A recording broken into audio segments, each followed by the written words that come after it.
This story starts with the phrase, live for your house. That's what the father always told our protagonist. The meaning behind it was that he should never desire anything for himself, and should always live in the shadow of his older brother. Our hero falls to the ground, and the soldiers around him say they never imagined one person could stand against so many knights. A man with long hair says it's expected from the brother of that person. The man standing in front of him is Boris, who gives a twisted smile as Sean asks, who sent him? With daggers in hand, he wants to know if it was the Emperor. As Xian activates his power, Boris mocks the disgusting Mist and says that Xian is an assassin from the Mist group. Because of that, he must be eliminated for affiliating with heretics. Owen wishes him luck in trying to get out alive, but Boris tells him that he's already placed a 9-star barrier around the area. Owen realizes he must get out quickly and find out who caused the incident involving his brother. He tells Boris that he will break through any barrier he put up. Suddenly, someone says, "Stop, Xian." Xian is startled and speechless, remembering his father's words, "Live for your house," and how his brother, Ekal, is the house itself. The success of the house depends on Ekal's success. Xian can't believe it. The one behind it all, in the end, was his own brother. He falls to his knees while Ekal asks why he's there. As his brother approaches, Xian asks what all this means. Eshel says that Shinin has done his job very well so far, but for the sake of the house, and of Shinin himself, he will now free him from his sins. Shinin doesn't understand what he did wrong. Looking at his mist, Eshel says it's disgusting, and that Shinin hasn't been human for a long time. He shouts that Shinin has been deceiving everyone. Shinin thinks about those words and loses his mind. It doesn't make sense. The troubles with the imperial throne, the subjugation of the Demon King's army, the war to unify the continent, he helped his brother win all of that and achieve everything he has. He punches the ground, saying that the life he was given, he dedicated to that person, and now he wants to throw him away, after going so far. After working like a dog for 20 years. Suan says that even if his body breaks, he'll give everything he has in this moment, as long as he can kill him. The soldiers are shocked by the mana he still has. Transformed, Suan says his brother is shameful, the only so-called hero, trying to kill a member of his own family. Echel looks with contempt, and Xian charges. He's managing to hold his own, saying he only needs one strike. He sees an opening and goes for the attack, but hits a barrier. The fight isn't one-on-one. Boris is protecting Echel, who takes advantage of it, and lands a blow to Xian's stomach. With his sword lodged in Xian, Echel says he considered letting him go easily, but now Xian has shown his dark side. Echel says he's relieved he never trusted Xian, not even for a second. He pulls out the sword, kicks San and leaves with his group. Lying on the ground, San thinks what a ridiculous end this is. It makes no sense to die like this. But suddenly, he attacks again, saying, "Die," as he presses a dagger to Ekel's neck. However, a burst of light sweeps through his body. A voice calls him young master, and a boy wakes up, sweating in bed. The maid asks how long he plans to sleep. Sensei asks if it's Emily. Looking at her, he says it's been 20 years since they met. But she looks just like the day he first saw her. He recognizes the room. It's the one he lived in when he was younger. It hits him. He's returned to the past. Emily tells him to stop stalling in bed and go train. He wonders what training she's talking about. Realizing he's back in the Duchy of House Vert, he's certain this is the past. Maybe they're just memories, but he remembers everything perfectly. It's the 1st of March 27 years ago, 1 year before he entered the academy. At the beginning of each month, there was a public sparring event, an important occasion even for his father. His opponent was a boy named Krant, a brother born from another mother but the same age as him. His own mother, Marguerite, was the Duke's official wife. Because of that, her son received much more attention. Lucien, being the son of a concubine, was humiliated that day. It was then that his father told him to do nothing and give up. Emily asks him why he won't give up now. Now, he says he'll win quickly. However, he hesitates when he realizes that even a simple thin sword feels extremely heavy in this body. Now, he's sure this isn't a dream, or just a memory. Still, he's never heard of magic like this, and starts to wonder if he really did go back to the past.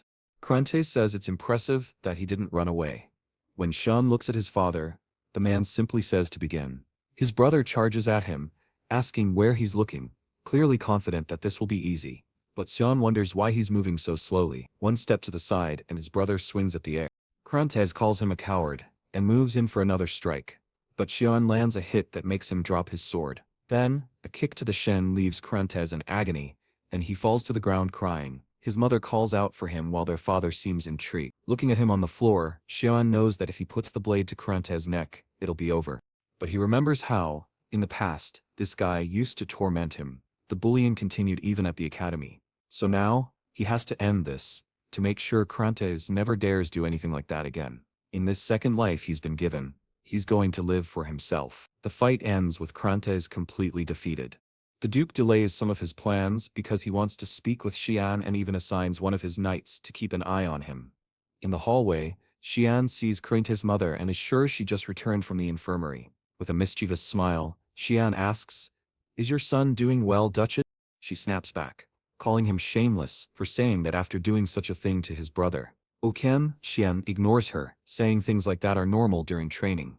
The Duchess says that's exactly why illegitimate children shouldn't be spoken to. Filthy mothers, filthy sons, she says, adding that he should have been picking garbage off the streets. Xian looks back, thinking she crossed the line, and wonders if he should kill her. But instead, he smiles, remembering he knows how to make her suffer slowly. He tells her that he'll be joining the same academy as Krantes. She asks what he means by that. He wonders aloud if she isn't worried about her son's graduation. She scowls and moves to slap him, asking how he dares say such things. But the guard steps in and protects Xian, apologizing to her. Still, the Duke is calling for the boy, so they can't waste time there. Xian stares at the Duchess and says they're leaving. She remains angry, but there's nothing she can do. Xian did that because he knows that the Duke's order is absolute, and the knight was ordered to protect him. In the office, his father tells him to come in. Xian enters and introduces himself, thinking that the last time he saw this man like this was 15 years ago. Duke Cyan Vert, people call him the protector of the continent. With his magical power and military strategies, he stopped the demon army's invasion. Even if the entire Demon King's army wanted him dead, all he ever wanted was peace for the continent. But that was only how he was in Xian's memories, someone who dedicated his whole life to serving the people and being an admirable man. The first thing the Duke says is that he noticed Xian saw the sword coming and dodged it. Xian is confused, but the Duke explains that when Krantes ran in, Xian easily saw the sword's trajectory and turned to avoid it. He asks when Xian learned that kind of swordsmanship. Xian is impressed by how observant his father is and says he taught himself. Wallace says that, as far as he knew, Xian had no interest in swordsmanship, or was he hiding his skills all along? Xian says he didn't want to stand out too much. Wallace replies that it's impressive that he beat Krantes even while holding back, but then he hesitates and asks why Xian struck his brother like that at the end. Xian wonders, is he recognizing me as someone strong? Then he says he wanted to prove something. Wallace asks, what did you want to prove? Xian says, even though we're brothers, I wanted to prove that I'm better than Krantes.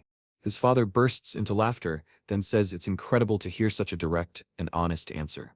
He hopes that one day, Suan will become a strong ally of Ekrel. The name Ekrel shocks Suan and he wonders why he would ever want to ally with that guy. In the end, his father's obsession with Ekrel hasn't changed at all. He clenches his fists but says nothing. Wallace says there won't be any reward ceremony, but he can ask for something. Shen's plan is obvious. He wants to destroy everything Eder is working toward, so he tells his father what he wants. It cuts to the maid asking if he really wants to go to the warfront. He says yes. She's shocked and asks if he's out of his mind. He has no idea how terrifying that place is. It's filled with demons, monsters, and creatures. In the western part of the Empire of Velhaz, there's a place known as the continent's front line, a battlefield where an endless war against the demon army has been raging for 100 years. Because of that, his father, initially hesitant, gave him a condition. He would have to be qualified enough to go there. But Xian didn't know exactly what that meant. One thing is certain though, he has to become as strong and as fast as possible. Fortunately, he still retains all his battle knowledge from before his regression, and can even feel a bit of demonic power inside him. He just needs to train, and eventually he'll be able to use it. Suddenly, the door bursts open, and someone yells his name. With a hand on her hip, he recognizes her. It's big sister Alice. Whoa! Welcome back. She grabs him by the collar, and the maid asks where she's been, while Lucy is shouting at Cyan asking if he's lost his mind. She heard that he asked their father to send him to the front lines. Cyan is begging her to let go of him. She throws him to the ground and tells him he's getting too full of himself just because he defeated Krantes. She yells in his face, telling him to go up to the roof right now. Outside the castle, the two meet on a bridge. Ely says the match will begin the moment he touches his sword. After that, he just has to survive for 3 minutes, and she'll allow him to go to the front lines. Shan wonders if they really need to do this, but Elise ignores him and says she has a question. Is he planning to succeed the family? Shan is caught off guard, but he has no interest in that at all. Before he can answer, Belisi tells him to draw his sword.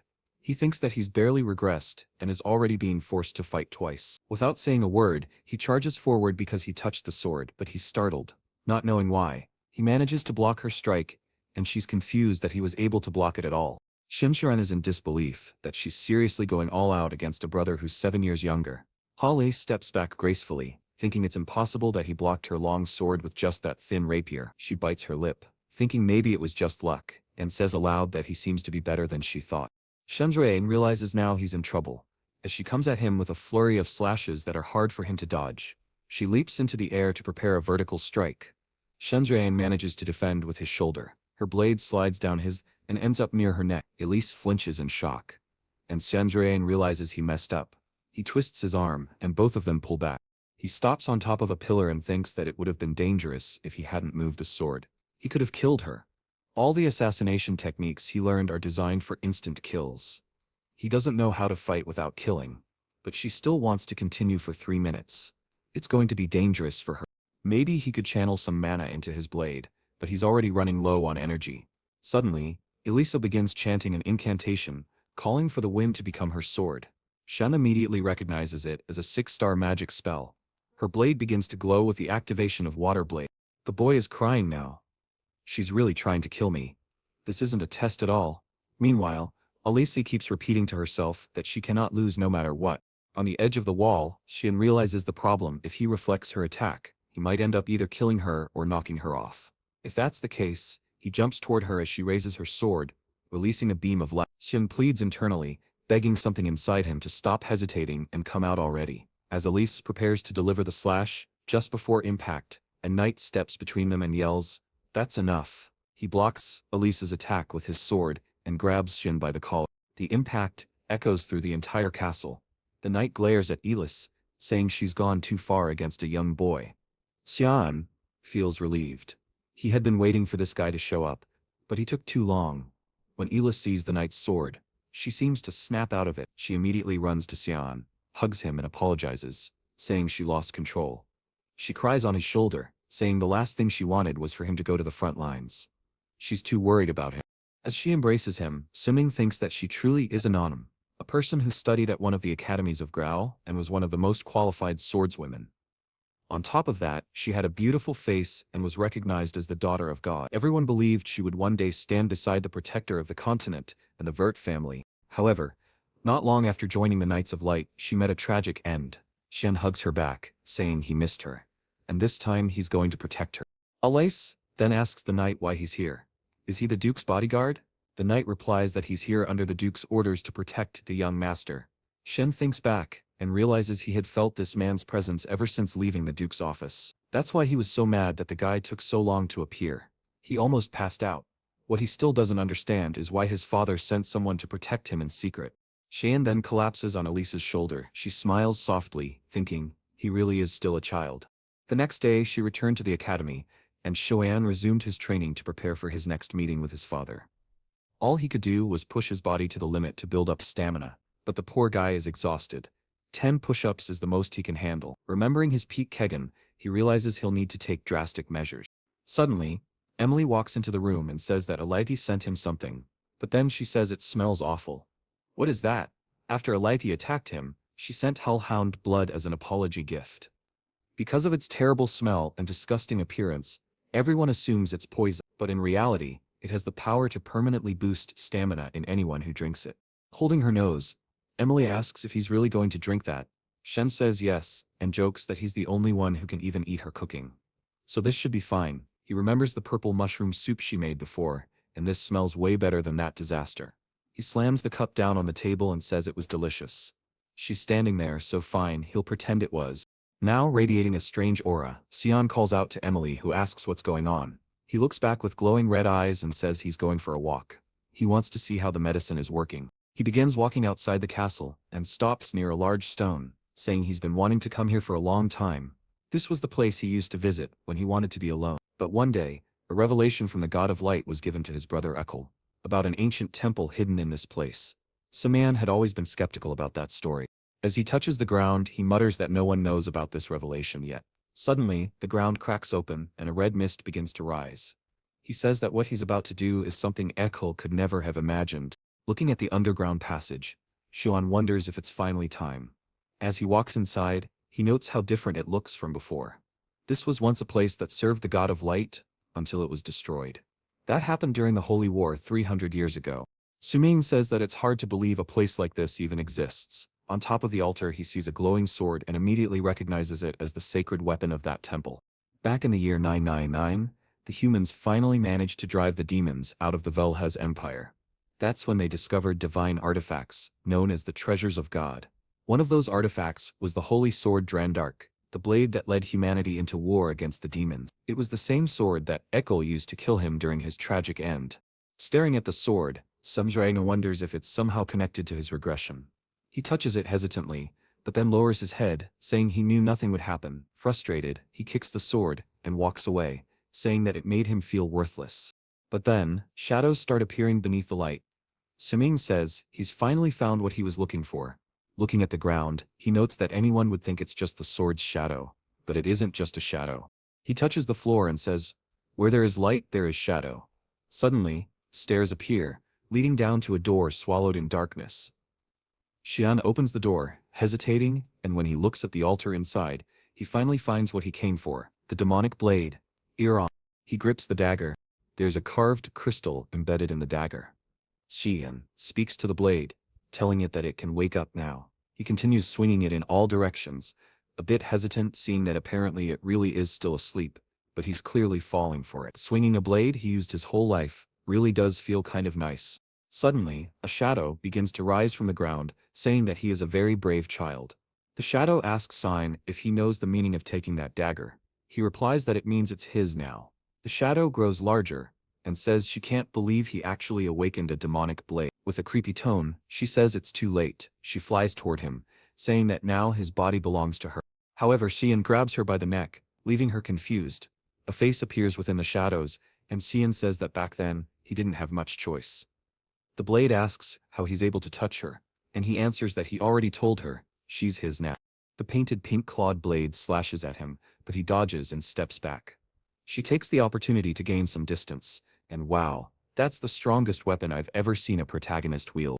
She then asks who he is. Seeing the shadow emerging from his body, she wants to know if he's the heir, or at least, why he possesses the heir's energy. He says yes, he is the heir. Now that he's the master, she'd better behave and bow her head. Kiran is seething with rage, saying he's just a brat. She charges at him, saying she won't accept this. While defending himself, Xian knows that the blade's true purpose is to steal the body of its wielder, so there's no way around it. She's just about to strike, when he wonders if he should hold back. With a sly smile, he activates the control of the demonic blade. Kiran is slammed to the ground, unable to comprehend what just happened. He warns her that he'll say this only once, she should accept it while he's still being nice. Completely suppressed, Kiran wants to know how he's using this ability. Sumian simply activates the blade's control again, and slams her to the ground. Before she can say anything he activates it 3 more times. Seeing her buried into the floor, he asks if she understands now. She replies that she truly does recognize him as her master. He's about to use the power one last time, when she calls him my lord.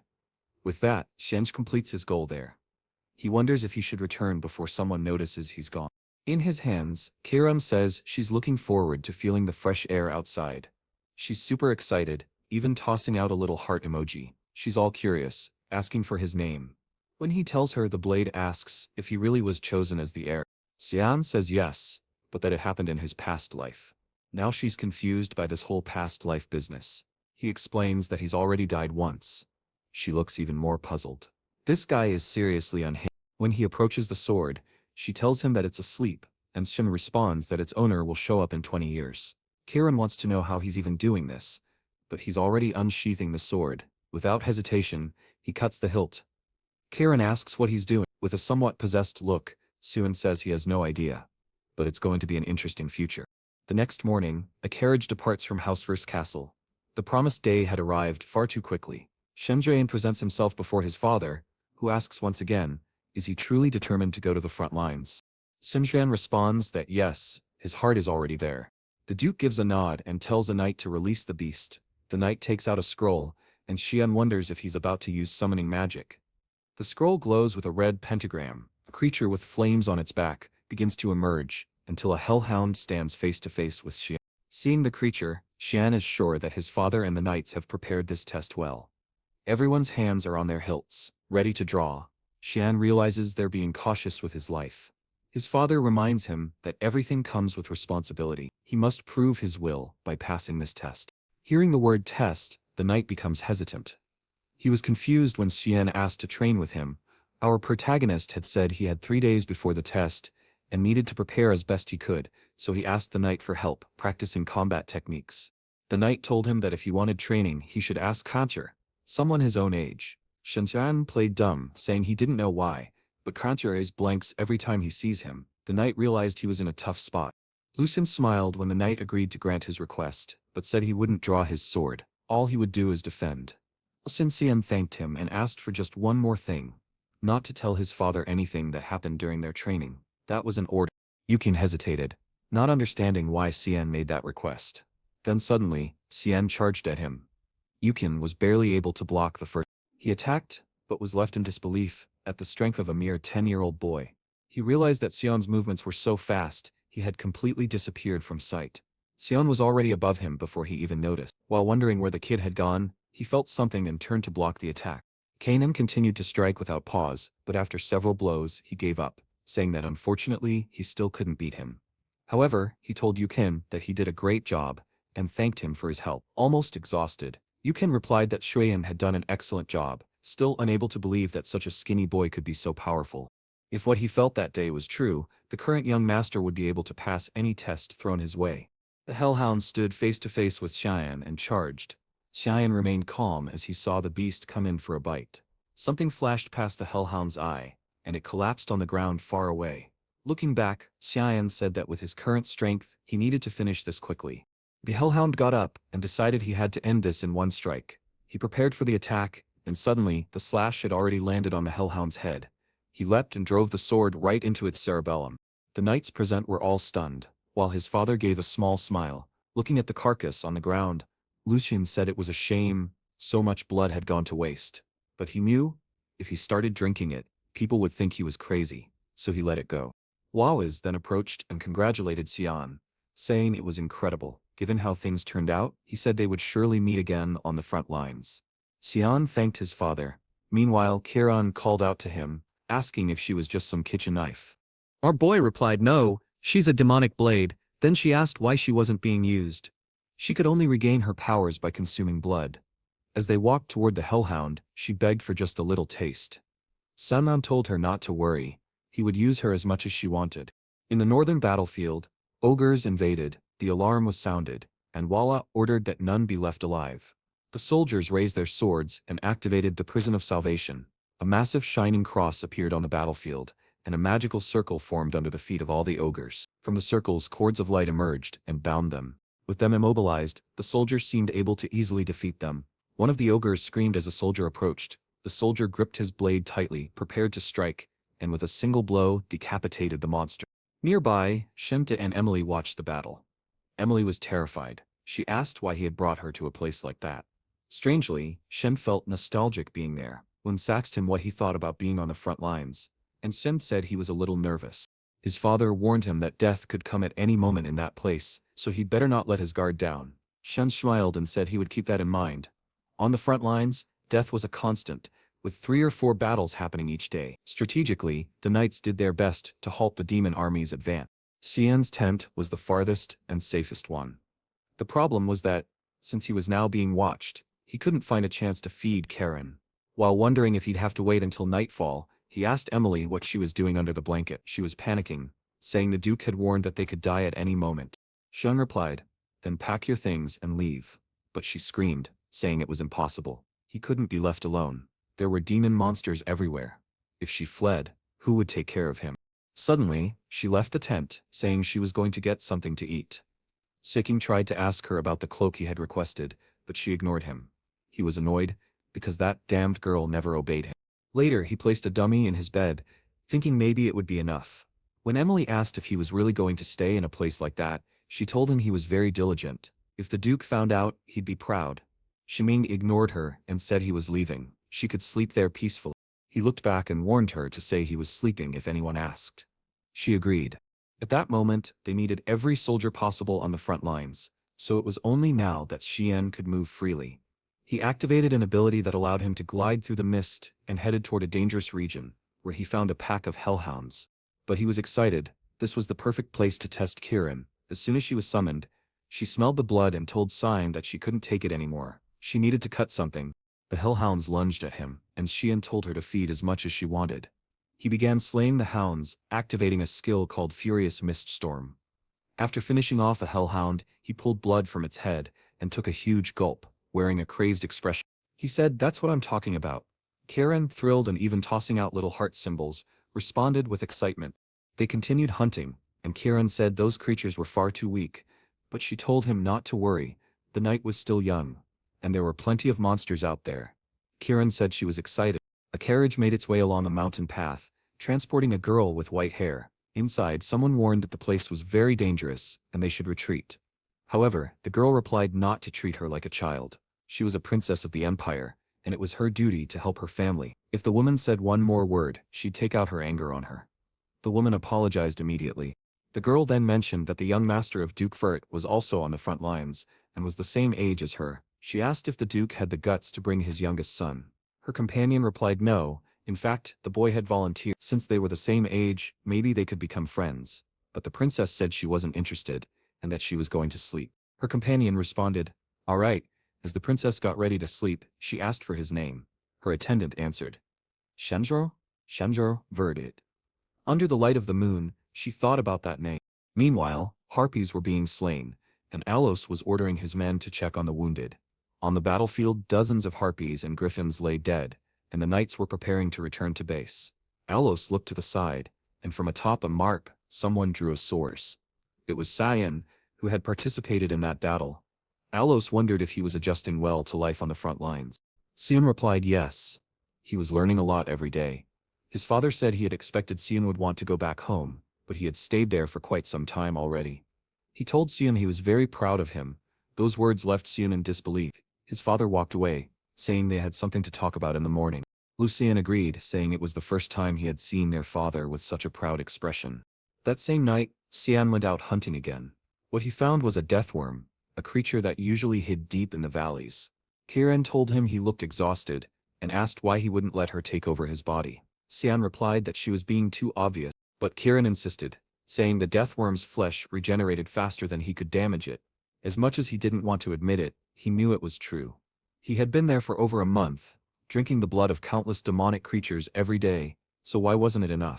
The worm attacked him again, and he said he didn't stand a chance like that, so he agreed to play by Kiran's rules for a while. Kiran gleefully said it was time to go crazy and activated the 9th assassination technique, the manifestation of the demonic blade. Numerous slashes appeared around the worm, as Shaz stood there with a darkened face. The creature writhed in agony, and our hero said he would cut it into pieces. He leaped into the air, and activated the 8 petals fluttering technique, striking the worm with countless slashes from top to bottom. The worm's mouth exploded, as our hero, now fully demonic, finished it off. Meanwhile, one of the knights touched the blood of a hellhound and noted it hadn't died long ago. It was Yuken and Wallace examining the area. They said it looked like the work of a demonic tribe. But upon inspecting the body, Wallace said those cuts looked oddly familiar. It felt like déjà vu. Yuken appeared from behind a rock and told them he had something to show them. Wallace asked what it was. When Yuken raised the torch, it revealed the death worm cut in half, leaving Wallace stunned. He couldn't believe that that organization was behind it.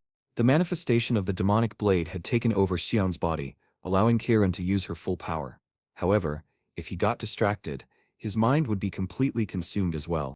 The next day he woke up saying he must be insane for using that kind of power just to kill a simple demonic beast. He got out of bed saying he was lucky to have drunk so much blood, otherwise his body would have been destroyed. Suddenly, Kiran said she understood now.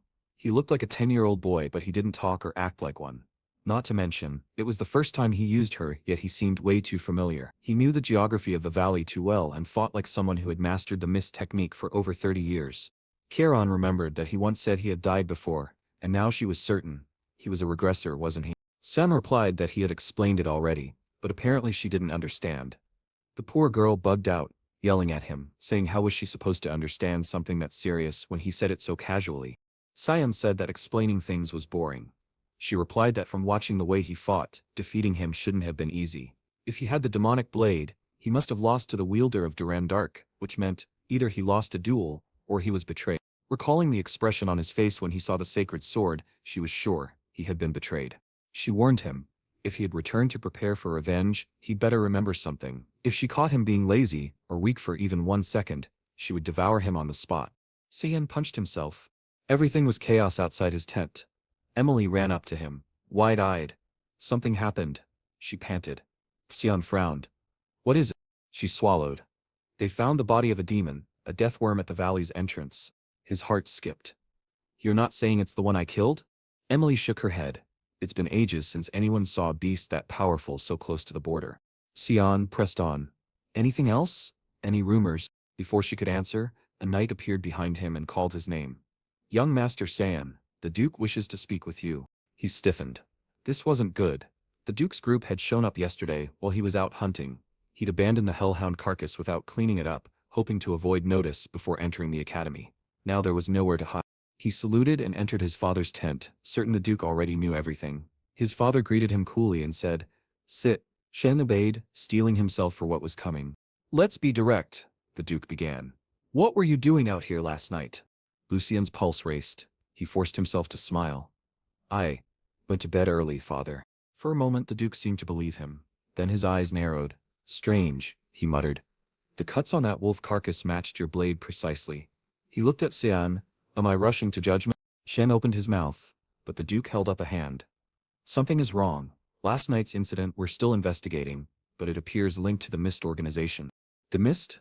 Shen's blood ran cold. "An ancient sect," his father explained, "with unclear motives.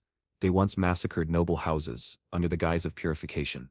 Then they vanished, 300 years ago. Yet the same mist was present on that death worm's body, and that residue of power is only left by those who worship the god of mist. In my estimation, whoever killed that worm belongs to the mist." Suming's jaw dropped. "You traced a 300-year-old group from nothing but a footprint?" "I don't know why they disappeared," the Duke said, "but be cautious. I will report this to the Empire." Lucien relaxed. It looked like his father would drop his suspicion. The Duke waved his hand. "Enough. Have you heard about today's visitor?" "I heard it's someone of the royal family," Shen said. "Correct," the Duke said with a small smile. "I'd like a favor." Cyan's heart lurched. "What favor?" A herald sounded a trumpet. "His Majesty, the Emperor approaches." Everyone in the camp bowed, as a pale regal figure disembarked from his carriage. The Emperor, looking like a noble vampire, stepped forward. "No need for formalities, old friend," he told Lucien. Then he turned to Cyan. "Is this your son?" Cyan bowed. "Youngest of House Vert, at your service." The Emperor's eyes glowed with approval. "Remarkable to see your boy on the front lines. Your children are extraordinary." Lucien clapped Cyan on the shoulder. "Present him as my son," he whispered later. In the past life Cyan had always hidden in the shadows. No one even knew he existed. The Emperor smiled. "Perfect time then, to introduce another," he gestured, and a princess stepped forward, white-haired, poised. "I am Princess Aranciris, 5th Princess of the Empire." Shen's breath caught. He remembered her as the unfortunate princess in the Academy's records. One of the Duke's requests was that he escort her. Shen was baffled. He wasn't exactly skilled in courtly etiquette. But the Duke explained, "You'll be the same age in the Academy. Better to travel together." Suming recalled seeing her once before, changing classes. The Emperor added, "It's always good to know someone from the royal family. Even if she won't stay long, this is a valuable connection." Simon wasn't thrilled, but he saw his father's intent. He wanted them to form a bond, as Lucien and the Emperor had. Simon exhaled. "Father, you've chosen poorly. That girl isn't suitable for such closeness." Lucien sighed. "I can't reveal why. I know the future. For now, you'll follow these orders." As the troops marched, Aranciris glanced at a crimson lake. "Why is the lake red?" Cyan explained. "It's called the Blood Lake. Wounded creatures bathe in it to restore their mana, hence the color." She peered down at the floating carcasses. "So it's red because of monster remains?" "Essentially," he said. She nodded thoughtfully. "Thank you for explaining, Cyan Vert." He merely smiled and walked on, knowing his father's plans were far from over. At the end of the path, Erin asked what lay beyond. Shen replied that there was a demon kingdom. She asked, "Is there a demon king there?" Shen said yes. If she kept going, she might even meet him herself. In truth, he was just teasing her. It was a silly question. Suddenly, a flash of light streaked across the sky, a yellow mist cutting through the clouds. Ervins gasped. "What is that?" Sunjui's eyes narrowed. A golden light usually means demonic creatures are entering. She panicked. "They've already arrived?" The Duke gave immediate orders to protect His Majesty and began moving the group toward the third outpost. The Emperor looked disappointed. Wallace, the Duke, wondered what he meant. The Emperor then drew his sword. "I'm not here just for a visit. I was bored," he said with a grin. Wallace bowed his head. "Understood." The Emperor announced to his men that they would assist the eradication squad in fighting the creatures. Wallace then called Cyan over. He responded immediately. Aaron was confused. "Wait, are you really going to fight those monsters?" Cyan nodded. "I may be in the background, but I always fight on the front lines." She shouted that she wanted to go with him. Shen thought, "What is she doing?" She insisted that they were the same age, so it should be fine. But Cyan warned her. "This is a battlefield, not a playground." Still, she kept insisting. Suming finally called out to Yukin, who appeared behind her and told her he would escort her to the safest area. She turned, startled. "Who are you?" "Come with me, princess," he said calmly. She yelled at Cyan, calling him insolent for treating an imperial princess like this. But Xian snapped back. "Every second you waste here will lead to more deaths on the front lines. Are you ready to take responsibility for that?" At that she began to cry. Still just a child in the end. Xumian turned away. "Go. Stop acting like a spoiled brat." The three stood there in silence. On the battlefield, soldiers were being devoured by what appeared to be demonic slugs. Wallace raised his sword and shouted for the troops to return to formation. He pointed and ordered them to protect the Emperor and eliminate all nearby creatures. With a war cry, the soldiers charged into battle. Suf of House Severos had two wives. The first, named Anna, who had passed away, and the second, Cassandra, who was the current ruler of the empire. The first wife bore him two children, and the second also bore two. However, the fifth princess was born to a commoner woman, which led to widespread disdain. Despite this, she never submitted to anyone. As a member of the royal family, she fulfilled all her duties and studied harder than anyone else. Still, many nobles were against her. Through false accusations, they exiled her from the imperial palace and sent her to an isolated place.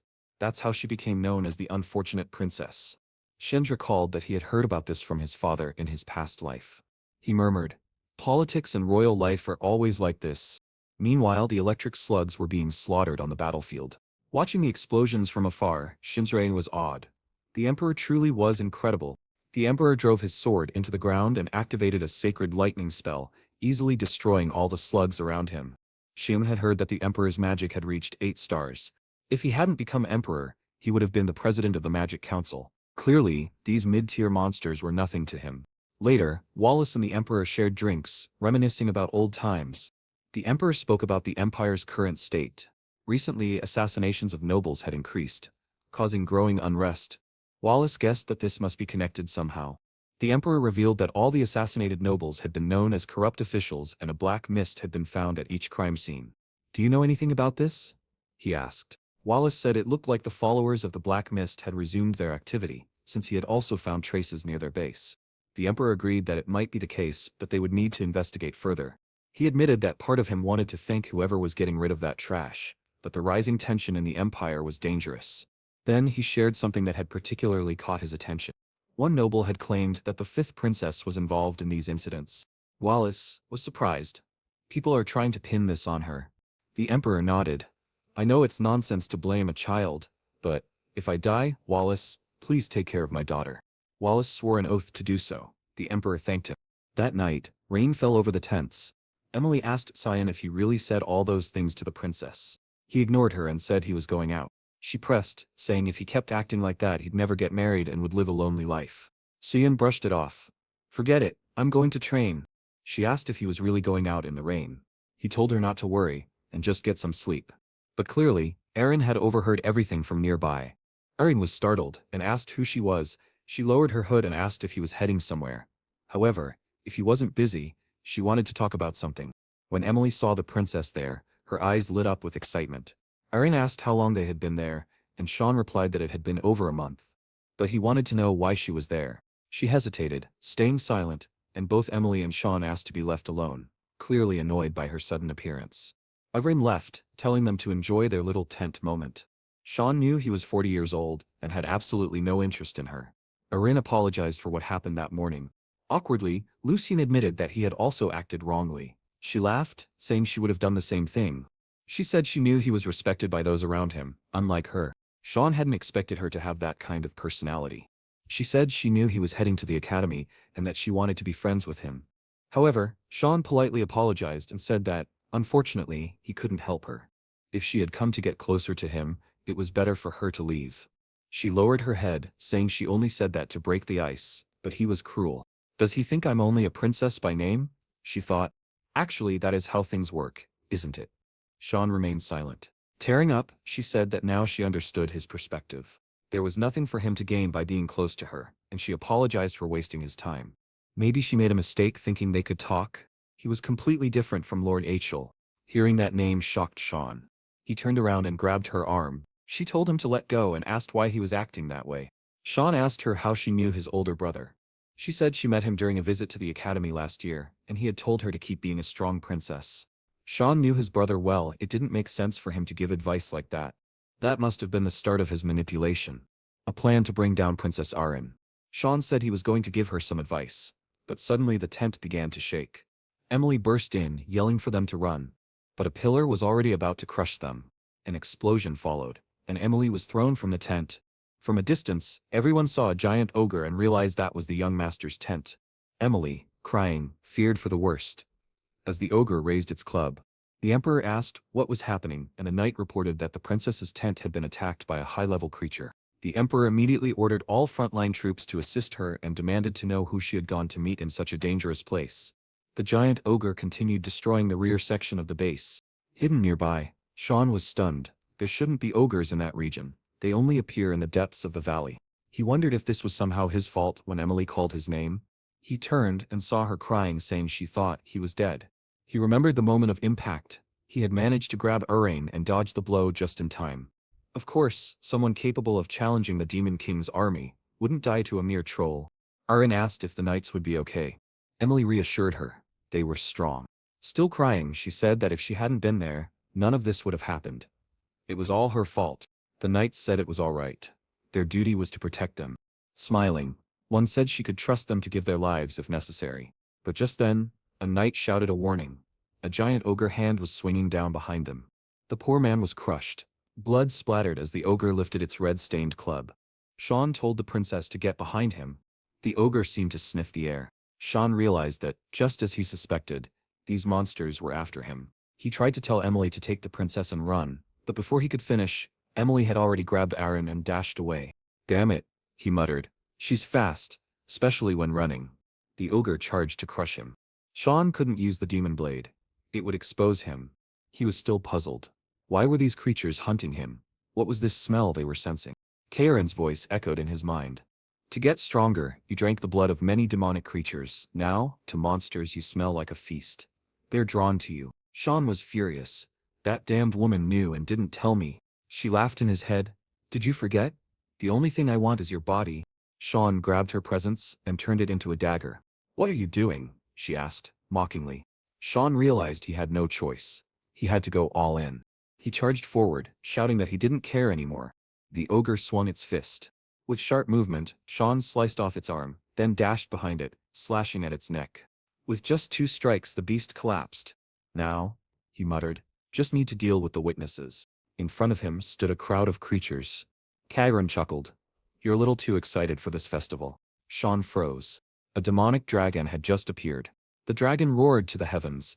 Kairon said calmly, don't be afraid. He was still just a little cub. Sean immediately activated the manifestation of the demon blade. He pointed the dagger and said he needed to eat him. Meanwhile, the army was fighting off the ogres that had invaded the base. The Emperor and Wallace had just killed the last one, and the Emperor asked if there was any trace of the princess. Wallace apologized, saying young Master Sean was in danger because of her. The Emperor told her to calm down and explain properly. He then asked Emily if she was Sean's servant, and she confirmed. So he ordered her to explain what had happened. Trembling, Emily explained that Sean had drawn the attention of the creatures so the princess could escape. The Emperor said nothing. One of the knights said he remembered the location. If they gave the command, they could go rescue him. The Emperor yelled at Wallace, demanding to know why he hadn't given the order yet. Wallace said they weren't going. Both the Emperor and Aaron were shocked and asked what he meant. Wallace said the recovery of Her Highness was the priority. If that place fell, demonic beasts would invade the entire empire. They needed to rebuild the base first. That was the only way to prevent further losses. Emily then asked what they were going to do about the young master. Wallace said the boy had already fulfilled his duty by evacuating the princess. That's how things worked in House Verte. The Emperor and Aaron watched him speak while Aaron thought to herself, "Once again, it's all my fault." Suddenly, they heard a roar in the sky. When Aaron looked up, the dragon was flying overhead, and she couldn't believe what she was seeing. The boy was hanging from its tail, being carried away. In this world, dragons are the creatures closest to the gods and are considered the most evolved form of life. Normally, meeting such a noble creature would be an honor, so why was it flying so close to these people? Aaron screamed his name, and the Emperor asked Wallace what his son was doing up there. Wallace stood silently. The Emperor demanded to know why he wasn't doing anything. Meanwhile, up above, Sean didn't know what to do. He had just wanted to drink a little demon blood, but things had gotten complicated. As soon as the dragon appeared, he challenged it. A swarm of weaker monsters had attacked him, so he used the Furious Mist ability to wipe out the battlefield. Then he approached the dragon and realized it wasn't fully grown yet. But the dragon prepared an attack. Sean was in shock. An explosion followed, as a laser sliced through the entire battlefield. He managed to dodge next to the dragon's head, and muttered that it was just a kid. "How dare you spit at me the first time we meet," he yelled, slashing its eye. But now, suspended in midair, the dragon struck back. Just as the blow was about to pierce him, Sean smiled and activated the mist blade, using the 8 fluttering petals to slash the dragon from all directions. The beast crashed to the ground with a massive explosion, and Sean realized just how impossible it was to kill a dragon. His shoulders were already worn out. But now that it was on the ground, it was time for the final blow. However, the dragon beat its wings to create distance. Sean knew it was going to fire the laser again, but when he looked, the dragon was fleeing, terrified, flying off in panic. Sean launched himself at it, yelling, "You're not running away, you bastard." That's how he ended up hanging from the dragon. The problem was, when he looked down, everyone was watching him. Now how was he going to explain this? Karen asked why he was frozen like a statue, and he replied, "Can't you see everyone down there?" "No, girl." Karen was furious, saying she would have to use her powers after being summoned. But Sean said if he did anything demonic here, he'd end up on a stake. She screamed, "Then what are you gonna do, you little bastard?" He shouted back, "I'm thinking, shut up." Down below, Wallace finally began to chant a light spell. Sean instantly recognized it, an 8-star attack. He couldn't believe his father was about to fire that at his own son. And that's exactly what he did, raising his sword to the sky. Lucian was panicking. What kind of father is this? The dragon, however, swooped down toward the magic and began dodging everything. Sean muttered, "Good job, well done, buddy, but don't relax yet." The real problem appeared from behind. He saw it coming, it was right in front of him. There was no way to dodge. The blast struck the leg he was holding on with, and Sean fell. He was sad, thinking he had lost his lunchbox. While Kieran shouted at him to protect himself, he was going to fall head first. He insisted he couldn't use any mist techniques. She yelled in his face to stop being so cautious. He was going to die like this. He told her to shut up, he was thinking. Until suddenly, he had an idea. Honestly, he's really not going to die, and she's in disbelief that he's about to throw himself into that. Down below is the Red River. He says he doesn't have a choice. He already fell into the Tawish River once. Man, this must be the same thing. Someone from afar watches the fleeing dragon and says it's rare to witness a sight like this. The guy behind him replies it's probably just a young man who got separated from his group. The silver-haired guy points in a direction and asks if there are demons over there, but his friend replies that it's actually the human region. He looks toward the horizon, curious, and says dragons shouldn't be defeated by humans. He goes quiet for a second, and the guy with glasses asks if something happened. He points ahead and says he's feeling a strange, almost familiar energy coming from that direction. His friend says they can go check it out, but warns him that he's forbidden from annihilating everything just out of boredom. He spreads his wings and says, "All right, I won't cause any problems," then flies off saying he'll be right back. Meanwhile, Sean is crawling out of the blood lake. He throws himself onto a nearby rock, cursing up to the 10th generation. This one really wasn't easy for him to wake up and pay attention. They're in the demon realm now. Sean tells her not to worry, it's very rare to encounter a high-level demon in this area. Then, from behind, a voice says, they knew they'd find something interesting. Sean is startled. That's a voice he'd never forget. The demon behind him asks if he's human, and Sean immediately knows it's the Demon King Valkyrian. He remembers that, in the past, this guy said the exact same thing, that Sean was like evil condensed into a single person. Valkyrian asks why he's not answering. Aren't you human? And in a flash, he's suddenly behind Sean, asking if he really wants to pick a fight. Sean flinches and turns around swinging, but Valkyrian easily dodges, although a tiny strand of his hair is cut. He's impressed, saying that indeed, the races hold infinite potential. Kairan asks who that is, and the protagonist replies, the Demon King. She immediately says, if he's the Demon King, you think you're going to win? He knows that it's impossible. The best option is to run away, but his hand is trembling. He wonders if escaping is even possible, but is caught off guard when the demon lies down and tells him to relax. He's confused. Did this guy really come here to fight a kid? Valkyrian lays down saying, you really think I came here just to beat up a child? Sean is totally messed up, wondering why this lunatic is lying on the ground. Valkyrian asks again, are you human? Sean says yes. Valkyrian doesn't even seem curious how he got there. Sean explains he was carried by the river. Valkyrian figures this must be his first time in the demon realm. Then he mentions he sensed a strange energy and asks Sean what he is. Sean says he's just a normal human. Valkyrian replies that he says that, but he seems to know exactly who he is. Sean admits that makes sense. It's not the first time they've met.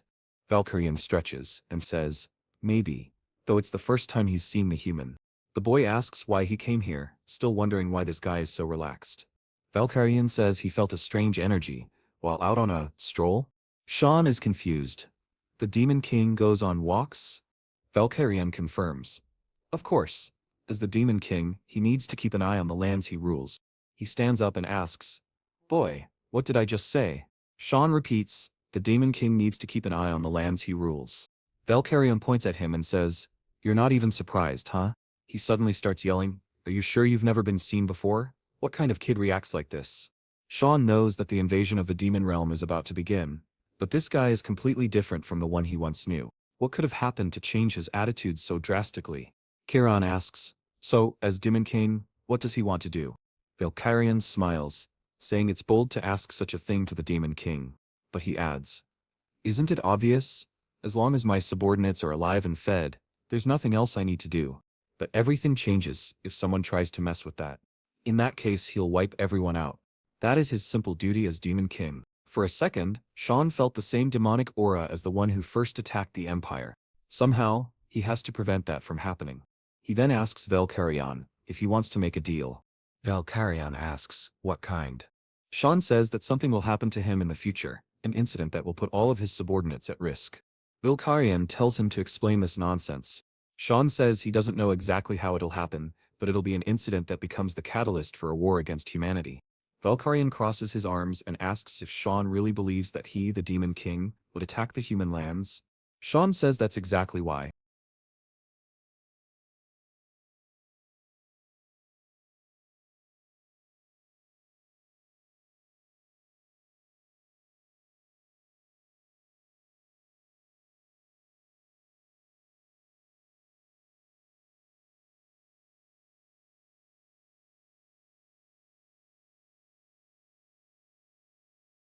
He wants to make a pact that, no matter what happens, at the very least, a war won't start.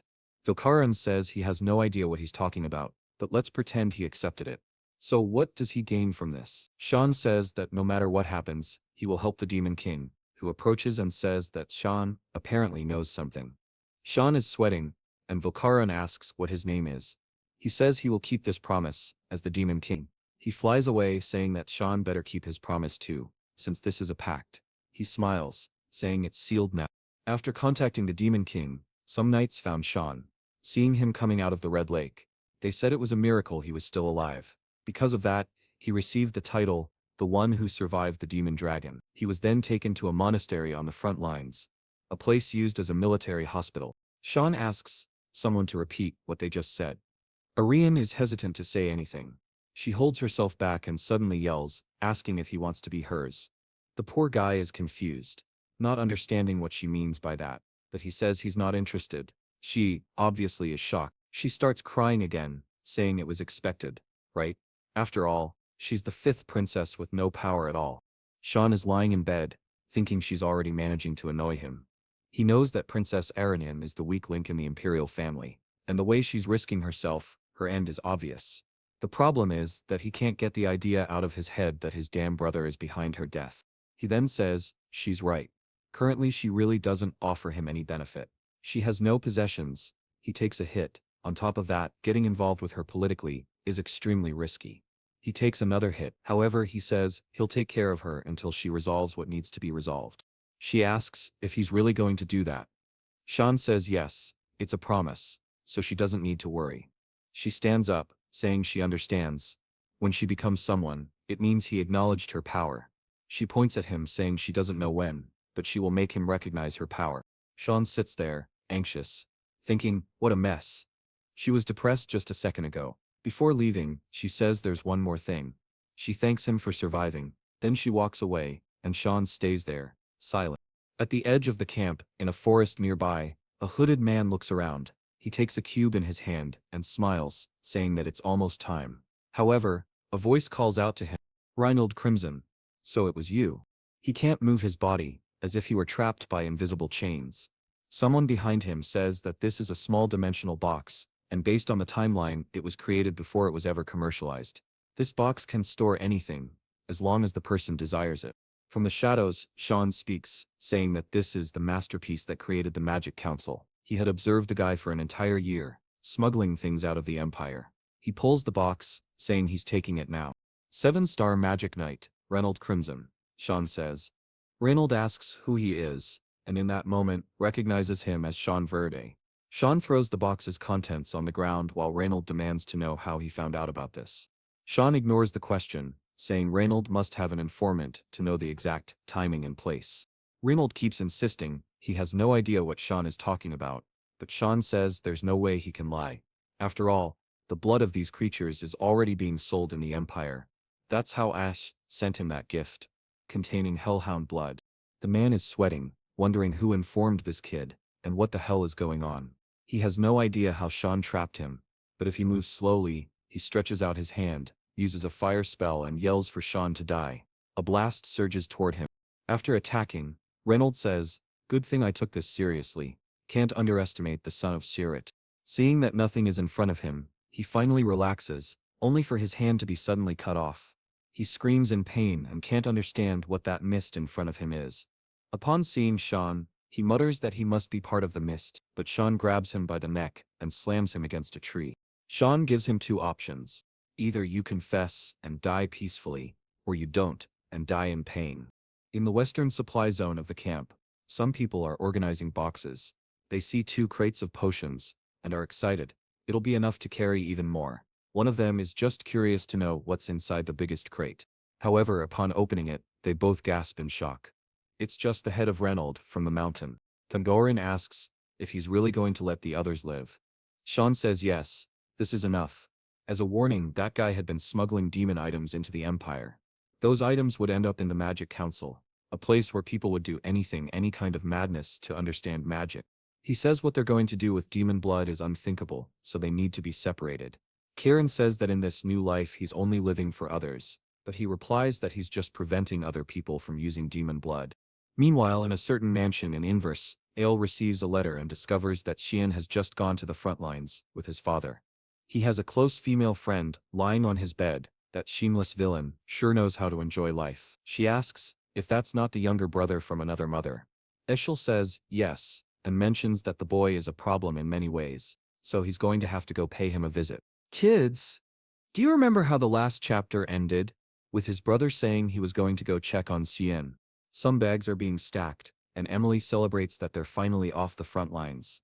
She's sure the academy will be much calmer than this terrifying place. Meanwhile, Cyan knows a new kind of hell is just beginning. The academy isn't the dreamland Emily imagined. In reality, it's a cruel place where lives are destroyed for political interests. A place dominated by envy and greed, where oddly, academics aren't even the priority. But Emily keeps dreaming, saying she'll find a chatty instructor. Sean starts realizing that she'll be following him around the academy. Some time later, he's back in the Duchy of Vart. He hears a sound and looks to the side. It's Krant, startled and trembling, asking what he's doing there. Sean tries to say hi, but the boy already runs off. Air asks who that idiot was. Sean says it's that cramped guy, but tells her not to worry about him. Kiran says his brother is the complete opposite of him. Sean replies that it makes no sense. His opposite is someone else entirely. The door opens, and he's back at the mansion. But this time, all the butlers greet him. Sean remembers how they didn't even look at him before, but now they're showing this superficial courtesy, probably something his father arranged. His hard work really did change a lot over the past year. He puts his hand on the doorknob, but just as he's about to open it, he senses a familiar energy and says he knows exactly who it is. For something to make him tremble with rage like this, it can only mean one thing. Behind that door is that bastard.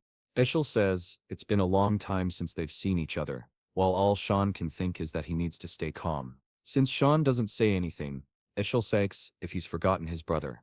What Sean is really doing is trying hard to stay calm. Eshel comments that maybe Sean forgot him since the last time they saw each other was before Sean left for the academy. But Xian's eyes are already red.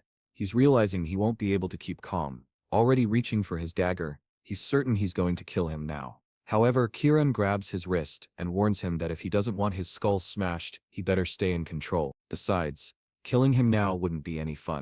With that, Sean calms down and offers a formal greeting to his older brother. Ishal asks, "So you do remember me, or is it impossible to forget your brother's face?" Ail then pats him on the head, saying he's very happy. He was worried his little brother wouldn't remember him. What a relief. He even heard that his little brother's swordsmanship has drastically improved, and that soon, he'll be helping House Vert, or better yet, helping him on the battlefield. Sean says that's true, and that he's very excited to fight alongside his brother. Ishal stares at him and says he's relieved to hear that, since the only reason he came here was to find him. Sean knows that Ishal is the type of person who completely ignores people he finds useless. Now that he realizes his brother is only here out of interest, to use him, he relaxes and says he also wanted to see his brother again. Meanwhile, Emily is dragging their bags, completely exhausted. She drops them in the hallway, saying it was way too hard. She shouts at the door, asking how he had the nerve to leave everything to her. Suddenly, Eshel Saab appears in front of her. He smiles and says he heard they're very close, and he wants her to keep working hard for Siam. He walks away while both she and Sean thank him. Then she screams at Sean, saying she almost died of fright. Why didn't he warn her that Eel was here? Sian ignores her and tells her to leave for a moment. She asks why. Coldly he looks at her and says, "It won't happen again."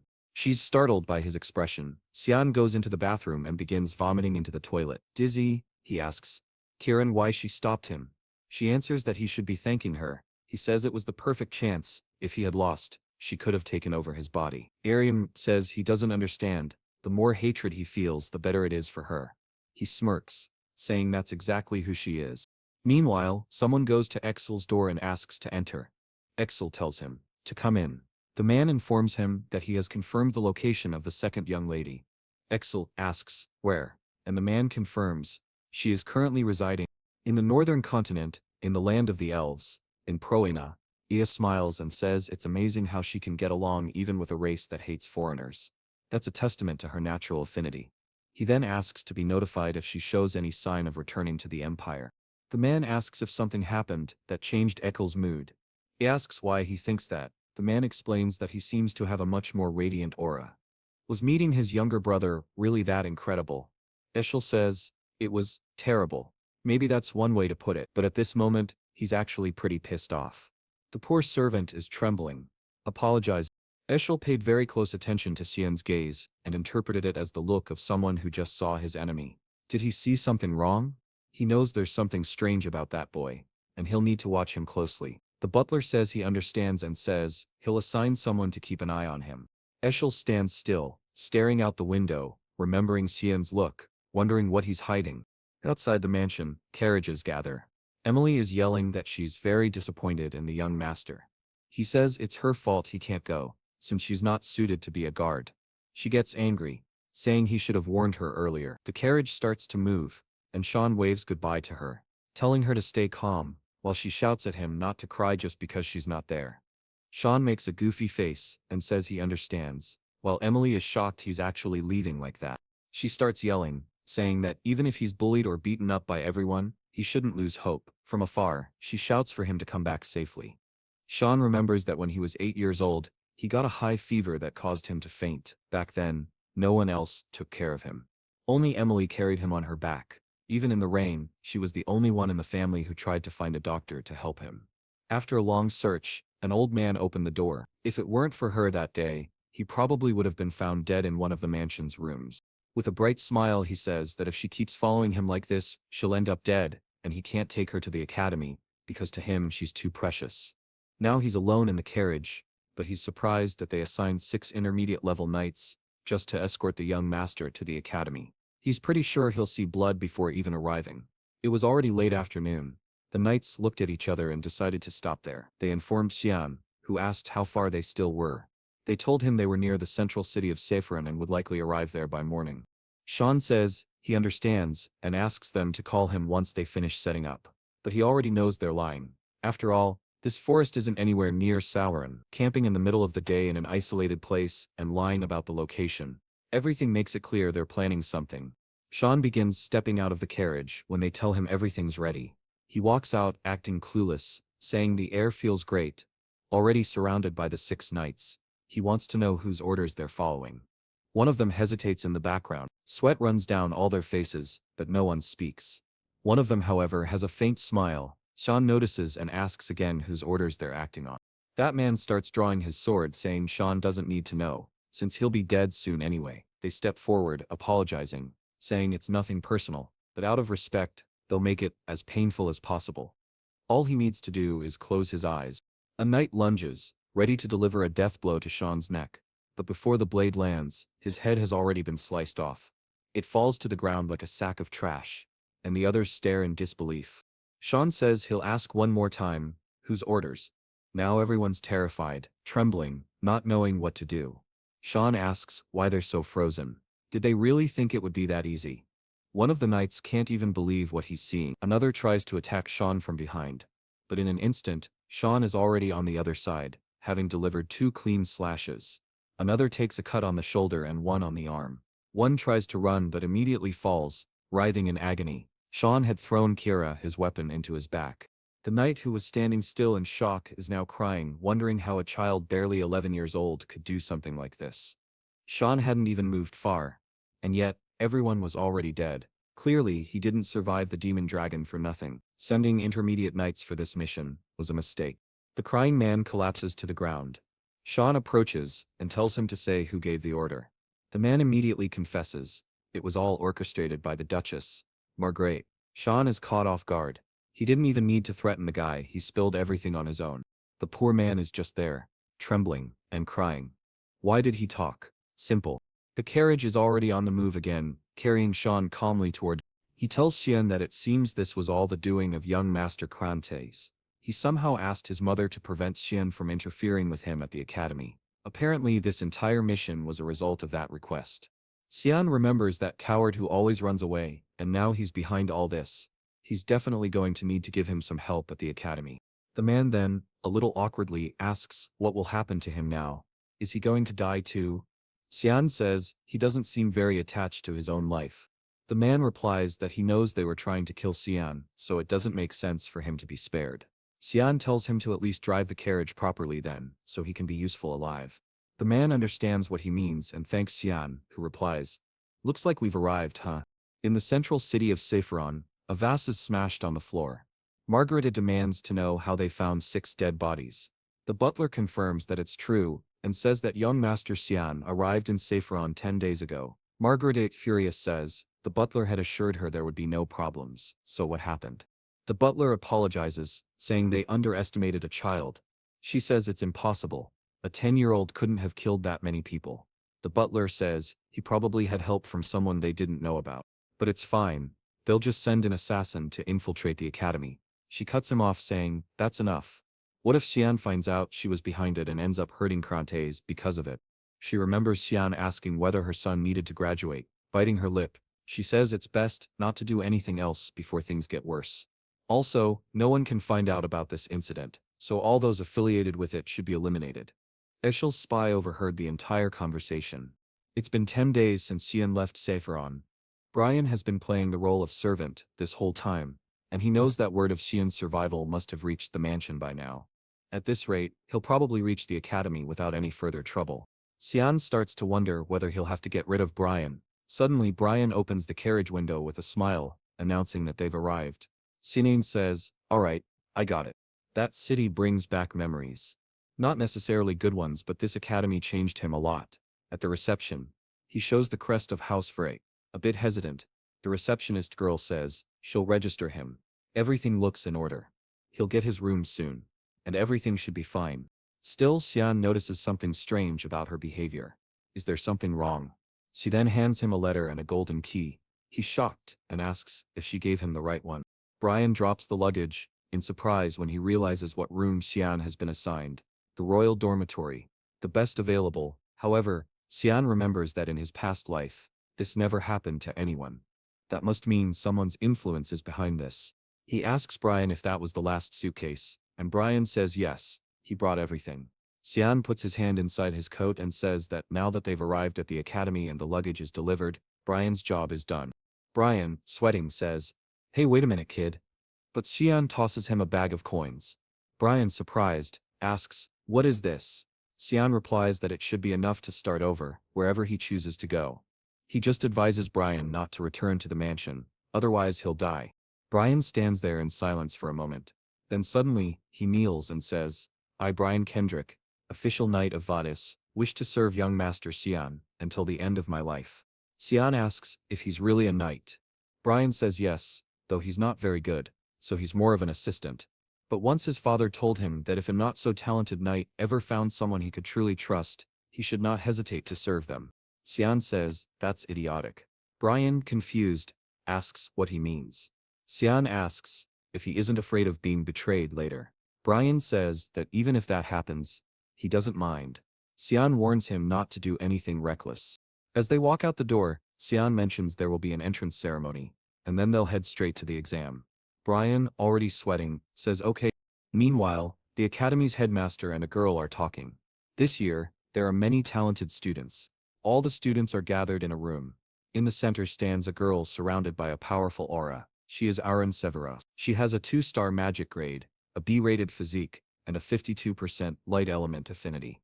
Another student named Shark is a 3-star mage, with a similar physique and a 71% earth element affinity.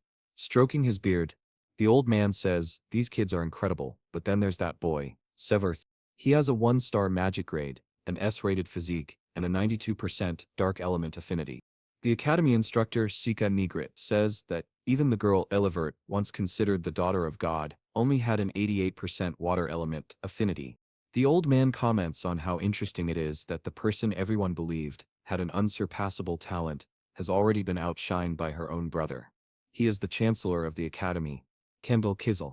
However, Sirika points out that his element is darkness, and the director agrees. Due to the nature of dark magic, there are indeed some people. They talk about how some people manifest and waste any talent they have. However, he tells her that Shimin received a royal dormitory. She says she heard about that from the other instructors, and he informs her it was an order from the emperor. Apparently, Cyan saved Princess Arin, who was with him on the front lines against some demonic beasts. The emperor even seems to be considering marriage. The 5th princess, excluded from the line of succession, is from the Vert family, long known as the cradle of talented warriors. The instructor asks what she thinks will happen, and Sirika responds that if this continues, it will only accelerate the revolts occurring throughout the empire, and might result in more blood being spilled. The director says that for now, all they can do is observe whether this child will become a hero or a disaster. Walking down the hallway, Cyan is thinking about his 92% dark element affinity. In his past life, it was only 80%. Could it be because of the demonic beast blood he drank? As he walks, he spots someone. It's Crantes, who jumps in surprise and stutters. "Cyan?" The chubby boy behind him asks if that's the kid who's been treating him like a slave. He looks at Cyan and asks if it's true that he doesn't even know who his mother is. Cyan recognizes this boy as the son of Marquis Popper, Peneron. In his past life, he also hung around Crante and tormented him. So, it's perfect to find them together like this. The chubby boy tells Crantes to step aside because that kid, Cyan, needs to be crushed. Crantes, sweating, says it's better not to do that, but he immediately gets kicked and thrown against the wall while screaming in despair. Cyan then asks Crantes if he doesn't want to have a little talk. Crantes, hesitantly, says yes. He's sweating like a marathon runner when Cyan puts a hand on his shoulder. Cyan tells him he doesn't mind him scheming behind his back, but if he finds out about one more plan, Crantes won't graduate with all four limbs. Crantes collapses to the ground in despair, and Cyan walks away, saying this academy is going to be a lot of fun. In one of the rooms, Surika is thinking about Cyan, saying she's going to have to pay close attention to that boy. She walks over and touches a book, wondering why it's not there. From behind her, Cyan asks if she's looking for this. She jumps in surprise but quickly turns around with a friendly face, asking how a student got into a restricted area. However, in her mind, she finds it strange. She couldn't sense his presence at all. She walks closer and asks if he's the boy called Cyan, right? Can he return that book? It's research material. Cyan says yes, of course he'll return it. However, instead of the book, he seems to hand her a single sheet of paper. When she thanks him, he immediately senses an aura. Books around the room begin to fly, and he asks if that wasn't what she was looking for. Instructor Surika, or rather the current leader of the Mist Assassins. Obviously, she wants to know how he found that out. Cyan remembers that in his past life he thought of her as just another regular instructor. She would ask how his life was at the academy, and he wouldn't say much. He used to attend counseling sessions with her. When she talked about his growth potential, he thought it was all a joke, and didn't care. But one day, Surika said she was interested in him. She found it fascinating that someone had an 84% affinity with the darkness element. Cyan replied that it's an element that doesn't always manifest. But Surika said it's just that humanity doesn't understand darkness yet. Unlike others, she believed his growth potential was infinite. That stirred Cyan's emotions. Surika said she wished him the best for his future, and he thought maybe she could guide him, or at least, that's what he believed at the time. He was completely deceived. The girl behind those glasses is very different from the academy instructor she pretends to be. She's the leader of the Mist Assassins, hiding within the academy where most of the continent's nobles gather. Suddenly, she says it's fine, she wants to hear the details in her lab, so he should follow her. Cyan is startled. She's calmer than he expected. Looking at her lab, he says, it seems just like he remembered. He's about to drink the coffee, when he pauses, realizing she probably poisoned it. Now it makes sense why she was so calm. She says he doesn't need to worry, it's just enough to melt a few organs. But Cyan, confident after eating so many demons and Emily's cooking, says he can digest anything. He even asks for something stronger next time. She says it's time they have a real conversation, and wants to know how he discovered her identity. Also, he knows the exact location of the commands hidden in the Academy's books that no one ever checks out. Does he want to reveal it before she finds out that he's part of the Mist too? But Cyan says there's no need for him to prove anything to her. She glares at him and says he's acting way too full of himself. Because he has a strong affinity with the element, Cyan tells her that, on his way here, everyone kept telling him he should have brought more than just one knight. That's because a lot of nobles have been dying recently. He asks her when she started the purification process. She gives a little smirk and repeats, purification process, already activating her aura, and says she has no idea what he's talking about. Cyan says he'll make it clearer. He's talking about the assassinations. Surika says he'll regret making those threats, and he asks if she's threatening a student. Suddenly she kicks the table and throws everything at him. He doesn't seem scared, asking if that's really how she's going to act. He punches the table, she's already behind him, dagger in hand. While he says he's already proven his identity, she lunges at him, saying that, as the leader of the organization, there's no way she wouldn't recognize one of the Mist. She tries to slash him, but Cyan dodges. She goes at him again, saying he's not going to escape this time. Cyan pulls out Kieran, thinking there's no other way, and blocks her attack. He says that if she won't believe him, he'll just have to show her, and begins to fight back. She's the one who has to defend and ends up retreating, sweating. She asks, is that blade what I think it is? The weapon that can only be wielded by those who've been chosen. The demonic blade of Kieran. Cyan asks if she's finally recognizing him. After all, right at this very moment, the Mist should already be working to locate her. Siri wants to know how he knows that. Cyan tells her that the heir she's been looking for is standing right in front of her.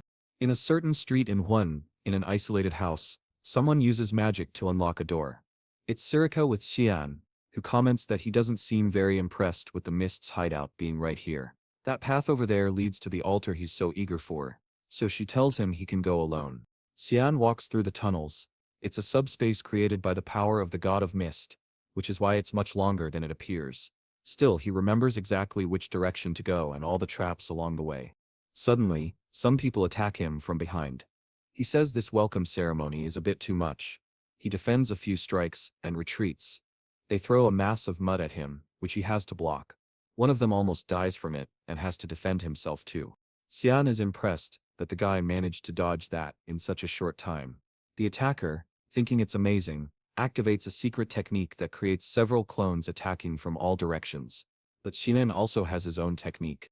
The attackers seem to recognize it, and don't understand how a kid knows how to use it. Cyan unleashes the killing intent wave, a technique used only by those who have been assassins for a long time. It induces a deep fear in everyone nearby. The enemies can't even breathe, and collapse, unconscious. Cyan knows they won't be getting up for a while, but it's impressive that one of them is still standing. Is he some kind of executive? Cyan activates another ability, and the man charges at him. Cyan manages to defend the attack, but the man cancels his ability, a mask falls to the ground, and the person says she can't hold back anymore. Cyan stands there confused.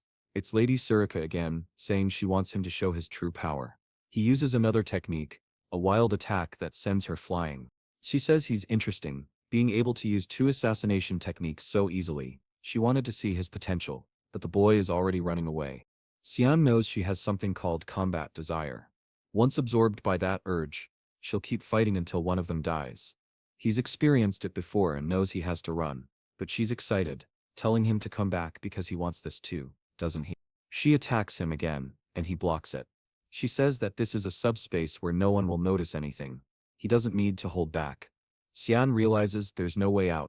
He really will have to use every technique he knows. There's a risk she might die, but there's no other choice. Suddenly, he feels something and collapses, knocked out with a blow to the head. Cyan says she knew it would come to this, and tells him to rest for a while. Surika asks who she is, and Kirin appears saying she didn't want to get involved, but Surika already knows who she is, doesn't she? Surika bows her head, and acknowledges the demonic blade Kirin. Kirin, clearly angry, demands to know how Surika dared to attack her master. Surika says it was all just part of the process to confirm his identity. Kirin replies that she could have just contacted God instead of doing all this. But if this is how she chose to do it, then Kirin will now take this as a challenge. Surika says she should worry about the heir first, right? No. Kirin is shocked when she looks and sees the boy unconscious and covered in blood. Surika explains that Kirin's method of materialization is flawed. She's draining all of Xian's life energy. Kirin grabs him by the collar.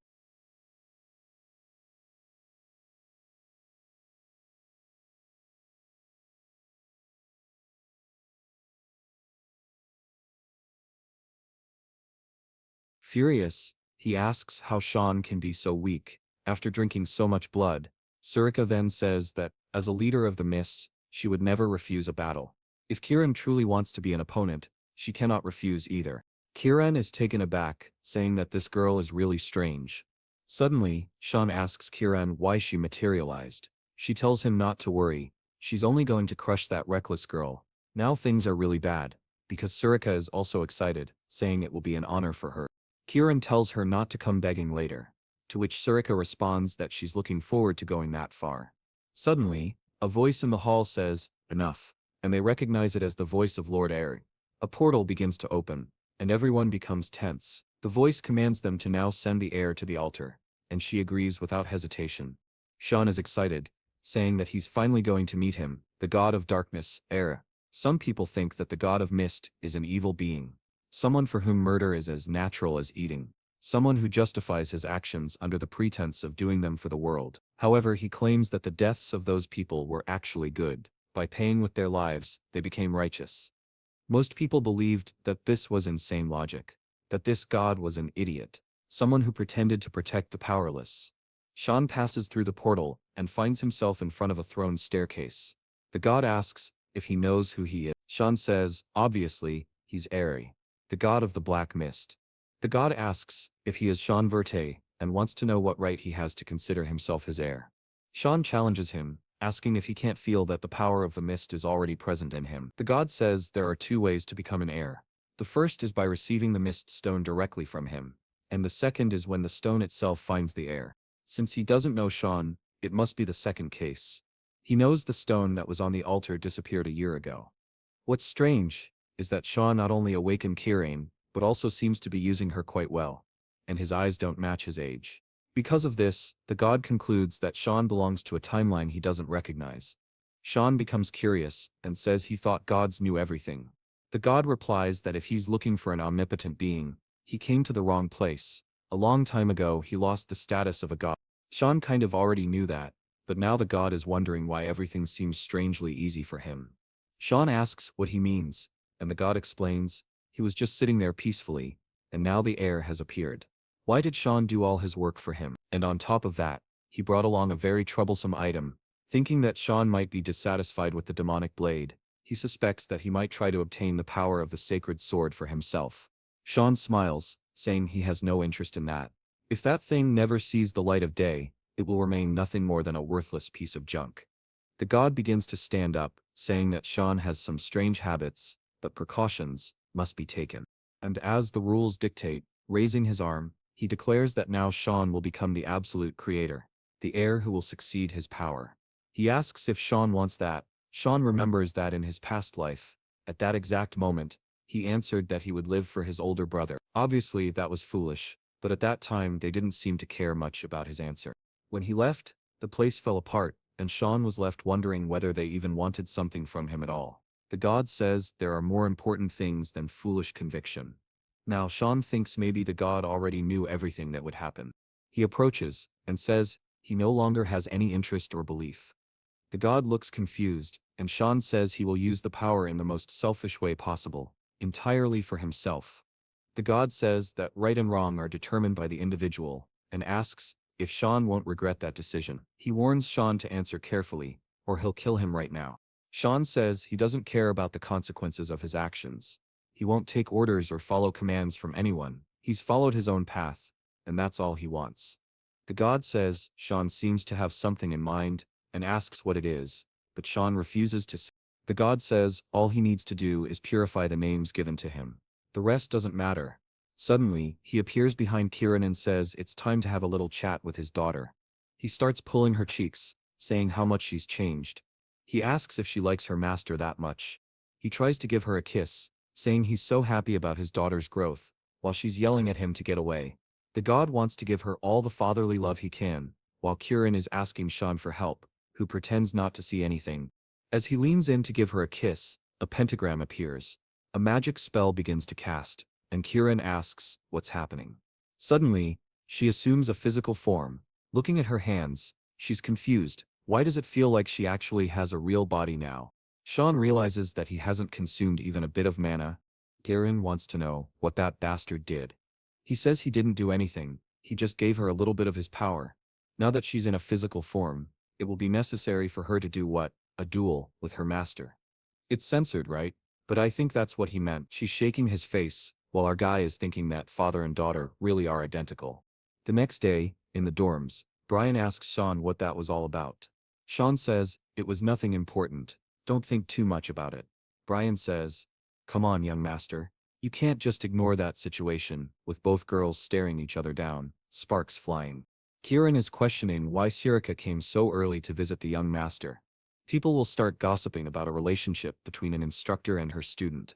Sirika says it's nothing.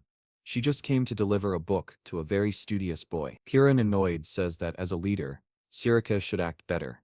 Sirika responds by asking why Kieran is so involved in other people's business. Protinins decides it's better not to get involved and leaves the room, saying he'll go for a walk. The two girls are at each other's throats, while Brian is sweating, not knowing what to do. The city seems busy as Sean watches everything from a pillar. He finally manages to relax a bit, but suddenly, he smells blood. Someone is thrown to the ground, gets up spitting blood, and is clearly in pain.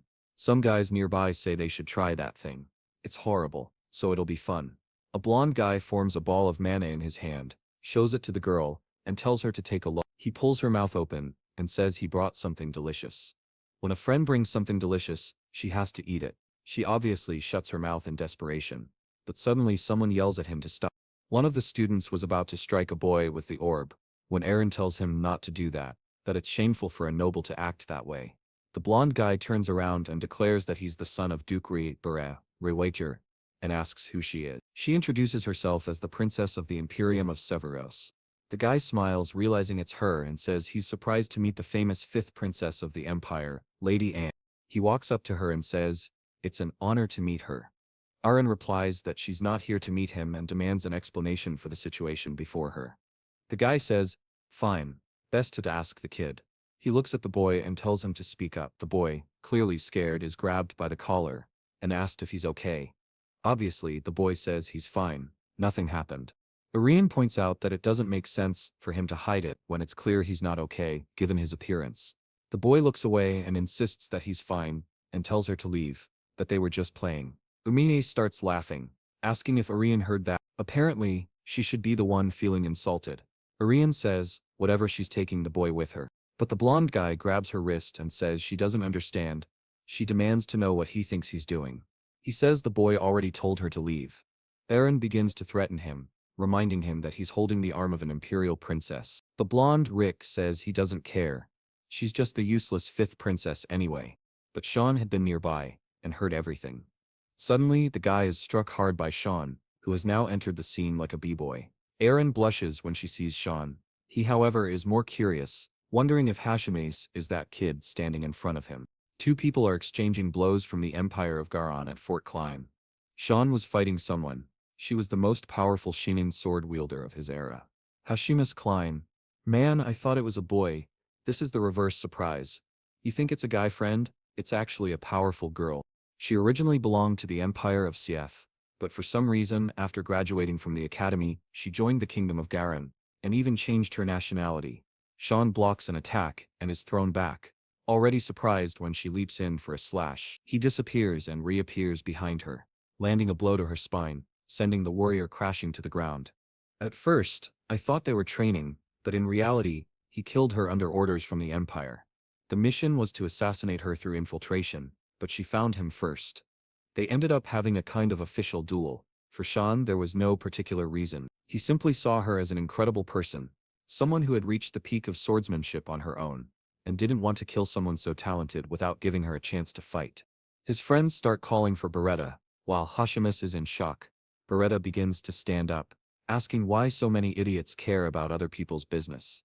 He recognizes the boy as Sean and says he's heard rumors that Sean was on the front lines. Is he trying to get involved in their games now?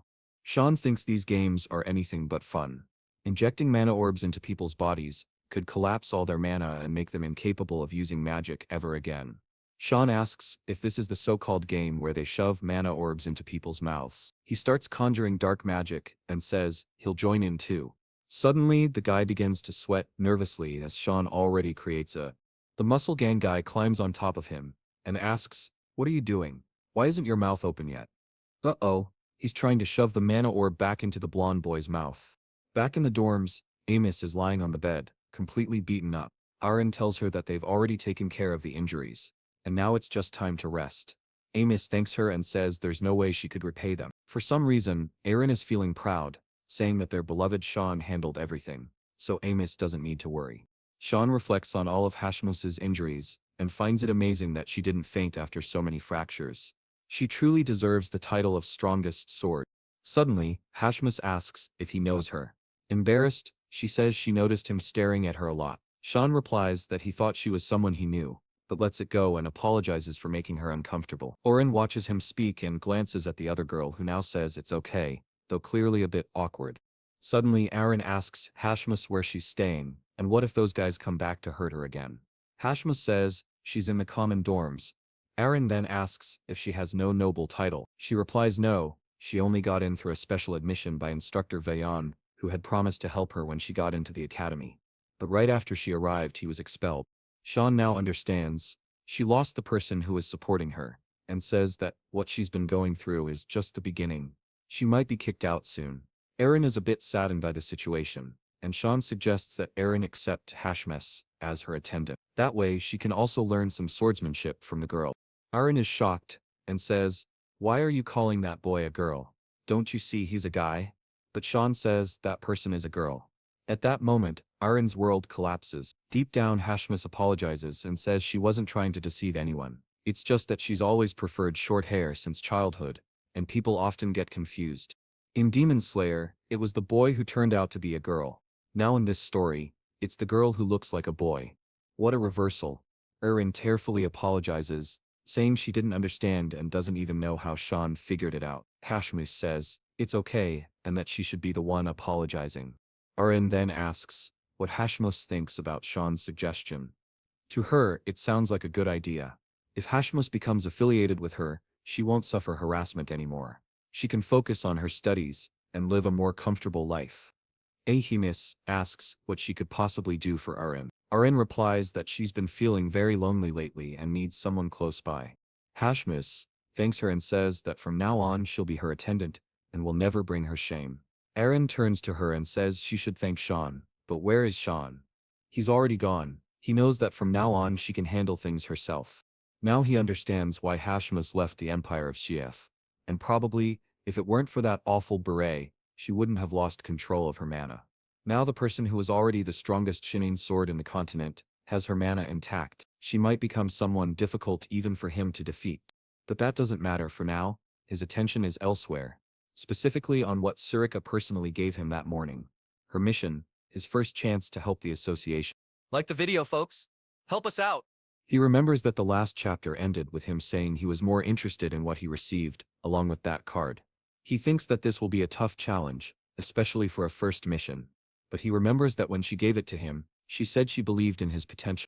The problem is, if the missions are already this hard from the start, he doesn't even want to think about what's coming next. But suddenly he hears something nearby and boom, an explosion erupts out of nowhere. Sean wonders if a monster has invaded the academy, but what appears is a 3-meter-tall bodybuilder, asking if he's Vert. A bit awkwardly, our boy asks if the guy even knows who he is. The man says yes. He claims to have an S-rank physical level of magic, and he knows very well that Cyan Vert is the youngest member of the Vert family. This guy's name is Sharkan, and he's 11 years old. I'm just as confused. How can an 11-year-old kid be so muscular and so tall?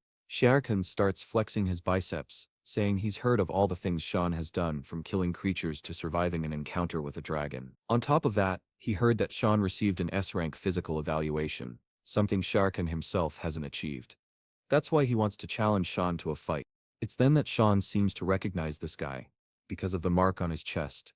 It represents Espana, the desert empire.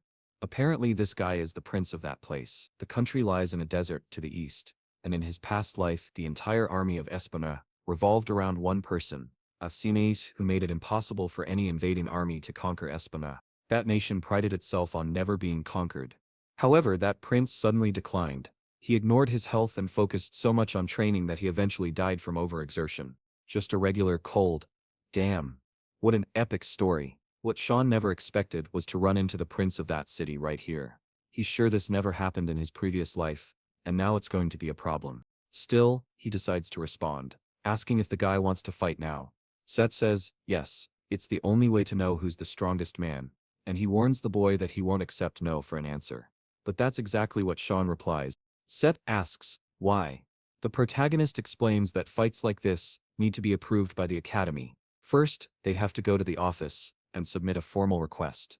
Set immediately wants to know where this office is, so they can go now. As soon as Sean tells him, the guy runs off, shouting that he'll be right back. Sean just thinks to himself that the guy really is all muscle, especially because the office is in the opposite direction, but he doesn't bother saying anything. Not to mention, there's no such thing as filing a request for training, but let the guy find that out for himself. Poor guy got completely tricked. The scene shifts back to the city. A man in a cloak tells Lord Zickerman that the product is ready. The man tells him not to just stand there and to notify all the clients immediately. Zickerman Albus is one of the 3 richest men on the continent. Publicly, he's known as a philanthropist, generous with his donations, but in truth, he's garbage. He forces interspecies relations. Why? Because he wants to create new hybrid races to sell on the black market. Sean is already keeping an eye on him while listening to the man say that today, the greatest product he's ever imagined will be born. Now Sean has confirmed his target, and apparently, it'll be easier than he thought. But as soon as he grabs Kieran, she says she feels a complex energy. He's confused, and she says the target seems to be hiding something. Zickerman stands in front of the cell and says that finally he has a bit of peace, and tells his money-making factory to sleep well. But then, he notices a strange black mist surrounding him. Someone behind him is already slashed. The first decapitated body drops to the ground, and the knight asks, panicked, who's there? Cynicaman, now desperate, orders them to kill whoever it is. But Sean rushes toward the man and lands a strike that makes him drop his sword. One more blow behind the knee, and the blade is already at his neck. Before the man can speak, it's over. Sean doesn't hesitate. Zickerman starts screaming, asking where the rest of the knights are. Sean just says he'll find out soon enough when he joins the others. Even though he hired a lot of people, they were useless. Dragging himself across the floor, Zickerman asks if Sean wants money, but Sean just cuts off his hand and says he already has enough of that. The bastard falls to the floor, and Sean says his name, telling him he'll be punished for the inhumane things he's done and for his involvement in the slave market. That alone is more than enough reason for him to die. However, being the kind person he is, Sean gives him 1 minute to repent and spare himself the pain. Zickerman, crying, says it doesn't matter, he'll be killed either way. He tries to justify that they're just making a living, and that the real villains are the ones interested in buying the merchandise. Sean simply says, "Your minute's up." The guy didn't even repent. Sean activates the 8 stances of the Black Mist, and starts slashing his back. Man, was that really necessary? Now that the main part is done, Sean can take a look around. Approaching one of the cells, he asks Kieran if it's here. She says yes, she's sensing 2 energies combined. He then slices the lock, and seems startled. On the ground is a girl holding an egg, seemingly dead. Sean says there's nothing strange, just a girl, but Kieran tells him to look closely. In her arms is a dragon egg. Back at home, Yukon asks where Sean got that, and our boy just brushes it off, saying he found it somewhere. Obviously, Yukon doesn't buy it, and asks what he means by found it. But Sean is more concerned about whether someone really planned to sell something this dangerous, and who the buyer was, and where it would have been delivered. Yukon then asks what they'll do if that thing suddenly hatches and turns out to be extremely dangerous. But Sean tells him not to worry, since a dragon is essentially a mass of energy that requires specific attributes. The egg will only hatch if it's continuously infused with the correct type of magic. However, right after he says that, they hear a crack. They both turn around, and the egg is starting to hatch. That's when our idiot realizes he might have messed up. A light begins to shine, and finally, the egg cracks open. From inside it comes a little girl. What did you think was going to be born? A raging dragon? No, of course it's a lowly. Yukon is panicking, asking what they're supposed to do now, but Sean is more impressed that she's a hybrid species, and the fact that she's half human makes this a much bigger problem than he imagined. Still, the little dragon girl is smiling at him and jumps into his arms for a hug. Since he was present at her birth, he's already imagining that she might think of him as her father. Suddenly, someone at home starts laughing. It's Kieran, who says it's ironic. A boy of only 11 years old is now a father. But Sean says it's all that damned girl's fault. We then see the moment when he picked up the egg and asked if they really should take it. Kieran said yes, especially because it could end up in the wrong hands. Our boy was afraid it might hatch, but she assured him that a dragon egg couldn't hatch without the right energy and without a mother. Back in the present, she says this just proves that anything can happen. Sean asks what she meant earlier when she said that the egg couldn't hatch without a mother. She responds, "That's exactly why I said anything is possible." However, the existence of a mixed race like that is definitely concerning. The very existence of that creature is dangerous. The protagonist knows that, and the worst part is that it's going to cause a massive headache. A half-human, half-beast would already be a problem, but a half-dragon makes things even harder. The world they live in is far too dangerous for something like this to exist. If anyone at the academy found out about her, the chance of her being eliminated to prevent a threat would be extremely high. On top of that, dragons are extremely proud of their race and their pure bloodline. If they discovered the existence of this child, they would certainly come after her to kill her. So, Sean begins to question, why would he take such a huge risk for someone who is destined to live such a difficult life? Maybe it would be better to just end it now. Kieran smiles and says she agrees. Maybe that really would be the best option for the child. He moves his hand toward her neck, and Kieran says this is the right choice. After all, it'll be a life full of misery. Sean keeps repeating to himself that it's better to end her life now. But then, the little girl starts to open her eyes, and just as he touches her neck, she calls him Dada. He was staring at her as if ready to kill, but the moment he hesitates, she hugs him and says, "Love." The poor guy is screwed.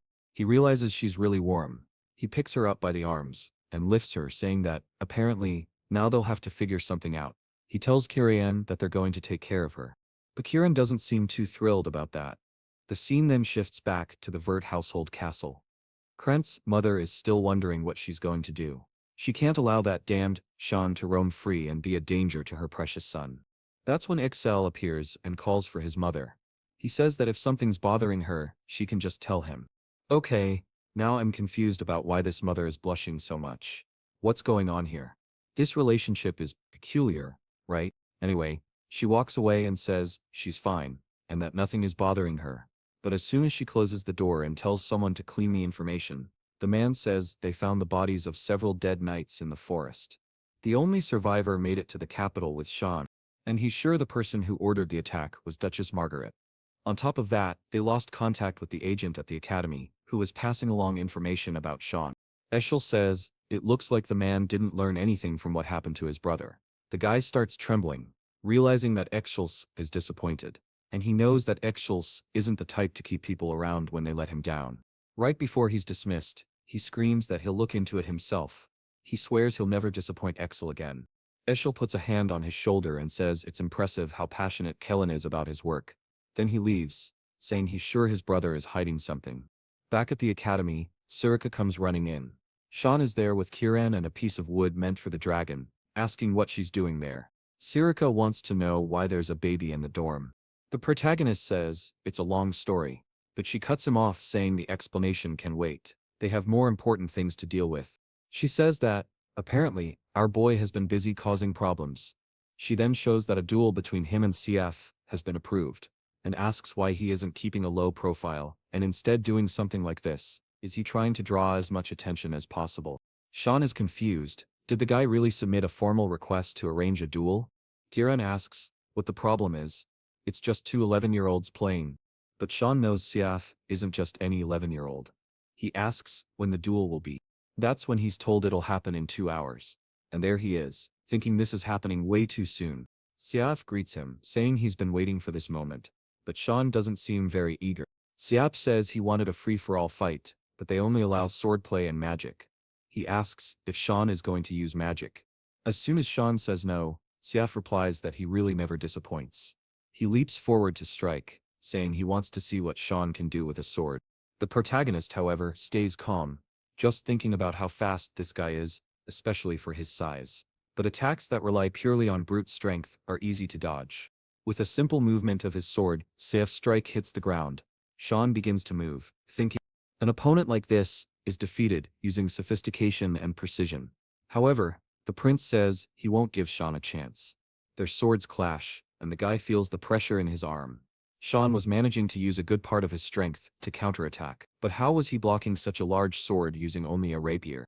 Suddenly, Siav is behind him, aiming a strike at the back of his neck. Out of nowhere, Sean shears his sword and grabs the fool by the legs. Siav is confused, wondering if the bastard has gold on his back, but just as he's about to kiss the ground, he manages to get his hand down and barely saves himself. He uses the momentum to almost land a headbutt on Sean, who is impressed that the guy managed to counterattack in that situation. The audience is stunned, mouths open.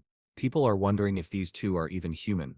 Siaf just smiles. He starts laughing like a maniac, saying that yes, he was defeated in swordplay, but now, he'll put everything on the line and do whatever it takes to win. Sean says he's looking forward to it, though he thinks to himself that this is going to be exhausting. Still, Siak insists, saying he hopes Sean will also go all out. His aura starts expanding, tearing up the ground beneath him. He calls out a name and says, "Now it's truly begun." A bearded man in the audience says they've finally started using magic. Students who want to compete both in swordplay and magic show real spirit. Sirika, standing next to him, says it's clear that Sean won in fencing. They know CF has an A-rank physique, while Sean is S-rank. The outcome of the sword duel was decided from the start, but physical aptitude is only a basic factor when it comes to high-level magic. As far as he knows, Siaf possesses level 3 magic, which is the highest among the freshmen. He wants to see how Sean will respond to that. Soraka, however, is fuming, wondering why that bastard is attracting so much attention. Suddenly, a hand starts emerging from the ground. It's CF's death fist. He prepares a blow, and Sean realizes it's time to use magic.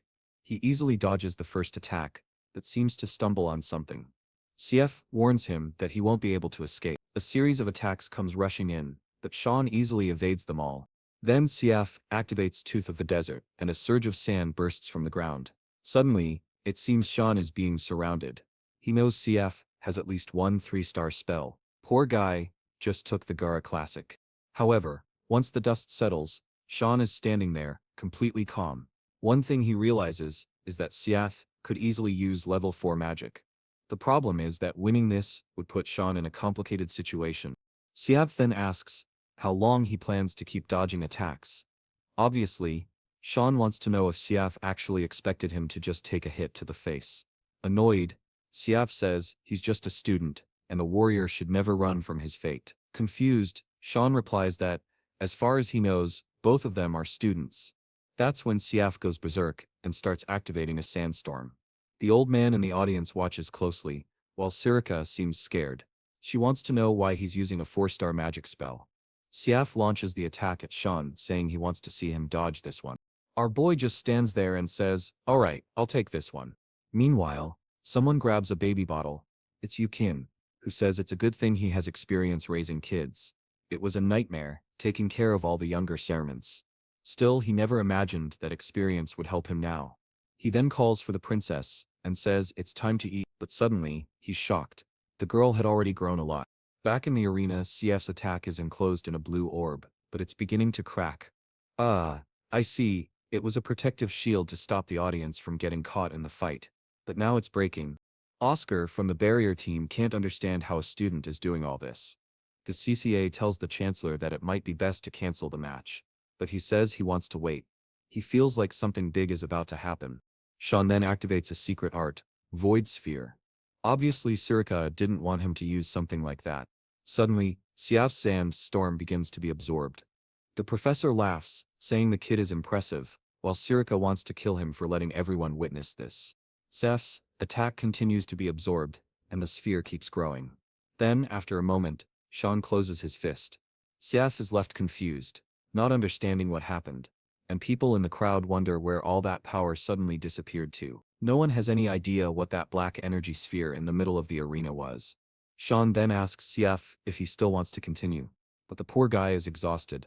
He falls to his knees and says he can't believe he lost. He lost in swordplay and he lost in magic. At that moment, he's completely crushed. Sean feels a bit guilty for ruining the guy's spirit, but CF punches the ground and says it's fine. He was getting tired of beating up weaklings anyway. Now he finally feels motivated again. They continue training. He then reaches out his hand and says that he is looking forward to training with him once again, and that next time he will have to accept the challenge. Sean obviously says no. He's not interested in that at all. The scene then changes to him saying that he knew dragons develop faster than other creatures.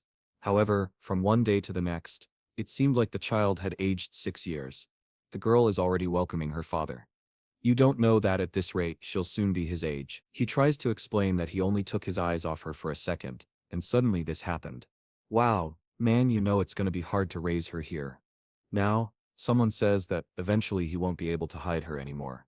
The person nearby says they could help hide the magic sword. However, a dragon like this would be something completely different, especially because it draws attention to itself. Just like today, Kira is calmly sleeping on the sofa, not caring about anything. They are just looking at the little dragon, talking about how she is growing incredibly fast. How is she already this size? The moment he went out to fight. Xiaomin says she knew he was up to something, but bringing a creature like that home is something completely different. The man says, not to worry. Yugen said he would take care of the girl. Besides, the place already had a barrier, so she and Kiran would not be detected. That's when Xian hands him a letter, and says this will only be possible if he stops causing trouble. The man looks at it and says, it's a pretty bad reward for winning that fight. However, she simply leaves the room, and tells him to stop getting into trouble.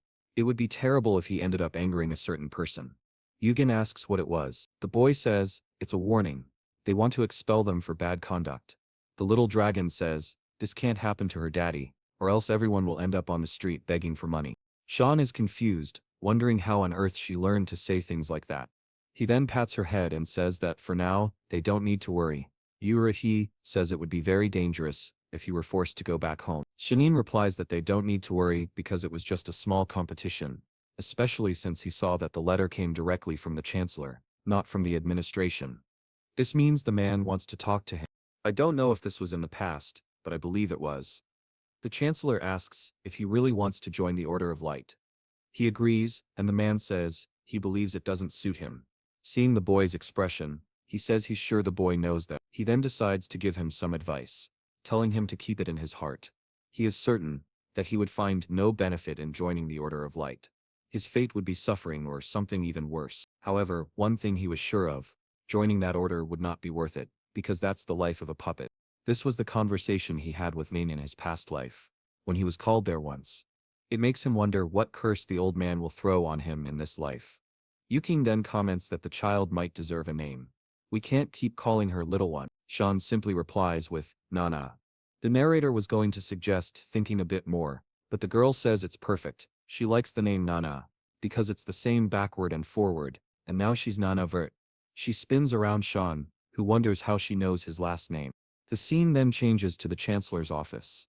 He is thoughtful and impatient. Because of Cyan Vert, he already knew the boy had great potential, but he saw him swallow a rank 4 spell by himself.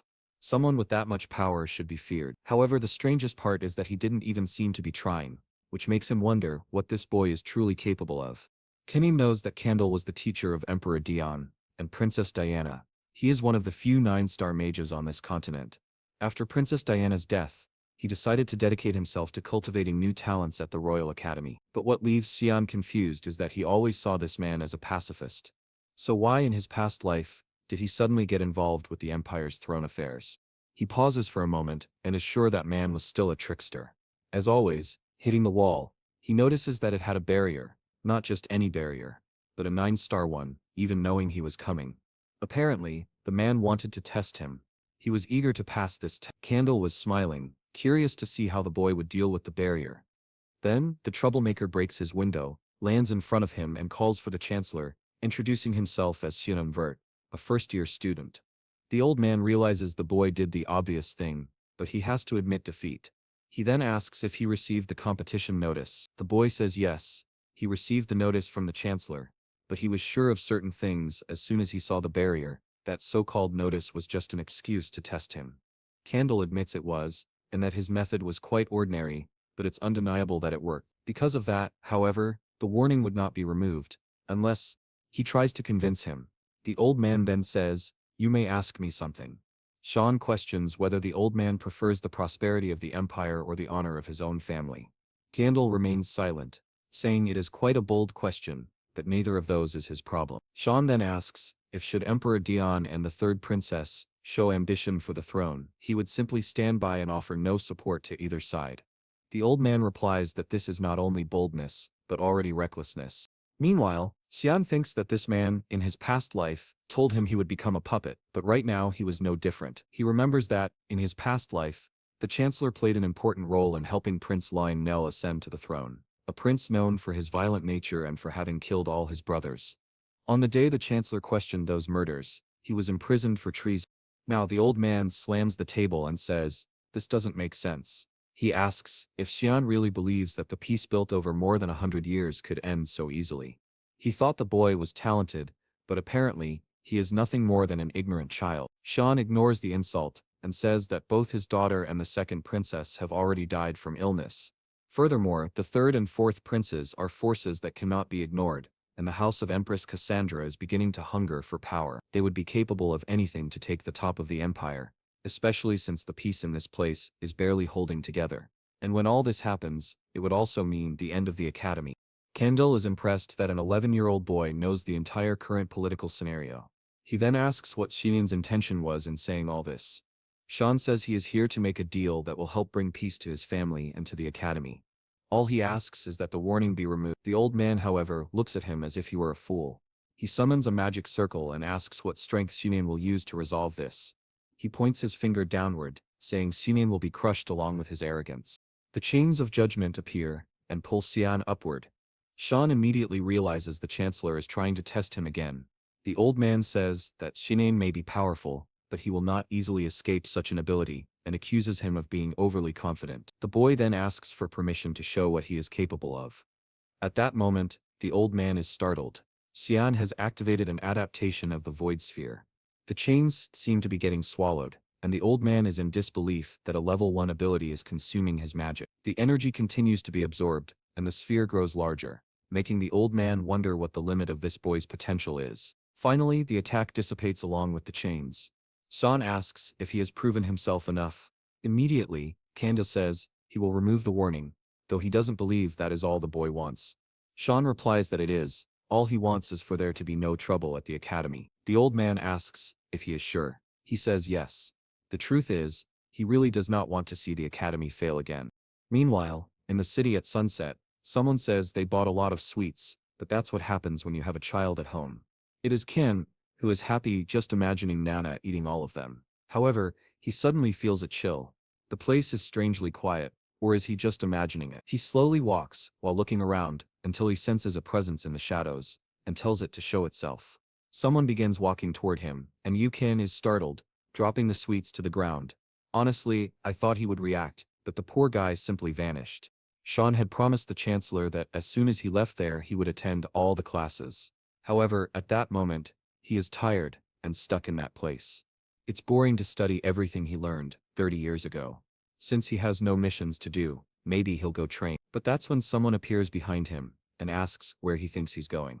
It's Arin, who says the class isn't over yet. He casually says he's just going to the bathroom, but she calls him a liar, knowing that isn't the right direction. Meanwhile, a man named Rishimo stands behind her, calling her Lady Aim. Sean then asks if she allows him to call her by her personal name. She tells him to stop changing the subject, but says yes, only in private. However, she wants to know why he is still so formal with her. The boy says it's because she is royalty, and he is just a common citizen of the empire, so he cannot be too familiar. Someone then approaches in the middle of their discussion. He calls for Ironin, and suddenly she appears. Startled, Sean looks to the side and sees a man on the stairs, saying it's been a long time since they last met. It is brother Fabian and brother Nerobian. Apparently, someone likes Bian. Aaron greets them, and they ask why she is surrounded by commoners, or if those people are her servants. Sean knows that the members of House Nero always belittle the princess. They then ask if the boy is Cyan Vert. Sean simply replies that it is a pleasure to meet them. They meet, and Sean introduces himself as the youngest of House Verde. The men reply that he doesn't need to introduce himself, because they saw his duel, and it was incredible. They are certain he will be invited to the next social gathering. They say they should talk more and not remain strangers. Sean notices that Harin is being completely ignored. The men place a hand on his shoulder and say, "This is an opportunity few people get." Arin just stands there until Nerobian puts a hand on her shoulder and says that without this person, the princess should not think too highly of herself. Someone like her should know her place. As the men walk away, Resamos asks if they are really princes. Eshel says, yes, and that, just as the saying goes, blood is thicker than water. But Sean says he doesn't think that's what's happening in this situation.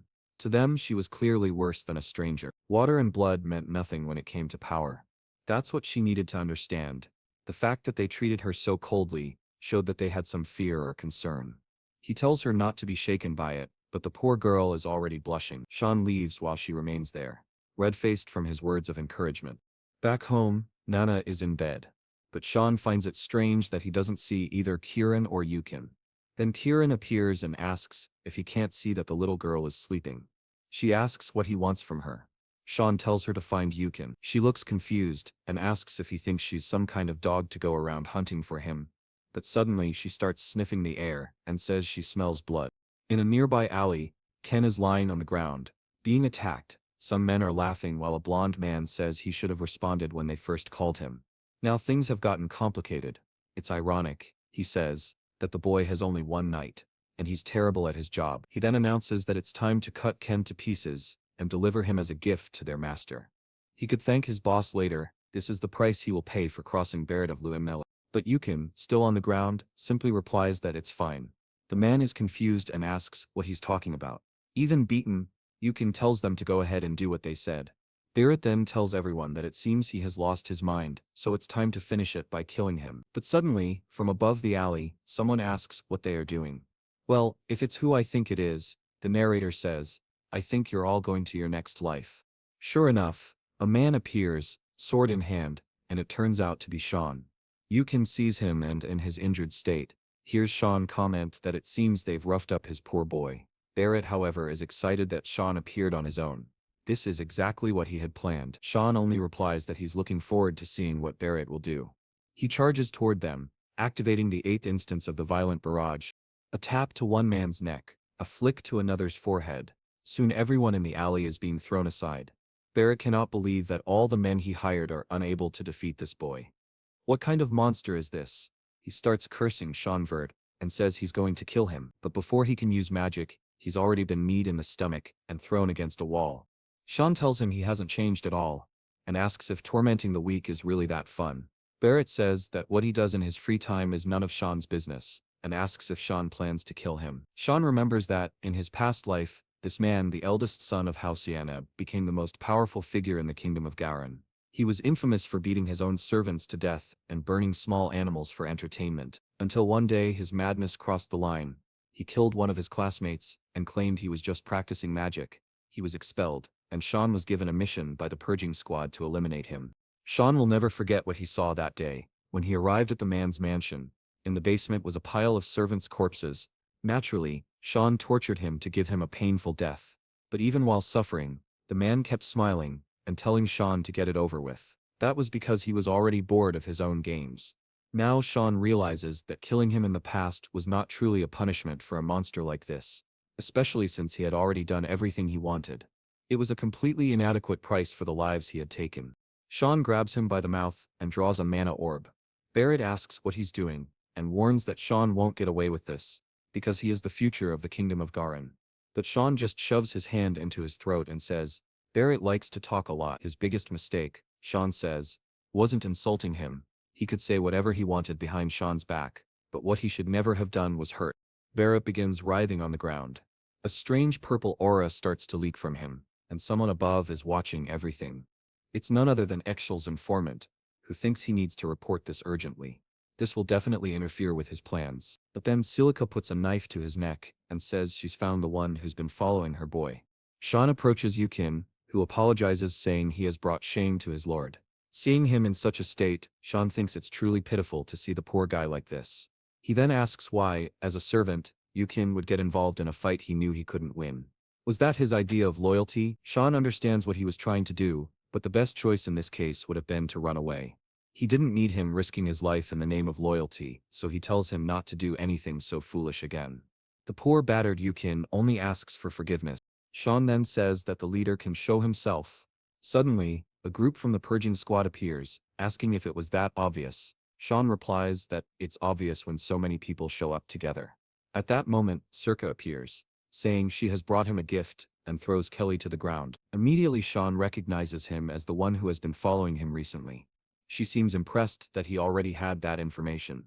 Sean says he had a hunch. She replies that, as always, he is very capable. Not only is he much stronger than any other assassin of the mist, but he can also negotiate directly with the Chancellor, and he has the mental fortitude to wield the magic sword. Truly, he deserves the title of successor, but the problem is that he keeps causing trouble. Sean says he's noted all of that, but warns that he will always refuse to be just a victim. Whoever dares hurt the people close to him will be crushed. Circa takes this as him saying he wants to protect those people, and says she understands. He then says he's leaving, and trusts in the successor's decisions. But before that, she tells him not to forget to deal with that person. Kelly asks what Sean plans to do with him, and if he's going to kill him. Sean replies that he's learned death is far too easy. Desperate, Kelly says that if Sean thinks he'll reveal anything, he can forget it. But Sean says he knows Kelly is none other than Kelling, the right-hand man of ill. Kelly is shocked, wondering how this bastard already has that information. Sean remembers this man very well, always at his brother's side, filled with jealousy when they were close during the wars. Still, Kellen was a real problem. Perhaps the best option was to kill him now. The problem was that doing so would send certain information to his brother, meaning it was time to use this man in his plan instead. Kellen, desperate, asks what Sean is doing. Sean activates the creation of a psychic clone. A cloud of mist starts entering the man's mouth and eyes. The scene changes completely to a castle. In the arena, a man attacks Auron, but she blocks it and tells him he will have to do better than that. However, he appears behind her and puts a sword to her neck, declaring victory. Auron tells him to stop calling her Your Highness, and admits she really can't beat him. He apologizes to Her Highness, and she tells him to learn and improve. Then they hear the sound of heavy training nearby. It's Yukin, taking a hard blow to the stomach, a kick behind the knee, and being thrown to the ground. Sean is impressed that he can take such a beating, considering he was just an ordinary worker. On top of that, he has good stamina, so maybe he could be useful in the future. Sean asks, is he's okay, and Yukin, spitting blood, says he's fine. Sean knows training must be hard, because at any moment they could be attacked again, just like with Barrett. Yukin then brings up Kellen and asks if he's going to be a problem. Sean says there's nothing to worry about, now he's on their side. Sean recalls the moment he absorbed that energy. Yukin was right beside him, and Kellen's body fell to the ground. Sean felt exhausted since he hadn't used that technique in a long time. The Shadow's Psyche is a level 9 darkness attribute. It creates a new shadow personality inside a person, allowing Sean to control them. Even in his past life, he had only used it once. He then tells the man to say who he is. Kellen introduces himself as Kelly Diegos, a guardian knight of Velius. He had been ordered to come to this city to observe Lord Xian. Sean is pleased with how obedient he is, and asks who his master is. Kellen says he originally served Lord Ieli, but now he wishes to serve Lord Xian. Sean agrees, and says his first mission is to return to Shell and report everything. Sean tells him. Kellen agrees to obey. Ken is watching with determination, and Sean finds it unsettling how well that magic worked. Aaron asks if he's there training with the knight. Sean humbly answers yes, but admits to himself he could have just said he was there to play cards. She then says that she has been practicing her swordsmanship with Ricimus ever since the recent incident. Cyan remembers what she's talking about. Everyone had heard that Verite Lu was found beaten in front of the infirmary. However, the worst part was not that he couldn't speak about what had happened, but that he could no longer use magic. What Shinin found strange was Ricime's reaction. He thought Rumos would have been happy about this event. Suddenly, Nuna comes flying through the skies, shouting for Xian. Both of them look up, and Xian asks what happened, since he had left Kirin in charge of her. Obviously the lazy one had been sleeping, right? Aaron grabs Nuna wanting to know where this crazy child came from. While Nuna is screaming that she found her daddy, Har becomes confused about this daddy business. But Nuna is clearly pointing at Xian. Now, the girl is on her phone, wanting to know since when and with whom. While the fool Xian doesn't know how to explain, time passes, and he has told them everything. Hara feels relieved to learn that Nana is not his real blood daughter, but she didn't imagine the boy had such a soft side. Yoken, on the other hand, is worried, because they would be expelled from the academy if this was discovered. However, Atenane tells him not to worry. She would never tell anyone. Xian is impressed by her promise. Honestly, he should have made her promise before telling her, right? Aaron looks at Resimos and asks if she can confirm this. Resimos says there's nothing to worry about, especially since it's not like she has other friends besides them.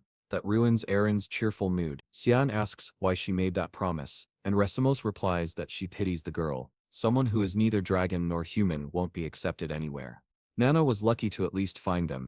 With that said, Resimos says she will have to visit Xian's dorm sometimes.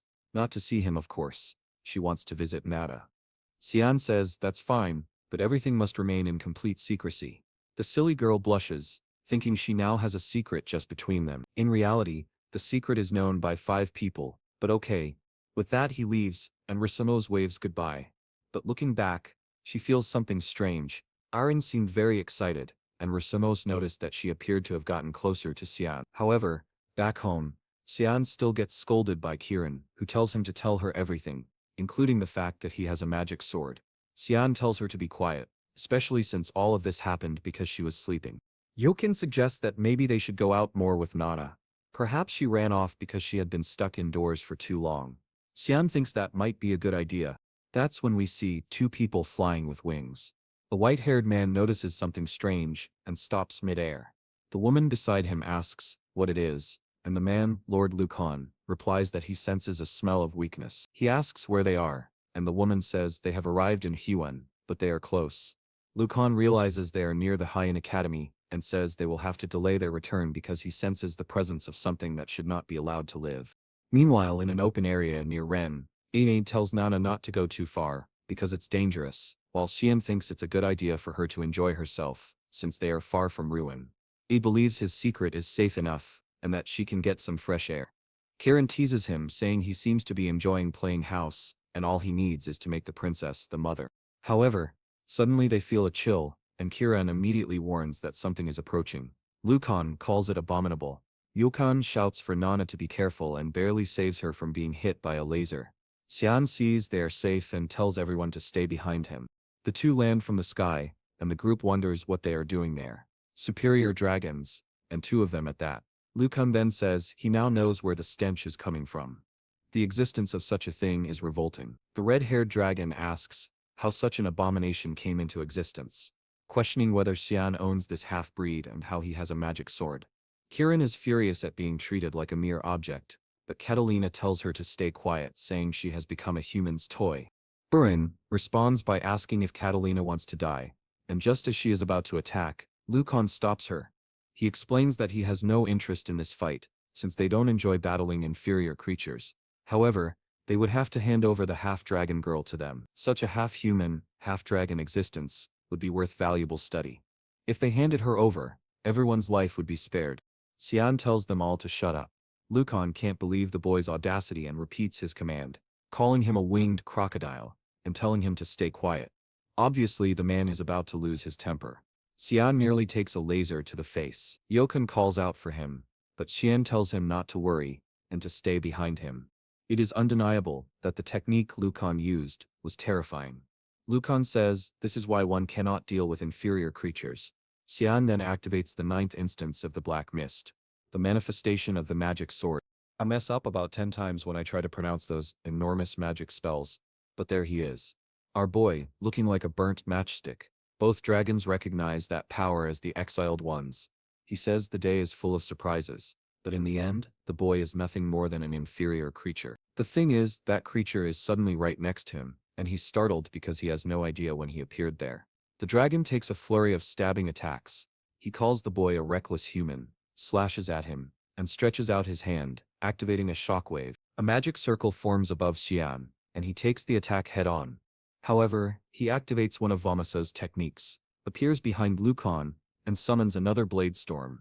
The dragoness, Catalina, is forced to step in to defend. Lucan tells her not to get involved because this fight isn't hers, but she simply says not to worry. There's no way she could lose. That fire barrier she's using has been refined for over 1,000 years. It should be impossible for a human, who doesn't even live 100 years, to break through. Until Xian activates the 8 petals. Suddenly, we're back on Mount Ro. 8 slashes strike the barrier, shattering it. She's left wondering how this is possible. And then just like that, Xian's slash has cut her down entirely. She disintegrates right there. Truly dead. Lucan, confused, asks what Xian really is. Someone with mere powers of the nether shouldn't possess this much strength. He demands an answer, but since Xian refuses to give one, Lucan decides to treat him as a serious opponent. Xian notices Lucan activating the polymorph ability of his magic circle. The dragon begins to emerge, canceling his human form and returning to his natural state. His eyes change, his teeth sharpen, his massive wings spread wide. He roars in Xian's face, but Xian leaps toward him, saying that he knows this is the moment when the dragon is most vulnerable. Already above his wings, Lucan realizes that perhaps Xian knows about the weakness in polymorph. Xian delivers a direct blow right to his forehead. Lucan calls him reckless, but is already thinking he needs to escape quickly. Xian just smiles, and says, it's too late. Activating the giant tree root technique directly into the dragon's head. Dark energy spreads throughout Lucan's body, and he writhes in agony in the sky. Moments later, we see Lucan calling out for Xian. He seems shocked, and covers Nana's eyes. Lucan has already carved up the dragon, and started roasting the meat. Dragon meat of this kind is rare. Nana says she wants a piece. At that moment, Xian's brother learns that he's working with a mysterious group. Link explains that the agents they had sent were killed by this force. Eshel asks if that's all, and the man confirms, but Eshel finds something strange. When that person left earlier, he was full of anxiety and fear. Yet now he seems calm and collected, like a completely different person. Eshel says he understands, but has one more question. As Eshel stares at him, he realizes the man has caught on to something. Suddenly, the man places a hand over his chest, and says, "May the grace of Lumendal be with you." Eshel smiles, thanks him for the answer, and tells him not to worry too much. But Eshel already knows, he'll have to be far more careful now. Since suspicion has begun, there's no turning back. He must at least make sure he doesn't become a problem for Xian. As he leaves the room, he runs right into a maid. He remembers she's the one who used to look after Xian. He asks what she's doing there, and Yi says he invited her. He asks if she's Emily, and she confirms. She says she wanted to ask a little favor, blushing all the while. "Girl, you'd better run." Meanwhile, at the dragon base, someone asks if Lucan and Catalina have truly disappeared. A man says that both their energies vanished near Rouen. Obviously, it's strange that the energy of an 8-star dragon could just disappear like that. From their drained stones, they can tell the two were likely defeated. But when they scouted the area, all they found were traces of a battle. One of them asks, how could anyone kill those two and not leave even a trace of magic? The green crystal says it's only possible if the attacker had the dark attribute, but they only know of one person in the kingdom strong enough to kill those two, and that person does not have the dark attribute. Which means there's someone powerful out there they know nothing about. The man says the only person at the Royal Academy with the dark attribute is a boy named Cyan Vert. On top of that, there are rumors he encountered an evil dragon at the front lines and survived. If that's the case, perhaps he was also involved in the disappearance of those two providers. The green crystal says it's all a strange coincidence, and they'd better keep an eye on him. Then he tells someone named Lunav Rain River to send his granddaughter. We are back in the royal dormitory. Obviously at the first opportunity Erin had, she went to visit our boy, and even brought a cake. She said it was a gift for Nana, who was overjoyed. However, she had actually brought an entire cart full of presents. Sitting at the table, Cyan thought that at least they were getting along well, and things were calm for the moment.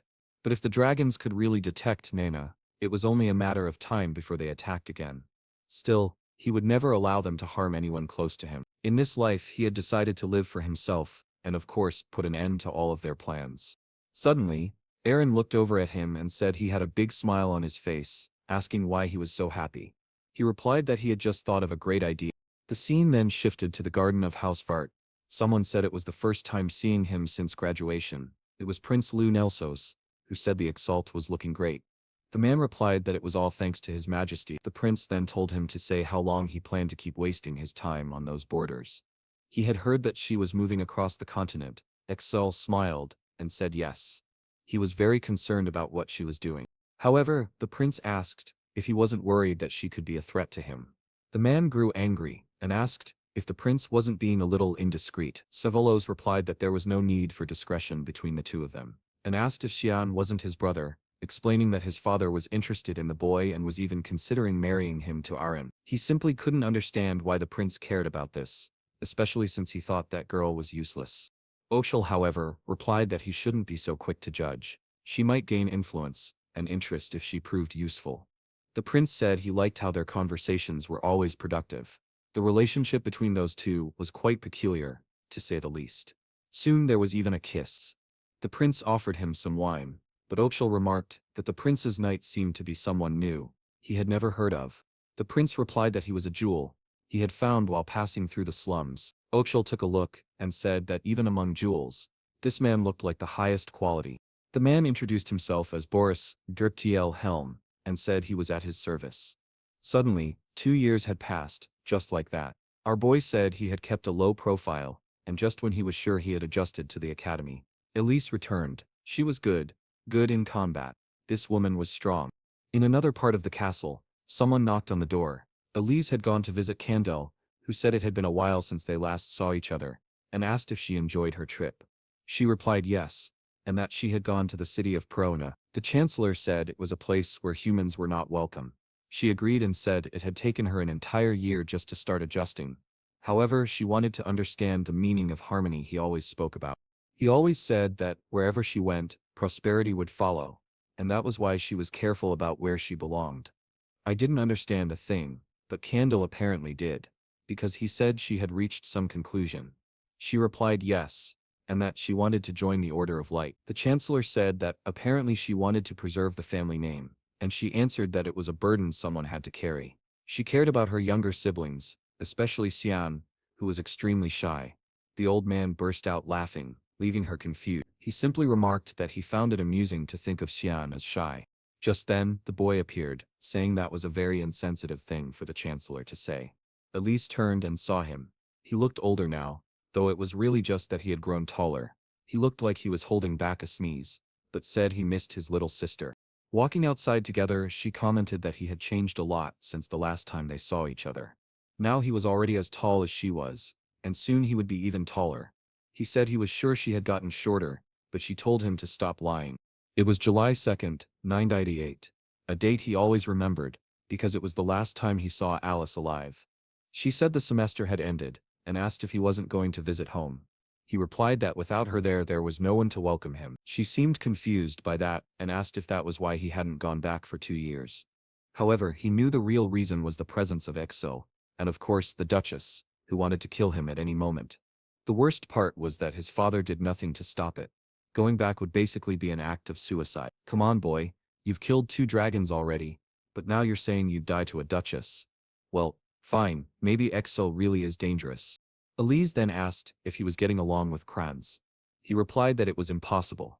She asked why, and he said it was obvious from the way Kranz had always treated him, always trying to take his life. She had no idea about any of this, until someone stepped forward and confirmed the information. Our boy then explained that this was his guardian. Poor thing, she had only just found out. She had thought he was just some crazy guy following them around, because he looked so weak. Some time later, she understood what had really happened. He told her that while all this was going on, she had been in Peruna without the slightest idea, but he reassured her not to worry, because this problem was created by the Duchess and Cran. They were the real villains. Still, his expression seemed to change. He asked her what was wrong, and she snapped out of it. He then asked if she had told anyone else about this. She said it was all in the past, and that Cran had shown no remorse. Suddenly, his big sister pulled him into a hug, crying emotionally, telling him that he didn't need to carry such a heavy burden alone. Whenever he needed, he could count on her. Cyan replied that from now on he would protect her. But suddenly, she said she couldn't stay any longer because something had happened that she needed to resolve. She told him to take care of himself while she was gone. It was then that Yukon sensed something strange. She hugged him tightly, thanking him for looking after her brother. Yukon was about to say he didn't take care of this lunatic, but Shinin quickly signaled for him to stay quiet. Some time passed, and she seemed to be leaving. Even though he was smiling, he knew it had been a long time since he'd seen her so serious. Then the scene shifted to the past. Xian was taking sword strikes. Cran asked if he was already tired, and ordered the motherless brat to get up. Xian, weakened, replied that there was no point in saying that, since Cran had already won. But he still took another blow to the face, and Cran ordered him to shut up before coming at him with another attack. Just then someone appeared and told him to stop. It was Elise. She demanded to know what he thought he was doing, and Cran immediately apologized to Xian. From the look on her face earlier, Xian knew there would be trouble at home, but perhaps this was a good way to reveal the truth about the people around her, and maybe change her fate. Someone then handed him some letters, saying they were for him. Yoken said one came from the academy and the other from the cleaning staff. He picked up the black envelope, saying the other must be from the imperial court. Yoken took a look and confirmed it. He and Kiran seemed curious about what the court wanted. Xian explained that one was an invitation to a banquet, and the black letter was of course, an assassination order, the target being a man named Drano Nephilos. The assassination would take place during the banquet. This news shocked the entire kingdom, as Drano was the younger brother of the emperor. Kiran asked if he was going, and Xian said yes. He had things to settle. He wondered why that cursed woman had given him this mission, when in his previous life it had been assigned to someone else. Kiran teased that the banquet invitation must have come directly from AIM, and said that Shinain had finally received a love letter. In response, Xian activated his sword manipulation, sending her straight to the floor. That was when a voice called out, saying they were hungry. Yukin, startled, asked what was wrong. His expression then changed as well. No one said anything, but it was clear she had grown. The scene then shifted to the exterior of a castle, where someone was running and opened the door. It was Lady Elise, who had apparently arrived at Housefort. The butlers commented on her return, but she immediately asked where the Duchess was. The woman in question was calmly reading a book until she heard loud footsteps at the door. Elise walked straight toward her. The Duchess asked how long it had been and how she was doing, but Elise simply raised her hand and slapped her across the face. Everyone was shocked. The butler asked why the guards weren't doing their job. The Duchess, stunned, asked if Elise had lost her mind. Elise retorted that it was the Duchess who should be asked that question. After all, she had tried to kill Xian. The Duchess looked alarmed that Elise knew, but quickly denied it, claiming she would never do such a thing, and demanded evidence. Elise replied that the moment the Duchess asked for evidence, she had already given herself away. As the Duchess ordered the guards to act, Elise continued shouting, demanding to know what they were talking about, and ordered them to restrain her. The guards rushed at Elise, apologizing in advance, but it was clear this would not end well for them. Elise dodged the first attack and kneed one of them in the neck. She activated a spiritual magic called Andanine, and struck down everyone in her way. The Duchess trembled as she saw all her guards fall in the blink of an eye. She ordered Elise not to come closer and demanded to know why she was doing this. Elise replied that Xian's guardian had already confessed everything, that he had received orders to kill the boy 2 years ago. The Duchess scoffed, saying it was ridiculous to act based on the words of some lowly servant. But Elise told her to shut her mouth and warned that she would face the consequences, because everything would be reported to her father. Her time here was over. With that, Elise walked away. The Duchess, however, only thought to herself that the foolish girl still didn't understand anything. Duke Williams had no interest in anything, except for that one child. The scene then shifted to him, saying that he knew about the assassination attempt and asking what the problem was. They said that one of his sons had almost died. The father replied that he wasn't going to make any excuses. He simply believed that Xian would survive. Elise insisted, saying that it was extremely dangerous, since it had been a child fighting against 6 knights. It was only thanks to one man who decided to protect him that he survived. The father laughed and asked if she really thought that fake knight had saved Xian. That man had been nothing more than a simple worker.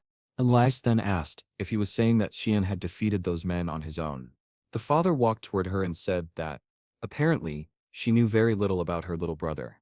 He handed her a letter and told her to take a look. She asked what it was, and he said it was an invitation to the imperial banquet. He wanted her to go in his place. It would be a good opportunity for her to clear her mind and stop worrying so much about Xian. He was far stronger than she imagined, and soon she would realize. Bang, the door shut in her face. She walked through the halls, wondering how she was supposed to stop worrying about her brother when he was only 13 years old. Someone then called out for the young lady. She seemed happy to see Cecilia, who welcomed her back warmly. Cecilia rushed in to give her a hug, asking how she had been and why she had stayed away for so long without even writing a letter. Cecilia, illegitimate, was a knight of the High Squadron of the Order of Light. From the very beginning, she had been Eluza's supporter, teacher, and friend. Luzis asked her what she thought about a change of scenery. It was time for the two of them to go to the imperial city. The scene then shifted to a carriage. Inside, Nana was looking out the window, saying she could see a servant. The boys kept insisting that she needed to learn how to hide her tail. She focused for a moment, and everything seemed to vanish. Cyan thought to himself that his life was at least a little easier when she could conceal it. He then asked if she remembered what he had told her. She said yes. For now, she was just his maid. Still, he felt nervous. He was certain she would cause some sort of trouble. It was then that they heard something outside. Cyan asked Yukane what the problem was. Yukane said there were some mountain bandits. Just looking at their faces, Cyan thought they didn't stand a chance. He told Yukane to deal with them quickly. Before one of the bandits could even finish speaking, he was struck in the neck and collapsed. The others shouted for their leader and rushed toward Yukane, but he calmly unleashed a series of consecutive strikes. Moments later, all of them were dead. Now Yukane was truly a force to be reckoned with. Cyan told him to return to the carriage as they were leaving. Elsewhere, someone slammed a sheet of paper on the table, the guest list for the banquet. Surika thanked her and was asked whether the plan should be postponed. She replied that it shouldn't, because the target needed to die. The woman then asked why there was such urgency in killing Durni and Niphalos. Esdri explained that he was a disgusting predator who used his power to pursue married women. The sooner he was gone, the better. And on top of that, he was her fiancé. A plot twist, indeed. But then she noticed someone else on the guest list. A person so physically fragile, she almost never attended any classes, yet an extremely rare genius with mastery over 20% of all attributes. Lunav Renriver, the granddaughter of the Grandmaster of the Magic Academy. Garam. Sarika knew she had been kept hidden, like a precious jewel. So why was she suddenly appearing at this banquet? Her aide revealed that it had been Master Rayagans himself who had sent the girl. Sarika didn't like this at all. She had no idea what the plan was, but she was certain something was going to happen at the banquet. The scene then cut to the city, where the group had just arrived. By accident, Nana bumped into a man. He began to scold her, but she quickly apologized and asked what was wrong. Cyan thought himself that if the man knew her real age, he wouldn't be smiling like that. Nana walked away, saying everyone in the city seemed so nice, while Cyan urged her to stay away from that guy. Her problem, however, was that she never suspected anyone. Yukon then told Cyan to look into her eyes. Immediately he realized trouble was coming. Her pupils had turned black, and she said she was hungry. When this happened, she emitted an aura that made her easy to locate. Cyan told Yukon to get her to a restaurant immediately. Yukon grabbed her and ran. Sometime later, she had already cleaned out about 80 plates of food. Cyan thought to himself that at least he had brought enough money, but then, he sensed a strange mane in the air. Someone approached, greeted him politely, and asked if he was Cyan Vert. Here came the dragon girl, making playful remarks. Cyan was confused that she knew his name and asked who she was, but she ignored the question and sat down, asking if he minded. He told her to answer directly, and she finally introduced herself. Luna introduces herself, saying she is a new student at the academy. Cyan thinks the name sounds familiar, but admits he doesn't pay much attention to juniors, which is why he hasn't met her before. She says that's to be expected, since no one is as well known as he is. Meanwhile, Nana is asking Riken if Luna is a friend of Xian's, but he replies that he has no idea, though she doesn't seem very friendly. Luna comments that it seems Xian is getting along with his knight and servant, and that he appears to be close to both of them. She also notes that he has a much kinder personality than she imagined. Xian simply replies that he sees no reason to eat separately from them. Still, he can't help but notice that, for someone he just met, she's praising him far too much. What is her real reason for approaching him? Luna then asks if he is attending the imperial banquet. He says yes, and asks how she knew. She replies that it's obvious, when someone from the academy comes all the way to this place, it usually means they're going. She says she's happy to know they'll see each other again at the banquet, as she has also been invited. This makes Xinane think she must have at least some noble background. Suddenly, she stands up and says she unfortunately has to leave, but tells him to remember the name Luna. She repeats the request before walking away. At that moment, Xian remembers who she is. She's the granddaughter of the Grand Master of the Magic Academy. This makes him wonder if the Grand Master himself sent her here. In his past life, Luna died very young, still a student at the academy. Some said it was because her body was too frail, while others believed it was due to the experiments she was subjected to at the Witchcraft Academy. Now he's getting involved with people he had never met in his previous life, which means the future is bound to change even more. He also wonders why so many influential people seem to be connected to this banquet. Sometime later, Erin is fixing her hair. She turns to Remus and asks how she looks. He gives her a thumbs up, saying she looks wonderful, the best version he's ever seen of her. He urges her to decide quickly, as she's already tried on dozens of dresses, but she grabs another, saying she's still not satisfied. Remus insists that Xian would like this one. She turns to him and asks what her dress has to do with Xian. He simply replies that it's obvious, since she was the one who sent the invitation. Flustered and blushing, she doesn't know what to say. At that moment, a maid arrives with a gift from Prince Luenao. Aaron looks confused, as it's unlike her brother to do something like this, while Remus praises the gift, saying Xian will surely love it. Time passes, and we finally arrive at the much-anticipated banquet, filled with nobles moving about. Our boy stands by the wall, calm and observant. He glances to the side and notes that if Kellen is there, Estelle must have arrived as well. Kellen confirms this, saying Estelle is currently with Prince Luenel, but that he has something to tell Xian. When Xian asks if something happened, Kellen says he has a bad feeling. Many people could be in danger, including himself. Estelle had ordered him to leave the imperial city before the banquet began, claiming that something would happen but it would be for a greater cause. Xian wonders if Exilsel was behind the bloody banquet from back then. Kellen admits he's afraid Xian might get hurt, but Xian tells him not to worry, and to leave the city. Kellen questions if it's really safe for him to stay, but Xian assures him it is, and tells him to disappear quickly. With that, Kellen departs. Xian reflects that this little mess is becoming more and more obvious.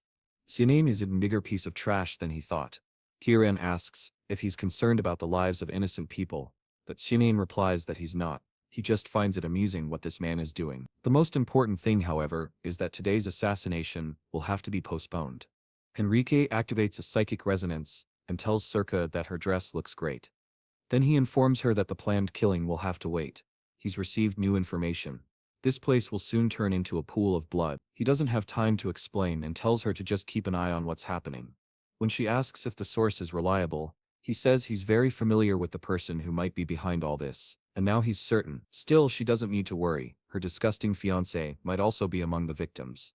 Embarrassed, she asks how he knows who her fiancé is. But he simply turns and says he's going to work. As he walks away, someone calls Circa's name. She turns, confused, and sees Elise, looking beautiful, who says she's missed her master. Circa asks what she's doing here, and Elise says she came to clear her mind. But now Circa is worried, because Elise will be caught up in this chaos as well. Then someone approaches, remarking that he sees two beautiful flowers before him. Clearly, he's not someone Circa wants to see. From the look of it, it's her fiancé, the charming Dranian Nephilos, and judging by his smile, he's definitely not a good person. Meanwhile, Xian approaches Yoken and says he has a job for him. He thumps his chest, saying the job is his. Cyan tells him to stop it, thinking that he's gotten far too confident these days. Maybe drinking dragon's blood and training all this time has turned him into a real warrior. Then Cyan tells him to go to the aqueducts and keep watch over the area. But Yuken says he's scared because it's too dark, and just like that, Cyan takes back what he thought about his confidence. He tells him to stop making excuses and go. Then Yukin tells him to look behind him. There was someone extremely suspicious watching him. Cyan immediately charges forward, saying he'll handle it, only to grab, you guessed it, poor Emily. She had been startled and almost crushed. The scene shifts to someone descending the stairs with a torch. They reach the lowest level and declare that the time has come, calling for all the servants to rise. Back at the banquet, Erin is annoyed that Xian hasn't shown up. She touches her necklace, saying she should have expected this from him. That's when someone greets her, saying it's a pleasure to meet. Erin quickly recognizes her as Luna Rain River, who says she's honored to be remembered by royalty. Erin smiles, saying she could never forget a prodigy from the kingdom of Garen, and as the voice of the empire she welcomes her to the banquet. Luna praises her kindness, and says it would be nice if Xian realized how sweet she is.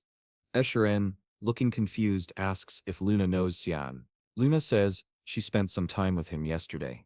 Esherin is already suspicious of how close they seem, but instead of keeping it to herself, she says it out loud. Luna smiles and says that's what she suspected. Lady Erin has a crush on Xian. Before Erin can react, someone screams. Both women turn to see another woman trying to alert the guards, but she's struck in the neck before she can finish speaking. They're both confused about how an intruder got in, because there's an assassin inside the imperial palace. The masked man looks at them and says, the princess has been located. The scene changes to Nana, introducing herself to Emily, who is shocked. She falls to her knees, devastated to see the new maid is younger and prettier. She asks Xian if he replaced her. He says no, but what really interests him is why Exel brought her here. Emily explains she thinks he wants her as a maid because he even requested to hire her. Naturally, Xian doesn't like hearing this. And we then see the moment Estelle asked for her to be his maid. He said she seemed lonely ever since Xian went to the academy. Back in the present, Emily says she refused. Of course she had to wait for her lord. When asked if she's sure, she insists she is, but says Estelle doesn't want to give up on her, especially since he brought her here. Xian orders Yukin to protect Nana and Emily, because things are about to get dangerous. He recalls that in his past life, Emily was never here, and the fact that Estelle sent Kellen already proves he's been watching him for a long time. But he won't let his brother harm his people. Chaos erupts outside. Suddenly, Emily shows Xian a ribbon, saying it was a gift from Estelle for his brother, and blames herself for forgetting to give it to him. Nana notices something strange. Something red is seeping from inside the crystal, giving off a specific scent. Elsewhere in the castle, someone sheathes their sword. It's Estelle, telling the prince that everything has begun. The prince smiles and says the day they've been working toward has finally come. Estelle praises the knights the prince sent, and says the recipients must have also received their gifts. The prince smiles again, saying that with all this, the empire will rise from its decay. The honest older brother agrees, saying it's time to show everyone who the empire truly needs. Back at the banquet, someone shouts for everyone to run this way. It's Arin, telling people to evacuate and let the guards handle it. Luna tells her to run too, but Arin says she must evacuate everyone first. Luna says she'll help, and Arin thanks her. Meanwhile, a man is cutting down every guard in his path. One hears a scream and sees more enemies approaching. Another knight is killed, leaving the man unsure of what to do until someone calls for the commander and warns that the place is full of mandrakes, high-level creatures that should only exist on the front lines. So what were they doing here? As he despairs without a solution, one of the creatures is blown to pieces. It's Circa, looking beautiful and powerful, telling them to evacuate. The poor commander asks if she isn't an instructor at the academy, not noticing someone approaching her from behind, but from behind that person, Elise appears and slices them in half. She tells him to run and let them handle this. The general orders all knights to help with the evacuation, but the mandrakes keep attacking, and the two women prepare to fight. Then one of the enemies rushes past them, ignoring them entirely. The attack is heading straight for Erin. That's when Circa realizes the princess is the target. Head smashed to pieces. The general's shout saved the boy's life. He ordered everyone to protect the princess. But then splash, some blood splattered onto her face, and she began to cry. Such a tragic scene. Oh, wait. It was just the general. Poor guy, but no one really cared. Still, Erin felt sad that Captain Morris, dear God, was gone. She begged him not to die, saying enough of this, but she saw that he had already passed away, his serious expression still frozen in place. She began to blame herself, saying it was all her fault. Meanwhile, Luna activated a combined water explosion with a wind explosion, sending a massive tsunami forward. Erin was impressed that a second-year student could use fusion magic. Luna told her it was too late for that man, and that she needed to evacuate as quickly as possible. Though still saddened, Erin knew the mandrakes were getting closer, so she had to run. The guards told her to go, promising they would handle things. They wouldn't let the captain's sacrifice be in vain. Luna started shouting at her to move, while Erin closed her eyes and vowed she would never forget his sacrifice. Suddenly, the knights were surrounded by a golden aura. Yaren announced that he had placed a temporary barrier around everyone to protect them from the mandrake's poison, since even a touch could be fatal. With the princess's order that none of them die, the knights smiled and thanked him, though their expressions said they still expected to die. They charged into the mandrakes, slashes to the torso here, slashes there, but then one knight took a heavy blow to the chest, sending everyone flying. Elise shouted for everyone to get out of the way, launched a freezing attack, and ran toward Aren, telling her she had to leave immediately. Irene had no idea who this woman was, so she introduced herself as Eliz of House 40. The mandrakes screamed, only for Circa to leap in, cutting everything down. The problem was that no one from the academy could know she was a dagger user, otherwise they might start associating her with the Mist group. But given the destruction around them, it wasn't the time to worry about that. She used an attack our boy had once used before. 8 petal strikes. The mandrakes from the vile pack finally stopped moving. But what the knights didn't notice was the assassin right behind them. Or rather, there was one, until it was sliced in half. Circa told them to stop letting their guard down because there were still plenty of enemies nearby, while simply asking them to please ensure everyone evacuated safely. Yet, deep down, what she really wanted to know was the source of that terrifying presence she felt. She was feeling it, running through the corridors. Running was more worried, because she was Can's sister and began to realize that she had no idea where he was either. That's when the wall exploded. A creature appeared right in front of them. They started to find it strange that the monsters were showing up exactly where they were. The problem was that a Krayer was a high-level night monster. The little spider activated a chain trap, while Luna used a fire spear. The beast had its feet trapped, and was forced to defend against the spear strike. They were impressed that those two girls were not weak at all. She realized that she had to show the Academy juniors that she was strong too. The creature let out a roar and launched a blue attack in their direction.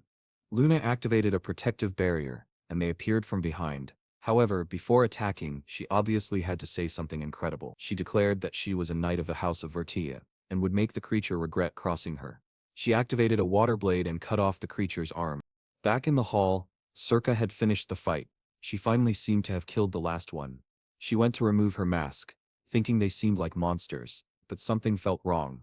That's when she was startled. Those assassins were actually puppets, controlled by a forbidden spell that allowed the manipulation of dead bodies, and to control so many of them, it had to be someone extremely powerful, who had been preparing for a long time. Something on this scale was certainly not done by a single person. Perhaps someone was trying to start a war. But some of the assassins were dead, and a man asked if those were the last ones. He collapsed with his sword on the ground, and suddenly 2 impostors appeared behind him, asking if His Majesty was all right. He told them not to worry. At least he still had the 2 of them close by. Exel offered his help, saying he would assist His Majesty, while Lionel only observed. That blonde bastard told them not to worry, that the knights would take care of the rest, and that the king did not need to be concerned, because they would keep an eye on him. The crawler was finally killed, and she wondered where all these monsters were coming from. But then they were surrounded again by a group of assassins. Back at the moment when Emily gave Ely's gift, Yukon said he found it very strange. That was because Exel had never sent a gift to Cyan. He had always noticed that his boss kept a kind of resentment toward his brother. It seemed to be something much more serious than a simple sibling rivalry. Then Nana warned them that they needed to run. Something extremely dangerous was coming their way. Emily, confused, asked why the girl's eyes looked like that. Suddenly, the wall behind them exploded. He turned around and told her to hide. Yet another high-level creature had appeared there. In another part of the castle, the rest of the guests were desperately trying to escape. Even Circa's foolish husband, who was scared to death, he managed to be one of the first to escape. But at the door there were many assassins waiting. He could not afford to die there in any way, because he was eager to spend some quality time with his future wife. He asked Carolato if the back door was really safe, and Carolato said yes. But the moment he tried to ask for more reassurance, something struck his head. He was brutally split apart. People screamed in terror as his body fell to the ground like trash. Everyone thought that was the end, until a blue drop appeared and Elise unleashed a water explosion. She called for Lunevi, who cast a freezing spell, creating ice stakes that pierced through all the assassins. The knights stood there stunned, not knowing who these two were. The bold girl introduced herself as Elise of the House of Vertas. She loved saying her name. One of the knights spotted Aaron, and rejoiced that she was alive while Luna was trying to get up, telling them not to worry, and that she would recover soon. She warned that the next attack would begin shortly, and they needed to escape. Some knights stepped forward and declared they would protect the princess. The nobles behind them were all begging for victory, but Aris told them not to worry. She would give everything she had to stop the enemy. She had already realized that no matter how many times they killed them, the assassins kept appearing again. It was as if they were tracking something among them. What could it be? That necklace around her neck didn't seem suspicious at all, right? Back with Emily, Bermulf entered the room. She begged Hukem to do something, otherwise they would all die, but he couldn't understand why high-level monsters were appearing in the Empire. Still, after being protected so many times by Xian, it was now his turn to protect someone. The only problem was that Emily was holding him far too tightly. Bermulfo let out a roar and Hukem told her to step aside.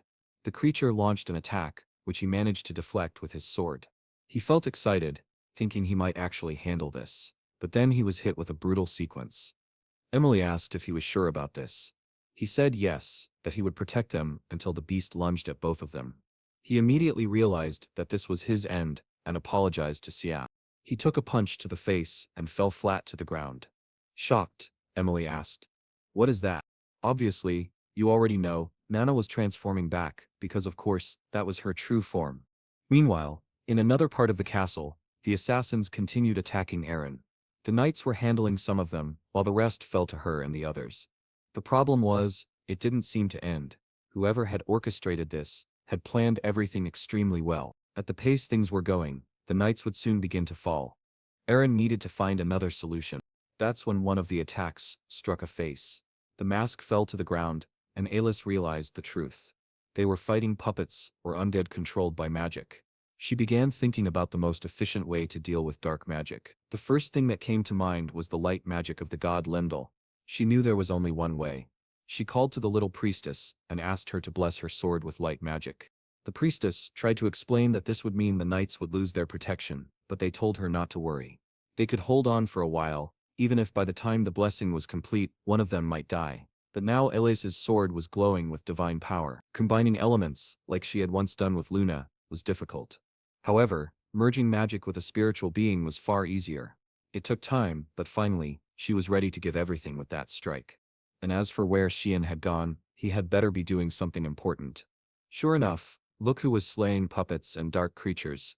Our dear Xian.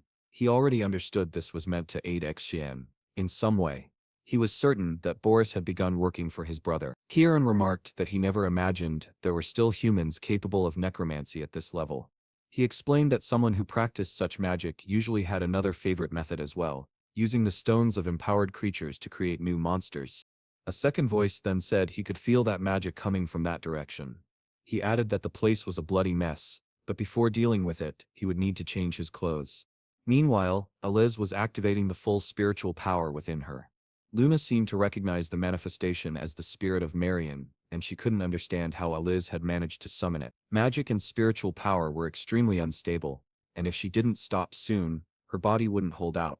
Marion placed a hand on her head, saying it was a shame that a child blessed by Peruna had to face such a cruel fate. She prepared herself, stating that she was extremely irritated, and unleashed an explosion that forced everyone nearby to scatter. Arin was stunned by so much power in a single gesture. The problem was that while some assassins were destroyed, others were already being reconstituted. Arin shouted for them to stop, otherwise she would end up dying alone. Still, she knew she had to finish this before things got worse. She needed to use the Spirit King's power to its fullest. She prepared for a strike, channeling everything, until suddenly someone grabbed her arm. The goddess halted, for a moment. Eris was confused. No one knew who that person was. Who could this mysterious figure be? They all wondered who this puppet, so completely different from the rest, might be.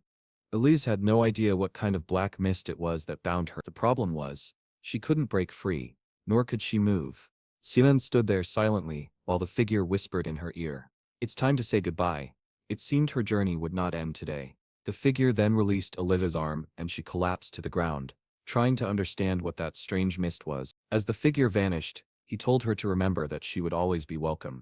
Aren was still confused, and Lunave said that mysterious person had blocked Ele's spirit manifestation. The assassins were advancing again, and poor Elise no longer had a way to protect herself. But don't worry, there was a boy with his dagger ready to cut them down. Now she realized he was not an enemy. Cyan kept cutting through the assassins until he stopped for a moment. Just as he expected, they seemed to be following the scent of something near the princess. He asked Charon if he sensed anything strange in that area. Charon replied that he felt Lunave's presence, but Cyan asked about something else, and Aquaranon explained that there was magical energy coming from the princess's necklace, the energy of a beast. Cyan said he would need Charon's help, as he was going straight ahead. He struck the ground and created a spatial distortion. With that, a domain of mist began to spread. The puppets turned into smoke, and the knights grew fearful as the space itself began to shift. As the creatures advanced, they became trapped in the ground and disintegrated. Alice noticed that the mist was consuming the puppets. Within seconds, the entire place fell silent, as if nothing had happened. Lauren was confused at how anyone could handle so many creatures at once. Then she noticed something strange lying on the ground. Just as she thought of helping, Cyan appeared behind her. Everyone turned toward the princess, but she already had a knife at her throat. Naren seemed to recognize something familiar about that strange person. He struck, aiming straight for the necklace, which of course, it was dangerous, since the blow had struck near her neck. Everyone screamed for the princess, but suddenly he vanished. Out of nowhere, he appeared beside Luna. Shireen grew worried, told him to get away, and unleashed a beam of light. The attack struck him directly, but he simply transformed into mist. He then sent out a message, telling everyone not to worry, he had no harmful intentions. He explained that the creatures would no longer follow anyone, since he had already destroyed the jewel. He told them all to head to the front entrance, as he had already cleared the path. A knight approached Aren and asked if she was truly unharmed. She was more concerned with knowing who that mysterious figure was, but she replied that she was fine and asked where the others were. Luna and Alas were just getting back on their feet, and Alas said that for now it was best to run to the entrance. Later she would try to understand who that person was, but at the moment their priority was saving the girls. Still, Luna, with her magical sensitivity, seemed to recognize him. Cyan. Back with Nana, the beast lay slaughtered on the ground. Emily was trembling, wondering if that maid was really who she claimed to be. Cod admitted he had no idea, since she had never done anything like this before. Not only had Nana killed the creature, but she was devouring it. In his past life, there had been rumors about why she feasted like this. People believed it had been forced upon her by Princess Aren, who was desperate to inherit the throne. But now he realized that the necklace given to her by Exel was all part of a plan. With the prince, they had eliminated the creatures and been hailed as heroes of the empire. In the end, they were the ones who benefited the most from the incident. Kieran asked if he was really suggesting that those two had planned everything. Sacrificing so many people for such a goal made her think humans were worse than demons. But Shinin said this was only the beginning. After all, he was not much different himself, having aided in countless massacres in his past life. Kan then asked if he was already leaving. Shinin said yes, because Nana was probably waiting for him. The Imperial Knights should be able to deal with the rest. At that moment, Tanaran said something was bothering her. When asked what it was, she explained that she sensed the same scent from the princess's necklace in the one Emily had brought. Back in the room, Nana said she smelled something delicious on Emily. Mena, terrified in the background, insisted that Emily was not that strong, while Yuke struggled to understand why Nana had suddenly become a monster. Worse still, she seemed intent on killing Emily for some unknown reason. He had to stop her somehow, but he couldn't bring himself to raise a sword against her. Nana leapt toward Emily, saying she couldn't control herself. Yukon closed his eyes, unable to find a solution. The solution came when Cyan stepped in, taking a strike across his chest. Cohen moved behind Emily, and Cyan told her to resolve this quickly. With that, the necklace was removed and thrown to the ground. Before Emily could react, Cohen crushed it underfoot, destroying it. Karen then told the child to wake up to reality, reminding her that her father was there. Slowly, Emily came back to herself and asked what had happened. She saw the wounds on Cyan's back and asked if she had done that. Siano reassured her, saying it was fine, that it didn't hurt, and it wasn't her fault, but she collapsed to the ground, crying, saying she hadn't wanted to do it. Yukin and Emily didn't know what to say, while Cyan simply told them it was best to leave quickly, as the place was a mess. Back with the crown princes, one of them was questioning the meaning of all this. The corridors should have been filled with monsters, yet there were none left.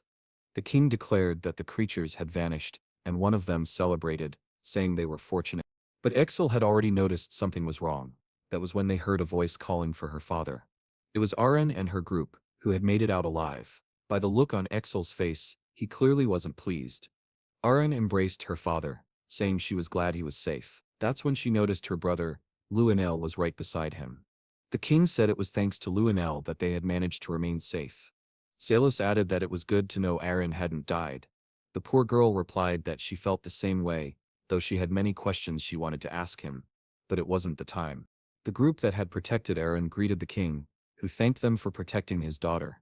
Then Aren noticed Eshel whispering something into the ears of the crown princes.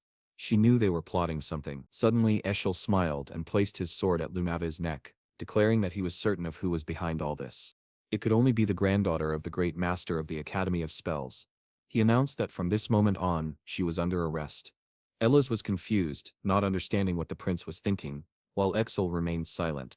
King Aren ordered him to lower his sword immediately, and demanded to know what he thought he was doing, but the prince declared that the situation was obvious. All of this was caused by the kingdom of Garan, who wanted to bring down the kingdom of Yusuf. He said Luna had been sent there to create chaos, and to assassinate the Marquis.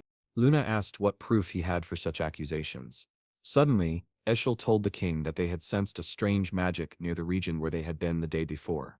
The king asked if it was true, and told them to explain. The prince only said that they had invited her in good faith, but had always kept an eye on her, and considering the evidence they now had, it was only a matter of time before the truth became clear. The king simply replied that he understood, and one of the princes told him not to worry, that they would take care of it. Poor Luna realized she had fallen into a trap. She only wanted to know if this was part of her grandfather's plan. With that, Luna and the entire group from the Academy of Garan were arrested. Esem, who had been separated from Aren during the confrontation, was now with the noble knights. The following day, a funeral was held in the capital for all who had died in the massacre. Cyan had managed to greatly reduce the number of deaths compared to his past life, but the day was still remembered as the bloody banquet. Some time later, he was passing through when Eluz found him. She insisted on treating his wounds. He told her she didn't need to, but she silenced him, saying it was the least she could do. He admitted he was glad he had managed to escape the dangerous monsters. He added that if it hadn't been for that man, she wouldn't have survived either. But Eluz wanted to know who he was. She said what struck her as strange was that the man was exactly the same height as Xian. What a coincidence. She then remarked that his physique had improved quite a bit, judging by his injuries, proof he had been training hard. He only turned his face, confirming he had been training, and she teased him by asking why he seemed embarrassed. Flustered, he ran off, telling her to stop making fun of him. Just then, Shelly appeared, remarking how close the two of them still were. He asked if Shinane was doing well. Xian replied that he was, and thanked him for the concern. But he quickly noticed that Shelly was prepared for something, and asked directly how the investigation was going. Eshel self wondered if Shinane also sensed that dark side of Shelly, the one that gave her chills. The blonde one explained that he was there precisely because of the investigation. They had found a bracelet in Lunive's room, and inside it was one of those stones that had attracted the creatures. She had said it was given to her as a gift. Sinain remarked that if that were the case, then they needed to pursue the true suspect. Eshel Sim asked him if he too had received any gifts. Xian replied that he didn't remember receiving anything, and asked if they had identified who had delivered Lunede's gift. Oz said there were claims it had been given by a merchant who frequented the palace. However, that very same merchant had been found dead earlier that day. That was why they were working so hard to uncover everything. For that reason, Ekshel pressed again, asking his brother if he had received anything. Xianin already knew this was no investigation at all. They were simply hunting for someone to blame. Meanwhile, Emily was sitting on a bench when a man approached. Xianin immediately realized she was in danger. Suddenly, someone inside the room complained of a headache. It was Xianin. He said he hadn't recovered yet and needed rest. Elise told Shelly that Xianin's back wound was still bleeding heavily, and that he needed to go to the infirmary. Shelly acknowledged it and said he was leaving. But then, Xian spoke up, saying he had no memory of receiving any gift. After all, If Joking had approached him, he wouldn't have survived the massacre. Eshel thanked him for the answer, thinking to himself that he was lucky that girl hadn't delivered anything to him. At least it spared him the trouble of having to eliminate yet another person. Still, it angered him. Cyan was supposed to have died in the banquet. Suddenly, Har called out to Cyan and patted him hard on the back, telling him to lie down. Blood dripped to the floor and a maid nearby asked why he was doing this. She said she had done everything he had asked, that she had delivered the necklace to Princess Arin. She swore she wouldn't tell anyone. But the man told her that her role ended here, and now he had to complete his task. After all, the whole situation infuriated him. Given all the preparations, he struck her down, telling her to rest in peace. Then he paused, remembering something. He opened his grimoire, muttering that he had to learn how to get rid of all the bodies. Strange creatures with many eyes emerged. He ordered them to devour. It resembled the power of that sly librarian. He had taken the book. Back with Emily, the man was approaching when she turned around, but then it was our dear Brian, bringing her some apples. Damn, these people really loved making dramatic entrances. He sat down, saying the weather was great, but Emily wanted to know how long they were going to stay there. Brian replied that they would remain until Cyan gave the order to return. At that moment, we saw again the moment when Emily had received Excel's gift. As soon as Khan saw it, he immediately understood what it was. He destroyed it, and told her to listen carefully. Not even the imperial city or the house of Vertus would be safe for her. She had to hide until further notice. He called for Yuken, explaining that he was extremely busy and would need him to protect Emily, and of course, also take care of Nana. He warned her that for a while they would have to stay apart. And now Brian realized something strange. He had never seen Cyan smile like that. Emily asks if Nana is doing well. He says that she is having difficulty sleeping, but it seems like she is recovering. She then says that, apparently a lot has happened since Sean came to this place. It's crazy that his maid has a dragon's blood. However, this only makes her want to help Sean even more. Brian agrees, saying that he feels the same way, but at the same time he remembers the moment when she grabbed his arm. He turns red, wondering why he is remembering that moment. She then says that together, they will do their best for Sean. Embarrassed, he smiles, and says yes. The scene then shifts to the son asking his father what he means by that. He says the evidence is undeniable, and they cannot let the suspects escape like this. However, the king tells him to calm down and says the decision has already been made. The son responds that he is being weak and won't be able to maintain dominance over the continent. Ending this way, he almost gets struck when his father tells him to be quiet. The king says that his ambition to dominate the continent may sound noble, but he must remember that the Yusuf Empire doesn't only border the kingdom of Garin, it also borders the demon world Espania and Prina. If they start a war against Garin, they will be weakened on all other fronts.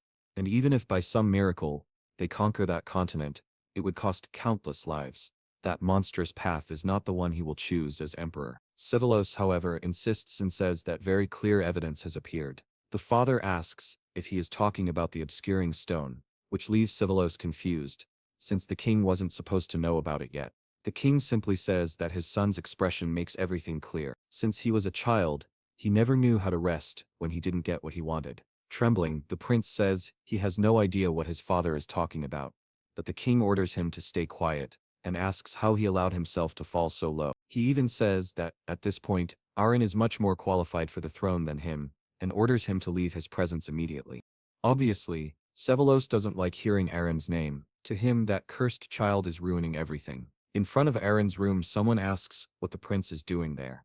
But the door opens, and Arin begins to say that the princess is still recovering. However, Sevalos suddenly punches her in the face, and the poor girl falls to the ground. Arin then stares at him and asks what the meaning of this is.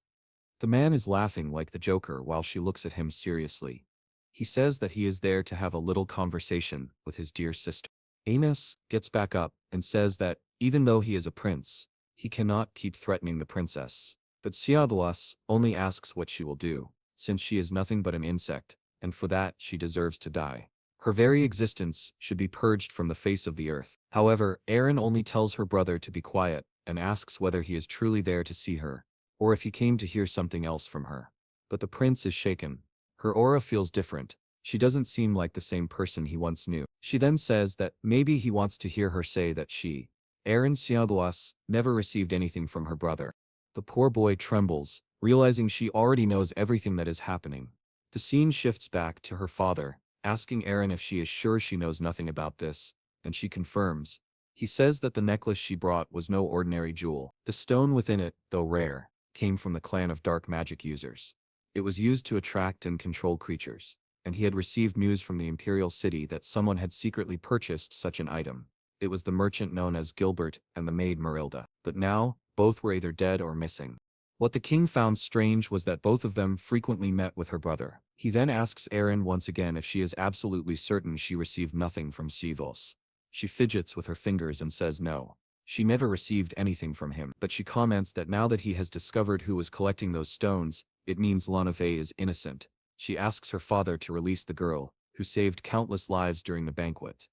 The king agrees and tells her she no longer needs to worry about it. Irian knows that if she reveals it was the prince who gave her the necklace, the lives of those around her will be in grave danger. Perhaps the king wouldn't execute him, meaning he would still live and could harm those close to her, and she no longer wants to stand by and watch people suffer around her. Back in the present, she asks Savers if he is satisfied with this. He says yes, just as she stated. He never gave her anything. She confirms, saying that's exactly what she told their father. But then he asks what kind of attitude that is, saying that if anyone overhears this conversation, they might think he did something wrong. He even suggests that they sew her friend's mouth shut. Archean says, it's a shame, but she has a visitor now. Xiaola asks if that person is so important, and she replies yes, more important than him. It was Xierade standing nearby, apologizing for overhearing their conversation. The fool hadn't even noticed him, wondering why he was there, but the sickly-looking boy warns that he heard everything. The prince then asks how long he has been hiding there. Xierade answers that it's not that he was hiding, he simply doesn't have much presence, but he had been standing there the whole time. He was not in the mood to play around and said that it was unusual to speak to a prince in that way. However, Sean only questioned what he was going to do about it. Was he perhaps thinking of silencing him as well? Eshel Veselo then wondered if the rumor about those two being engaged was actually true. Wait a minute, it was. The boy quickly calmed down, realizing there was nothing to gain from becoming an enemy of Cyan Vert. Not only was she the daughter of his father's friend, but there was also the request Eli had made. A little earlier, in a conversation with Exel, the prince had explained that he wanted to get rid of her because she was threatening his place on the throne. However, he didn't understand why Eshel wanted to destroy his brother, especially since their father trusted him completely. The wretched man only replied that it is because he found him bothersome, and was certain he was hiding something beyond human comprehension. Back in the present, the prince said he now understood what Estel had meant. It was impossible to know why such a powerful aura had come out of that boy. His expression changed suddenly, and he raised his arms, saying that apparently it was just a mistake on his part. Now that all the misunderstandings had been cleared up, he was leaving. Sean relaxed, relieved that the man wasn't completely corrupted yet. After all, in the future he would be called a mad emperor, committing acts that would terrify anyone. As he left, he apologized to Ramos, who replied that it was fine, but asked them to be more careful next time. Finally, the door closed. She cursed the wretched prince, and thanked Shinan. But Shinan replied that it was Aaron who had done everything. Aaron said that she had done nothing. She had only acted confidently because she knew he was nearby. Sitting down, she asked what he was doing, and the boy simply said he was tired of standing. She foolishly fussed with her hair and replied that if that was the case, then fine. Sinanes couldn't believe that Sean didn't notice anything, commenting that he had composed himself well in front of the prince. But Sean was already leaving, saying that now that the prince knew they were associated, she wouldn't be at so much risk anymore. Eshel said goodbye, realizing that he had only come on business, and soon he was gone. The scene then shifted to the prince, who was asking what he should do now. He swore the plan had been perfect, yet all the people they intended to kill were still alive. Not only that, but he had also lost his father's trust, he who was supposed to be the sacred savior of the empire. At that moment, however, someone said the plan hadn't gone so badly. It was Bose, who said he had completed his assignment. He apologized for appearing late, explaining that he had been handling a mission for Lord Shelley. Then Luro mentioned hearing that Emily had gone into hiding and asked what this fruit business he was referring to was about. Boris explained that they had greatly underestimated the people around Princess Arian. The prince asked if he was suggesting they sit around reflecting on their actions. Boris apologized and promised to explain. He revealed a crystal, saying it contained all the magic that had been used by the princess's allies. Most of it seemed ordinary, but then a dark mist began to emanate from it.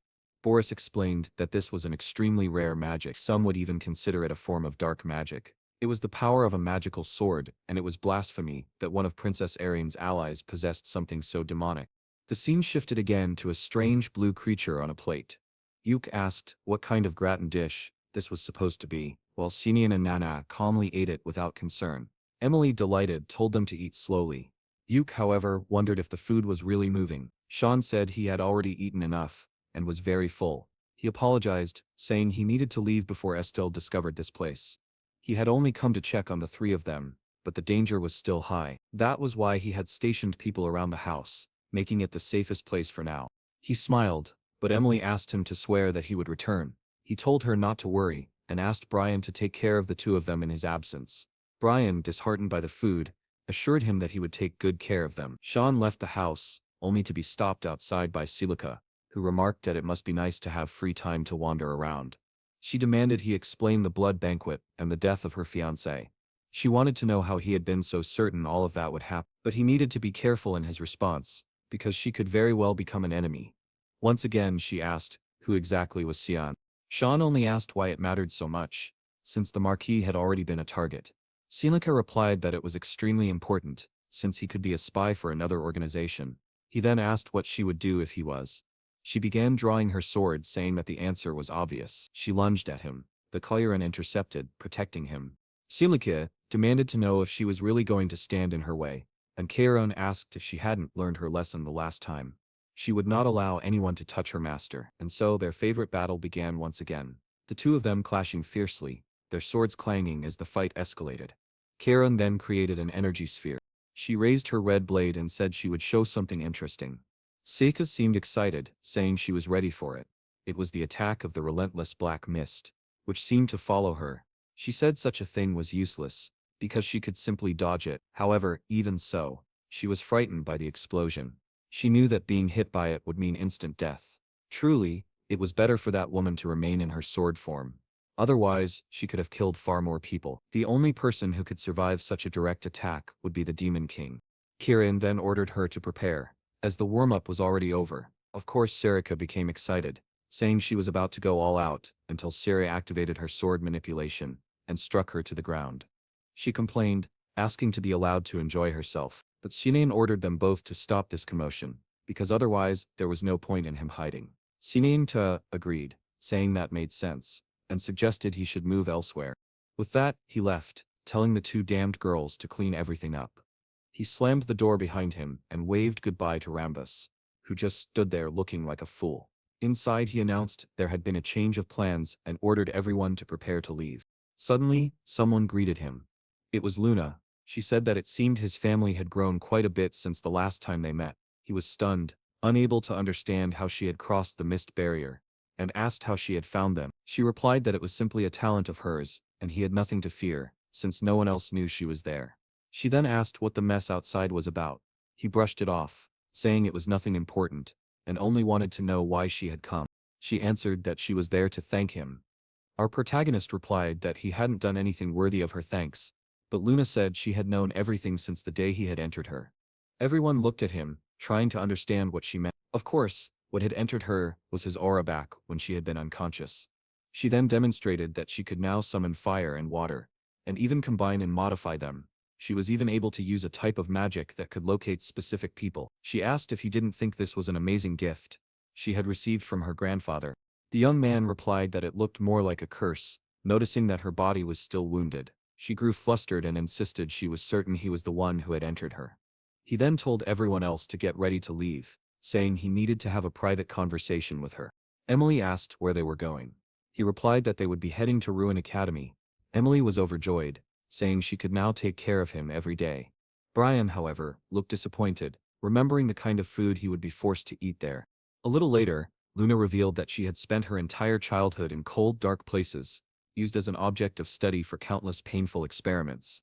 She endured it all because she believed it was her duty as the granddaughter of King River. She asked Sean if he also felt a sense of duty. He replied that he did not.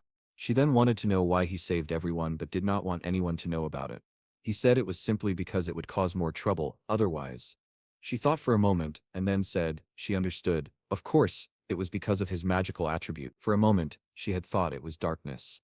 She explained that she had gathered some information when he touched her at the restaurant. Sean himself had never imagined she would be able to discover someone's magical attribute simply through physical contact. Luna told him that on the day she collapsed, he had placed his magic inside her. She wanted to know what it was, because she was certain it was not of this world. He answered that, now he understood why she had approached him, and asked if she intended to report this to her grandfather. She dismissed her magic and replied no. She knew it would only cause more trouble. Sean smiled and asked if she was rebelling against Sunain River. She simply said that he must already know her reasons.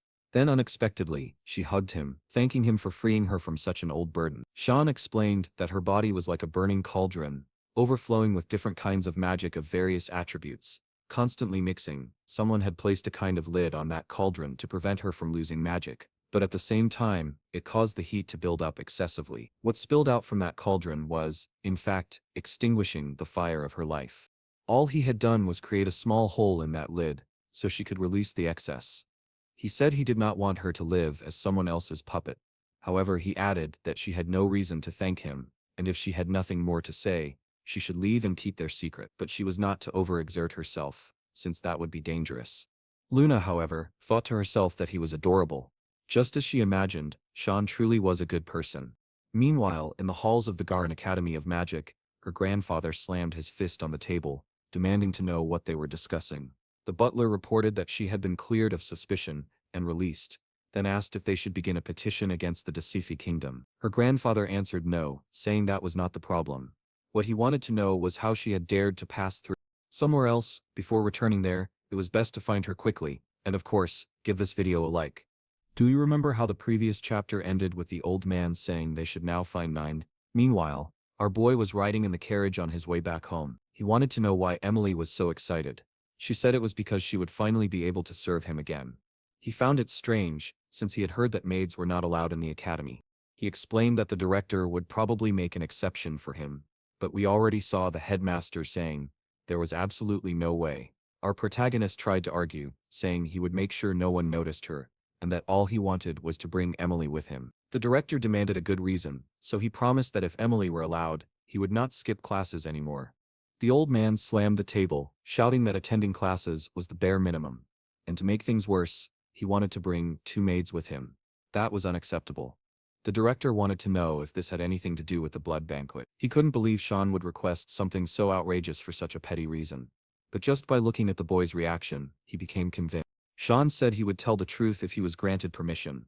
The director, already frustrated, told him that no matter what he said, he knew the boy would bring those girls anyway. Sean sighed, realizing it was difficult to explain. The only thing he clarified was that he was not behind the blood banquet. The director asked if he was sure, and Sean replied that he couldn't understand why anyone would think an honest and humble boy like him would do such a thing. The director eventually nodded and told him to return to class. In the end, the conversation went better than expected. What the director didn't realize was that the entire blood banquet had happened because of his grandson. Still, it likely wasn't just Liam's doing. That man wasn't clever enough to orchestrate everything. Obviously, the cunning Exel was behind much of the planning, while Boris was the one who carried it out. That was always how things worked. Later, Sean saw that muscular guy doing 112-87 push-ups. He immediately knew something was about to happen. The brute stood up and declared that it was time for him and Sean to fight once again, to prove who was truly the strongest. Bang. The door slammed shut as Sean entered his room. The guy trained every day and never stopped pestering him, but Sean had no patience for it anymore. Suddenly, he tripped over a hand on the floor. Looking down, he was shocked to see his servant lying there as if he were dead. Startled, Sean called out, and Emily appeared. He demanded to know what happened, pointing at the strange food beside the servant. Emily explained that he had eaten one of those tasty little cookies and immediately fainted.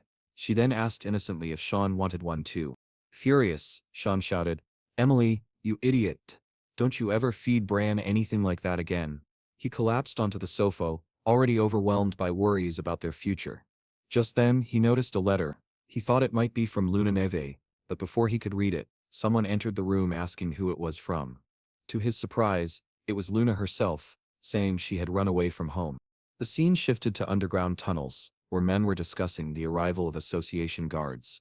One of them told the other not to worry. but the older one warned that this was their only chance to stop the lineage of the Rhine River. A woman, calm and confident, replied that she wasn't too worried. The old man reminded her she should be, since she was his student, and that student turned out to be none other than the cruel instructor, Lunala Aranis. She declared that she felt no pity for that monster they were after. She then said she would move ahead, since their comrades had probably already captured Lunave. The old man bowed and wished glory to the kingdom of Garen. Meanwhile, Sean was having a quiet dinner with Luna. She teased him, saying she didn't know he was such a bold and aggressive boy, grabbing her by the arm the moment she arrived. He retorted that there should have been a magical barrier on the dormitory doors. So how had she managed to get through?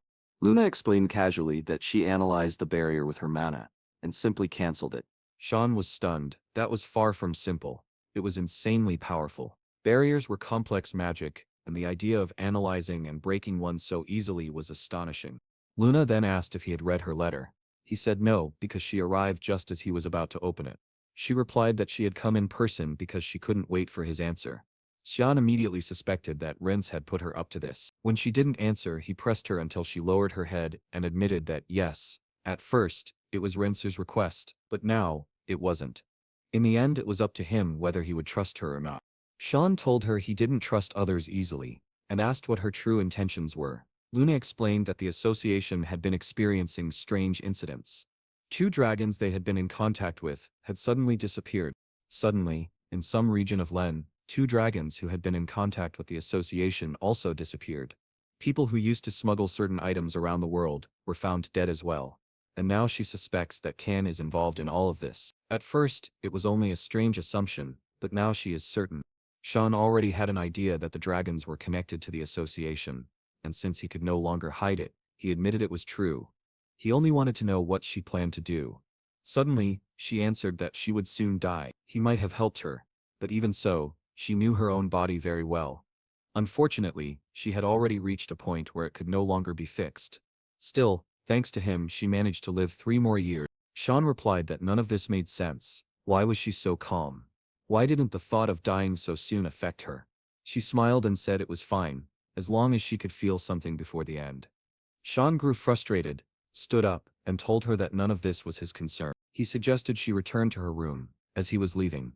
She asked why he wouldn't simply admit that he didn't want to get involved in this kind of matter. She waved goodbye and said she would see him later. The boy left abruptly. Even the caretaker asked if it was really okay to leave the girl like that, but he was sure it was the best choice. The Garen Association had been watching them for some time. Luna thought she had done a good job escaping, but they arrived much earlier than she expected. The blonde man immediately called out to Luna, saying it was time to leave, since Mr. Regan was looking for her. She didn't react, and he asked what was wrong.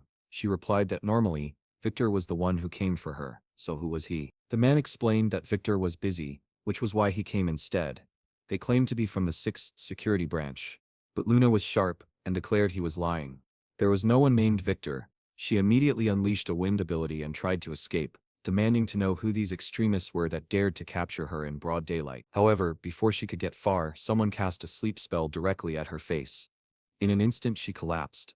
One of the men said he had imagined it would be this easy, while another added that they had been discovered too quickly, but it didn't matter. They only needed to throw her into the carriage, and it would be over. At that moment, Quiron seemed to notice something and mentioned sensing a battle in the nearby area. Sean found it strange. Were these men really from Garon? If so, why was there fighting if Luna seemed to have accepted this? The scene shifted to nighttime. The carriage arrived at what looked like a church. One man announced that they had brought Luna Rain River. A figure seated in the pews said she was a poor child, used for research her entire life, and now discarded like garbage. The malicious professor, Mela, replied that they would use the child for a far nobler purpose than her own life. However, the carriage drivers suddenly noticed a strange mist gathering under their feet. Everyone grew uneasy. And then, in an instant, one of them was cut down. It was as if glowing slashes, like arrows of light, emerged from within the shadows. One man, confused and terrified, turned around only to realize there was blood running down his own back. Hearing the screams, Mela immediately understood they had unexpected guests. She ordered Ralph, the bald giant, to silence everyone. Outside, Quiron commented that it was easier than expected, but Sime warned that this battle would not be quick. There were powerful enemies inside the cathedral. From a distance, Ralph appeared, mocking them. He said it wasn't bad for a child, but asked if Sean was alone. Sean's companion replied that yes, he was, but it didn't seem that way at all. At once Ralph attacked. Sean noticed his energy was similar to Luna's, but even more unstable. Ralph shouted that he didn't need anyone's help to defeat a child. Nella arrived, asking if Ralph had finished, but when she saw the situation, her expression darkened. The bald man hadn't been able to do anything. The poor fool was struck down, and Sean only asked if the last one had arrived, but before that, he wanted to know why they were trying to take Luna. The wicked professor teased him, saying he wouldn't impress girls by interrogating them like that. Still, Sean had already noticed her first attack carried a certain layered composition of mana, similar to Luna's. A moment later, a bolt of fire lightning shot at him, but he dodged. He thought to himself that she would make a good target for interrogation. The woman couldn't understand how he was blocking her attacks with just a dagger. But in the blink of an eye, Sean closed the distance and declared that he had caught her. However, the sly woman used an aerial leap to escape. Realizing how dangerous the boy was, she decided she couldn't let him live. She tried to fire a charged spell at his back, but Chiron warned her that she had left herself open. Sean grabbed her by the shoulder. The spell misfired, tearing through the floor and shaking the entire church. Sean realized that she had an enormous amount of mana. Now she was already remobilized, but still saying she would not reveal anything. Sean told her to stop struggling, since no human could break such a restriction.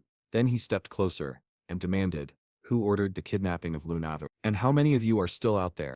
Anella laughed and said he was a funny boy, especially because he would find out soon enough. They would all come after him, and together they would see each other in hell. She was putting on all this drama, but Kieran calmly explained that this was simply the effect of the heart restriction. Sean already knew what that meant.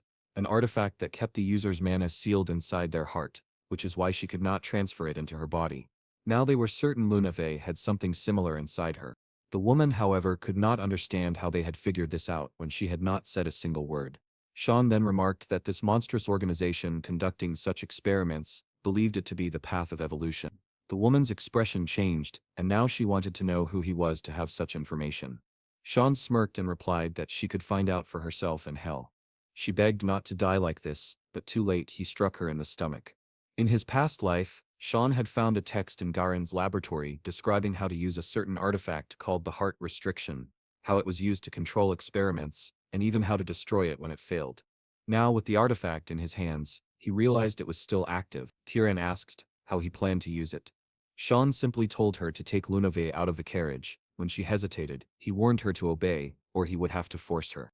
Reluctantly, she complied, setting the girl on the ground. Sean admitted he had never tried this before, but in theory it should work. He crushed the stone, placed it against Lunave's chest, and muttered that if something similar was lodged in her heart, this should be able to destroy it. Her body began to glow, and as dawn broke, she opened her eyes. Startled, she wondered what that strange sensation was. Her body felt light, as if everything had been restored. Even stranger, she could sense Sean's mana more vividly than before. Hidden within the surrounding buildings, Kieran asked what Sean intended to do now. He answered that he thought Lunave could be useful for another plan later, so it would be a waste to kill her now. Kieran coldly replied that such a decision was nothing but charity. What if she betrayed him in the future? Sean only laughed, saying it was funny to hear that from her. Kieran admitted she was only concerned because she knew his body would eventually belong to her, and she wanted him to take better care of himself. Sean told her to cut the nonsense, and insisted they leave quickly, since there was nothing good left in this place. Meanwhile, in another room, someone slammed the table, accusing Lunave of lying. She claimed she remembered nothing after being kidnapped and insisted she was telling the truth. But the man furiously shouted that there was no way he would believe that. The kingdom was already in chaos because of the banquet of blood, so how could she appear so calm? The butler apologized to Lord Regions, admitting it was his fault and that he should have called her earlier.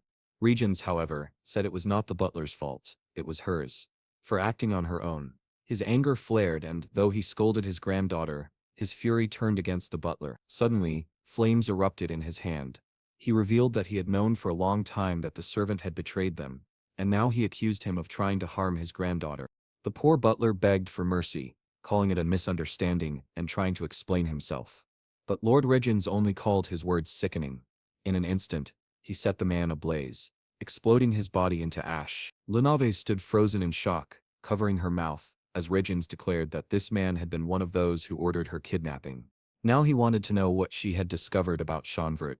Lunavi realized that Regents was asking, even though he already knew the answer. Still, she decided to answer carefully, saying she had not learned anything special.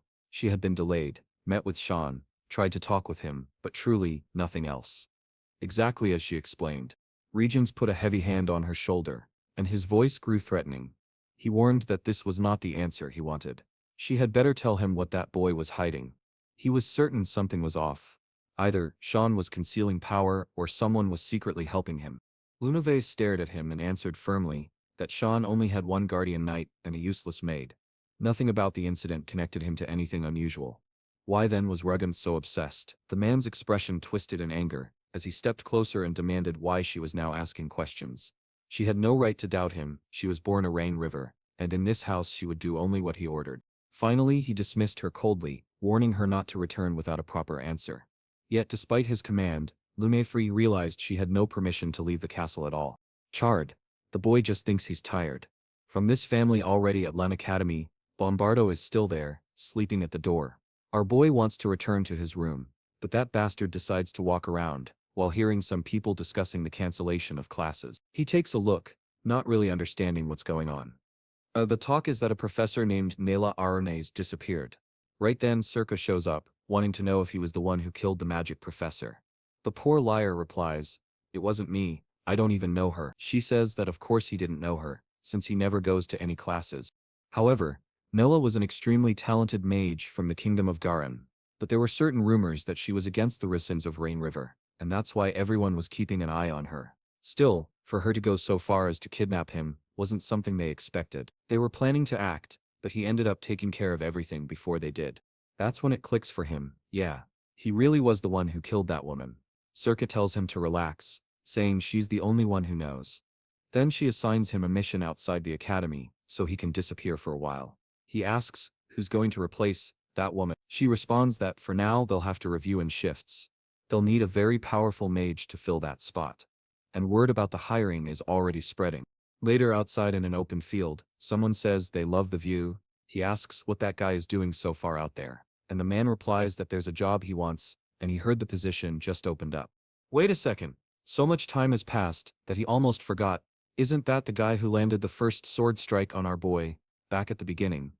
Yeah, that's Boris's son. Now it comes back.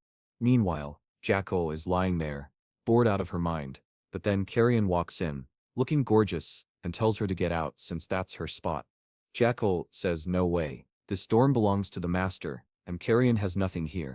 When the boy enters he finds Emily there, beaten up, with two massive branches on her head. But he tells Quanbrian to come quickly, since they have a mission. She wants to go along, but of course he says no. He has something more important for her, making sure Nana doesn't go hungry. She complains that it isn't important, but it's obvious he's just trying to avoid her. Too late, he leaves. Still, she remembers that if that girl goes hungry, she'll transform. Just as she's about to open the door, she gets one of those horrible cupcakes shoved into her mouth. Thankfully, she likes them. Emily reassures the boy that she'll take care of everything. He replies that he believes her, but begs her never to feed Brian again, since it takes him too long to recover. All right then, where are they going this time? He says it's the southeast of the Shi Empire, a region known as Lambaster, a place ruled by crime, money and violence. A real family-friendly place, right? Already, a crowd of humans is placing bets, shouting not to disappoint them. It's the classic Fight Club, and they're sending Zard to crush the other guy. Someone comments that he's up against a monster. The huge man just asks how he should kill him. The bastard crouches and says it'll just be a warm-up pig roast. Then the weirdo blasts the ground, and the big guy dodges. For a second, he managed to dodge, but then he was caught mid-air, and by the looks of it, was about to be devoured. Already being crushed, someone yells that Shinin Wiro lost. Looks like the guy really was blown apart. Damn. What a violent ring.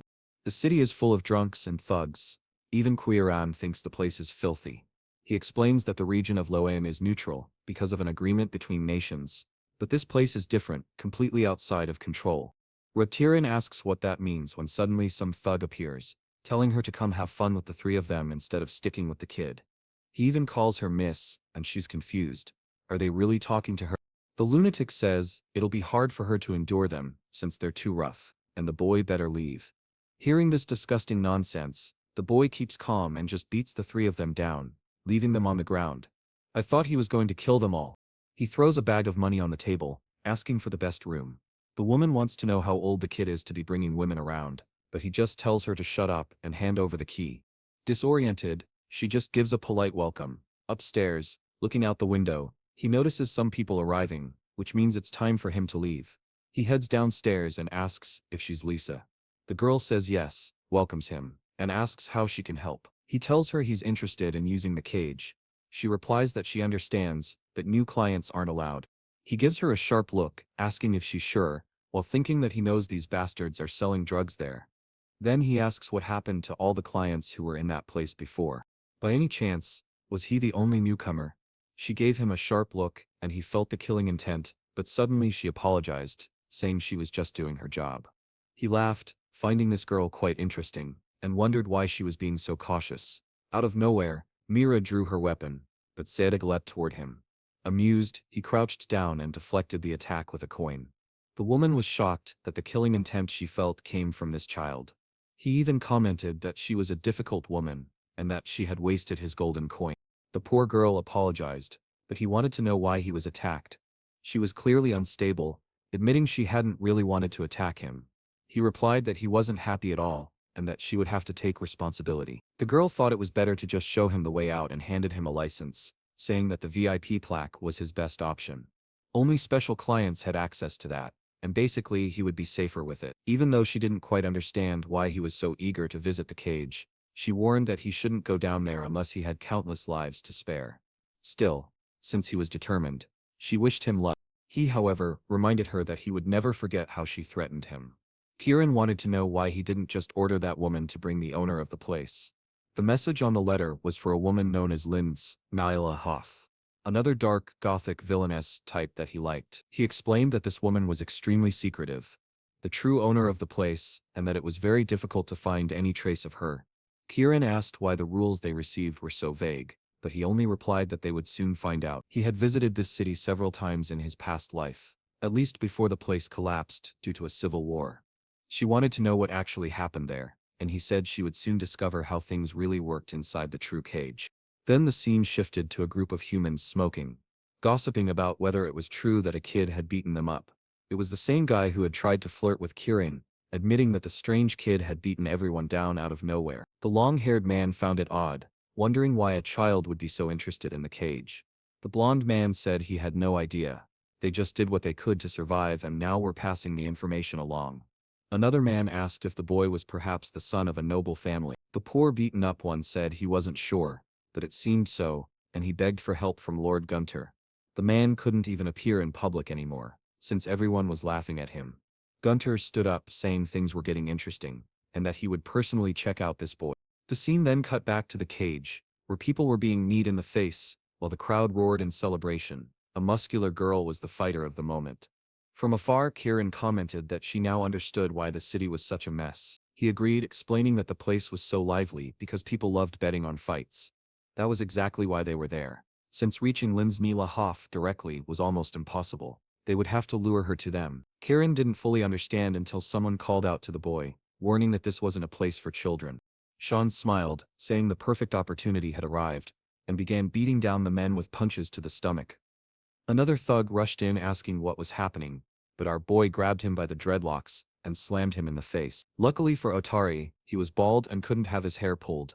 Meanwhile, Sean simply asked where he could sign up to bet and enter the arena fight. The crowd was outraged, saying the cage had sunk so low that they would even accept such participants. It was ridiculous, as if the hosts were mocking everyone.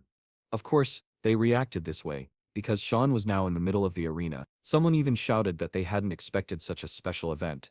The opponent was excited, curious to see how he would kill the boy. The announcers said the organizers had gone insane, since this fight was far too one-sided. But the bearded man cheered, saying it would be fun to finally see a child get beaten up. The brute lunged forward, saying the best way to win was to crush him. He tried to end the boy with a single finger strike, but Sean quickly broke his finger and leapt toward his face, punching him so hard that his nose caved into his skull. The giant fell to his knees, then face first into the ground. The entire arena was left speechless, wondering what had just happened. It seemed that Shinan of Leia had won. That was the peculiar alias he gave himself. Our boy insisted he couldn't let his real identity be revealed. Kirin found it strange, asking why he was worried about that when he had just jumped into the spotlight. He replied that he had an active skill to deal with it, so she didn't need to worry. She already suspected it was something granted by that hooded god, the one with the power to conceal authority through masks and disguises. Basically, no one could see his true face unless they directly greeted or interacted with him. This is getting really boring. She's about to fall asleep. Suddenly, someone up on the stage calls out for Simon of Lamia. It's that guy Gunder, who announces that he will accept Simon as a challenger, and warns him not to disappoint. Well, you don't go back to that inn with the girl at the entrance who wants to know what's going on. Suddenly a woman from the red light district shows up, saying she needs to get straight to the point. She wants to know where that boy who caused all the trouble is. She knows he's here, so it would be better to bring him out now. The receptionist says she has no idea what that crazy woman is talking about. However, Dalek warns that things will get ugly if she puts all of her people to work. She'd better not get involved in problems that appear in that territory. But the receptionist already pulled out her far and warned that she won't tolerate any action against the guests. There, Dalek immediately orders everyone to attack. Meanwhile, the girl wants to know what exactly that strange boy did. At that moment, the young man himself appears, asking if they're looking for him. The receptionist is surprised because she didn't even notice him appear. He walks up to the blonde woman and tells her to deal with him instead of threatening the receptionist. Strangely, she sees him as if he were a prince, apologizing for displeasing her. He starts explaining that someone provoked him, but she grabs his hand and says it's all right. She only wants to know his name. He tells her his name is Simon, and she caresses his hand, saying the name is beautiful, though not as beautiful as his face. The receptionist is horrified. There's a crime happening right in front of her. This boy is underage. She urges him to run away, but he says it's fine. He'll take care of it. She insists he has no idea of the danger that woman represents. Misa Delkia then pulls out a warm little card, saying that whenever he wants they can have a deep conversation. Simon reads it. The card says Delkia's pleasure room and offers satisfaction for any taste. She leaves, but he realizes she's even crazier than he thought. Strangely enough, she's still at the door, insisting that if it's him, she won't even charge. The two of them stand there, confused. He rips the card apart. The receptionist then asks if he even heard the warning she gave him before he got into trouble. He tries to apologize, saying this city is full of lunatics. She replies that his reaction is understandable, considering the fights he's been in, and won. Still, she warns that he won't be able to win the fight inside Delkia's pleasure room. He shrugs it off, saying he's not even thinking about that fight. He's leaving. At that moment, another dark, gothic-looking woman appears, saying it's a good thing Delkia backed off. The receptionist looks to the side and sees Limain Helov, the owner of the cage, who immediately orders her to stay close to the boy and take good care of him. The receptionist agrees, promising to treat him like any VIP guest. But Linsini notices she was even giving advice to the boy. She explains it wasn't personal, just that he's only a child. Then Gunter shows up, saying she's underestimating him far too much. This place was falling apart, and in need of change. Lindy reveals that she was the one who called Gunter there. The receptionist wants to know why, and Lindy explains it's to arrange a fight with Gunter, but apparently, that's forbidden, since he was expelled from this place long ago. Still, Gunter steps closer, demanding a fight with Simon of Lamia. The scene shifts to a room in the red light district, where someone is screaming behind a door, insisting this isn't what she wants. Some men outside comment on how noisy she's being tonight. One of them laughs, saying she can't get that boy out of her head. Another, with long hair, replies that it seems she'll do anything to bring him there. The man in red agrees, saying she always gets what she wants. He feels sorry for the boy. Fortunately, they're tougher, and she doesn't seem as interested in them. At first, it seems like something wild is happening inside that room, but instead, she's just drawing. It turns out she's trying to remember his face, but can't. Suddenly, she goes into madness, screaming, desperate, crying, demanding to know where that beautiful face is. It's as if her mind were clouded, everything blurred, but that only makes her want him even more. Everyone thinks the women here are crazy, until the truly insane one shows up. This one is already far beyond the rest. In this place, it was all about women and wagers. That's how the red light district of Lambaster worked. There you could indulge in every form of pleasure and ecstasy. But our boy prefers not to get too close. He never expected to meet that woman whose reputation was full of questionable rumors. While thinking about exploring other areas, someone bumps into him, dropping a stack of books on the ground. He checks on her and asks if she's okay. The little girl, looking very shy, apologizes to him. He finds it strange. Why is she apologizing like that? Then he notices something. She's not carrying Bibles at all, but stacks of cigarettes. He asks if she's okay, and she says yes. She thanks him for his mercy. He tells her to stop that, and hands her the box, asking if she is selling it. She says yes, because they are exotic cigarettes from the Union of Grey Merchants, and asks if he wants to buy one. He says he doesn't smoke, but finds it strange. He has never even heard of such a merchant guild. She explains that if she gets lucky in the western alleys of the red light district, she can sell them all tonight and go home before sunrise. Our boy is already moved by her story. Life clearly isn't easy for her. He pulls out a gold coin and asks if that is enough to buy everything. She says it's strange. Why would he want them all if he doesn't smoke? He replies that from now on, he's a smoker, and gives her 2 coins instead. Her eyes light up instantly, and she runs off happily, thanking him. He only burns 1 cigarette, obviously, while Kira asks why he's doing charity. He answers that in that direction lies the city's garbage dump, and that he's going to follow her. Kira asks why, and he just tells her to keep her eyes open. Soon enough, the girl is knocked to the ground, and the men surrounding her demand to know where she got those coins. They're sure she's lying about selling cigarettes, and must have done something terrible. One of them even admits he needed a way to vent his rage, because of that bastard Simon. The girl tries to explain that she didn't steal anything and begs them to believe her. At that moment, the young man himself appears behind them, asking why they don't trust her. A gang of bearded thugs, stealing money from a little girl. It was pathetic. You'd think they'd be afraid of him, but instead, they grow angrier, shouting that the bastard came to their base of his own accord. This time they wouldn't lower their guard. Yet, before they know it, one of them takes a stomp to the head. The fools are beaten down quickly. Another one is trapped in a leg lock, begging for mercy and swearing he'll never do such a thing again. The boy says, it's just a hold, but he enjoys torturing bad people. And then snap. It looks like he broke the man's leg. The thug screams and cries. The boy picks up the coin and says this one won't be speaking for a while. He hands it back to the girl and warns her to be more careful and not to drop it on the ground again. At that moment, look who shows up. Gunter. He remarks that Simon is quite impressive. Our protagonist finds it odd. This man shouldn't know who he is, especially since he has that item equipped.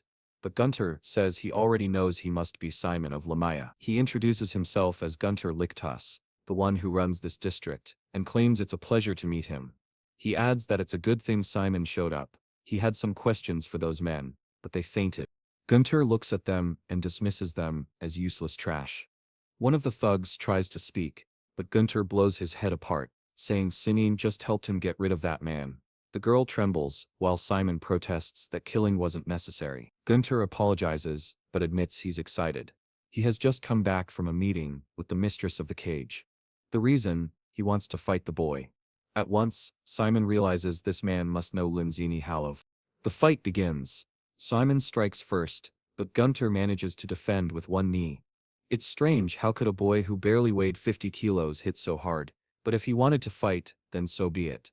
Gunter launches a punch but Simon dodges overhead and the blow shatters the ground beneath them. Simon realizes Gunter must have some kind of strength amplification. Gunter laughs, saying they don't need to wait until the official fight. They can enjoy themselves right now. He transforms instantly, praising the boy for exceeding his expectations. If he keeps entertaining like this, it'll be perfect. Simon thinks once again that everyone in this city is insane. Then, bam, he takes a heavy hit right in the chest. Meanwhile, somewhere in the realm of the Black Mist God, Sinin is practicing her dark powers. Someone tells her that the mission she gave to Simon is quite interesting. The person he's after doesn't even appear on the altar's list. He doesn't scold her, but says it's strange that she dragged the boy into something so personal. Sinin is explaining that Linin in Maitalov is someone they'd have to eliminate sooner or later anyway. She was eager to test whether Simon could truly be trusted as a successor. The other voice warns that the boy might become someone like Linzini herself. Sinin shows that soon they will find out, since no one can predict the future.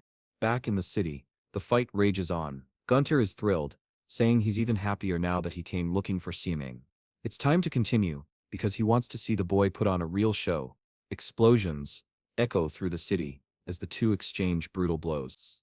Sinin keeps asking about Linzini, but Gunter finds it strange that he's focused on that woman, telling him not to underestimate the fight and just focus on combat. He throws more attacks, but Simon continues to dodge. Then he notices something strange. Gunter's arm wasn't damaged by any of Simon's attacks. Gunter tells him to brace himself and throws a punch that creates a crater in the middle of the city. He praises the boy, saying he's even better than expected, but warns that the fight isn't over yet. Kira asks Simon if he wants her to join in, but he tells her not yet. There's someone else watching, and he wants to see that person appear. A spear strikes near Gunter's foot. Of course, it's the receptionist, arriving with soldiers to warn him that he can't just start a fight with her esteemed client. Gunter argues that Simon attacked first, but nobody believes him. Simon notices that the two of them strangely seem to already know each other. Gunter shrugs, saying he doesn't care. His real fight will be against Simon anyway. As soon as the dust settles, the receptionist rushes to Simon, asking if he's all right, but he's furious. That man had exactly the information he needed, and she ruined the perfect chance to get it. She insists that he's a VIP client, and they need to take care of him. Simon cuts her off, demanding that she just say what she wants, because he knows she didn't come here for no reason. He already heard from Gunter that the man requested a fight with him, and Simon agrees, but with one condition: they must give the young girl some work. He thought the condition might be something like a meeting with Linzini, though that seemed almost guaranteed already. Rumors quickly spread across the city that Gunter Lichtos was returning to the cage, and this time, he'd be fighting Simon of Lamia, the one who defeated the giant boy.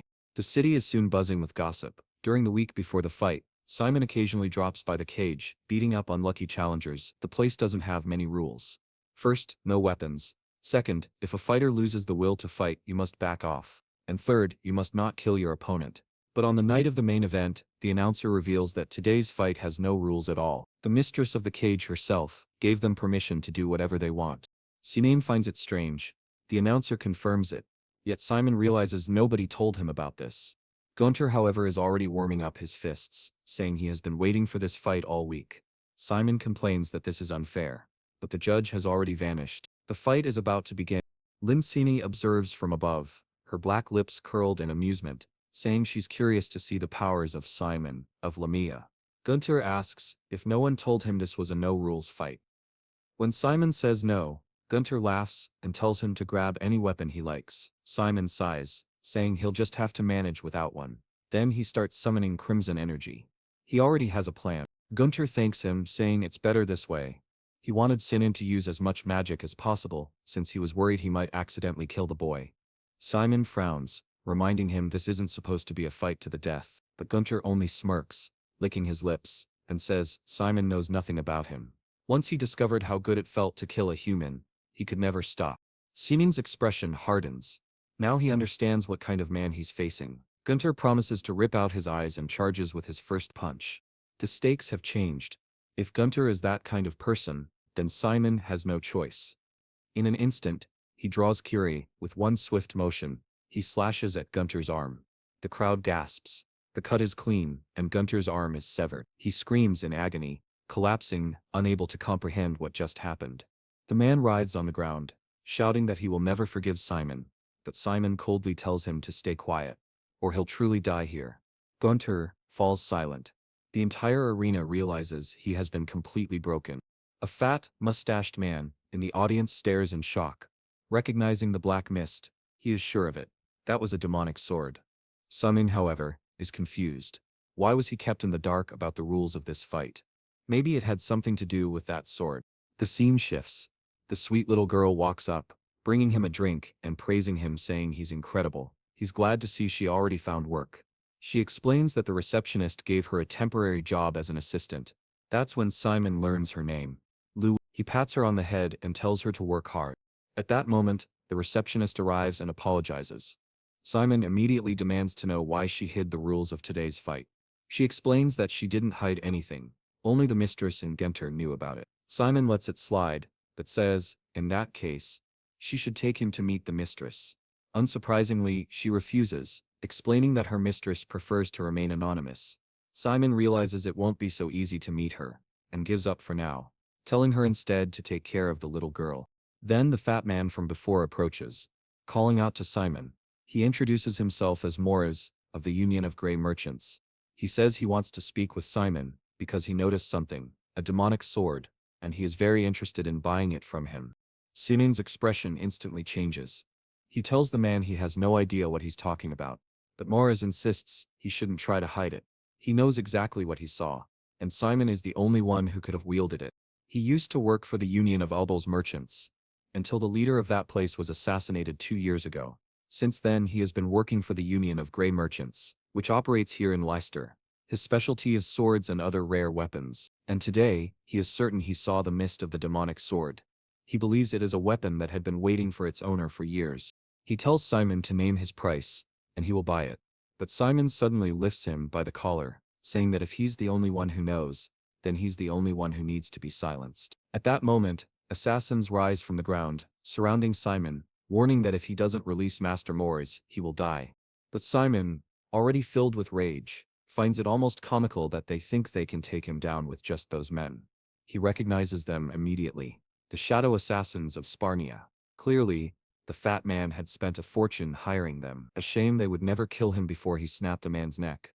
Suddenly the little maid girl enters the room, calling for Simon and asking why so many people are attacking him. Simon realizes things are getting too messy, with too many people involved. Even Louise is there. With a sigh he releases the fat merchant, saying he will spare him this time, but warns him to disappear before he changes his mind. The assassins ask if they should attack, but Moritz quickly orders them to lower their weapons. Even after that, he apologizes to Simon, saying he'll leave for now, but his offer still stands, and it would be wise to consider it. With that, the wretch departs. It becomes clear that this merchant guild is closer to a criminal organization of assassins than anything else. Louise looks worried, asking if Simon is all right. He pats her head, telling her not to worry about it. Then he asks her for a favor, to find a way for him to meet the mistress of the cage. He wants to see if she'll dare refuse him now. Meanwhile, elsewhere in the city, explosions shake the ground. Gunter is furious, smashing his fists into the earth, while others beg him to calm down, warning that he'll reopen his wound, but he doesn't care. With one arm missing, he screams Simon's name, swearing he must kill that boy, no matter what. At the moment their eyes met, he had felt such a fear of death, that he was left powerless. Now he must find a way to erase Simon. Then he remembers, the boy is protecting Louise. Perfect, that will be his way to destroy Simon. Back at the cage, Louise is working, running back and forth. When a client opens the door, she politely greets him, welcoming him to Lamster, but to her horror it's Gunter. He smiles, asking if she remembers him. She nods nervously. He replies, "Good, that means you can be useful for something. I need." The scene shifts to another room, where Simon is questioning why he cannot meet the mistress of the cage directly. Lisa explains that she is not someone who can be approached so easily.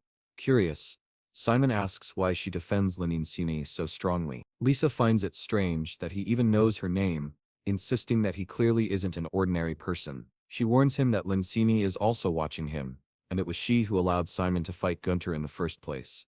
That's why she gives him some advice. Leave this place, or he will die here. Simeon is confused. Why does this girl seem to be on both sides, and why is she so frightened? Suddenly, a scream echoes from the reception. They rush there, only to find the place completely destroyed. A sign with the word light lies broken on the ground, covered in blood. Sineam immediately understands. He orders Lisa to stay behind, saying he'll handle this. She tries to object, but he cuts her off sharply. He won't repeat himself again. She must stay put. Meanwhile, in the quarters of the madwoman, she has been drawing Simon non-stop, trying to recall his face but failing.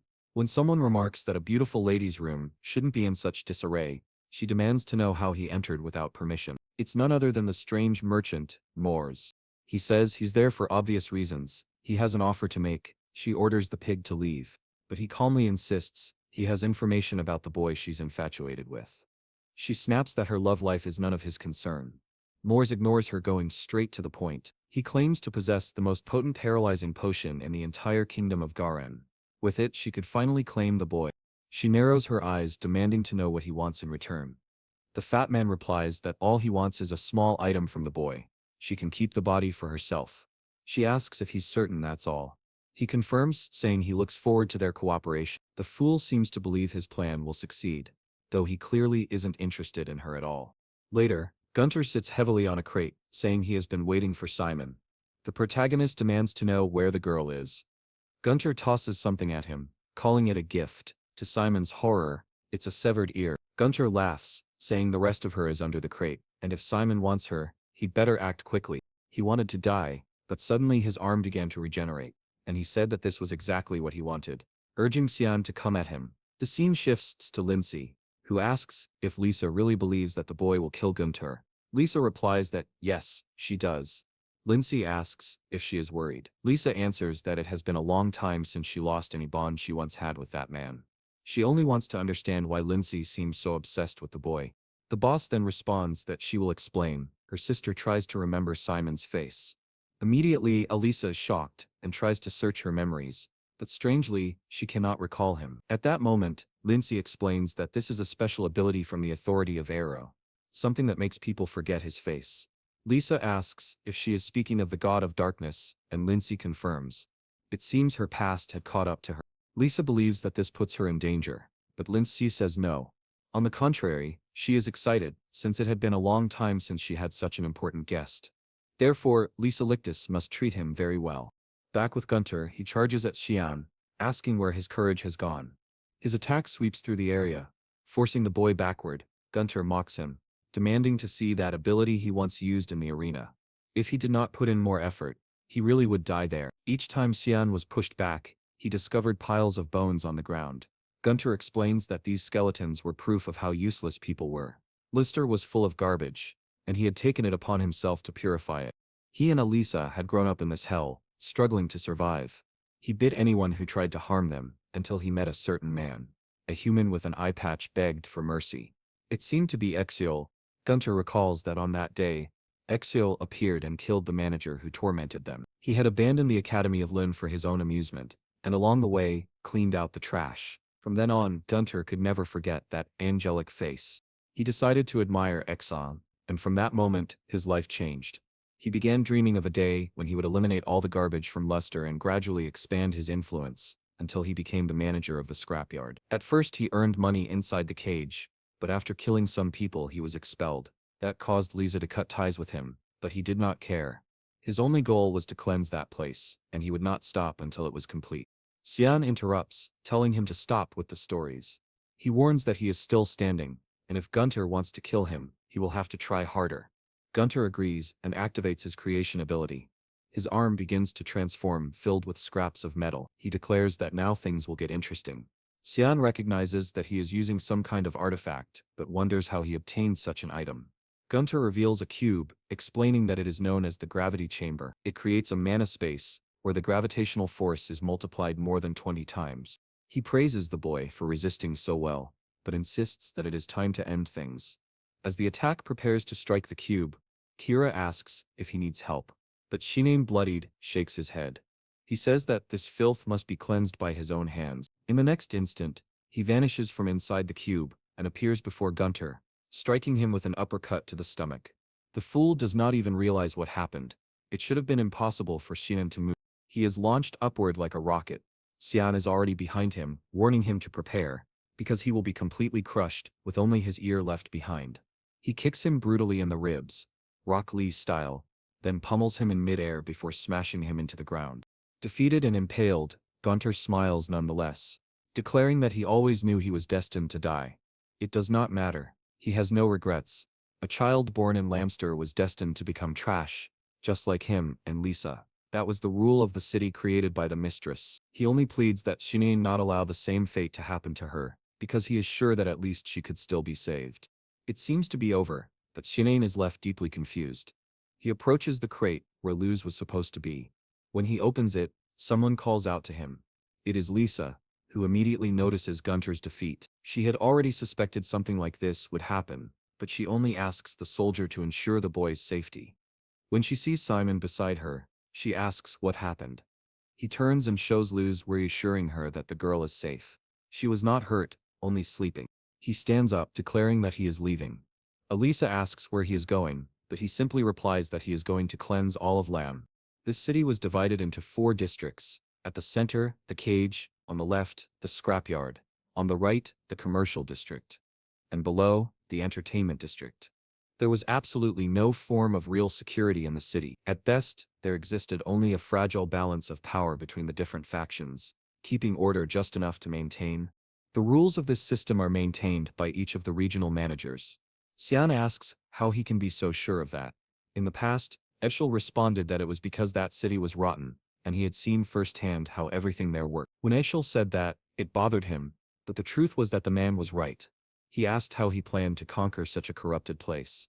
If it were a normal nation, they could simply declare war or negotiate, but in this case, that wasn't possible. The only way, perhaps, was to go there and kill the managers, or something like that.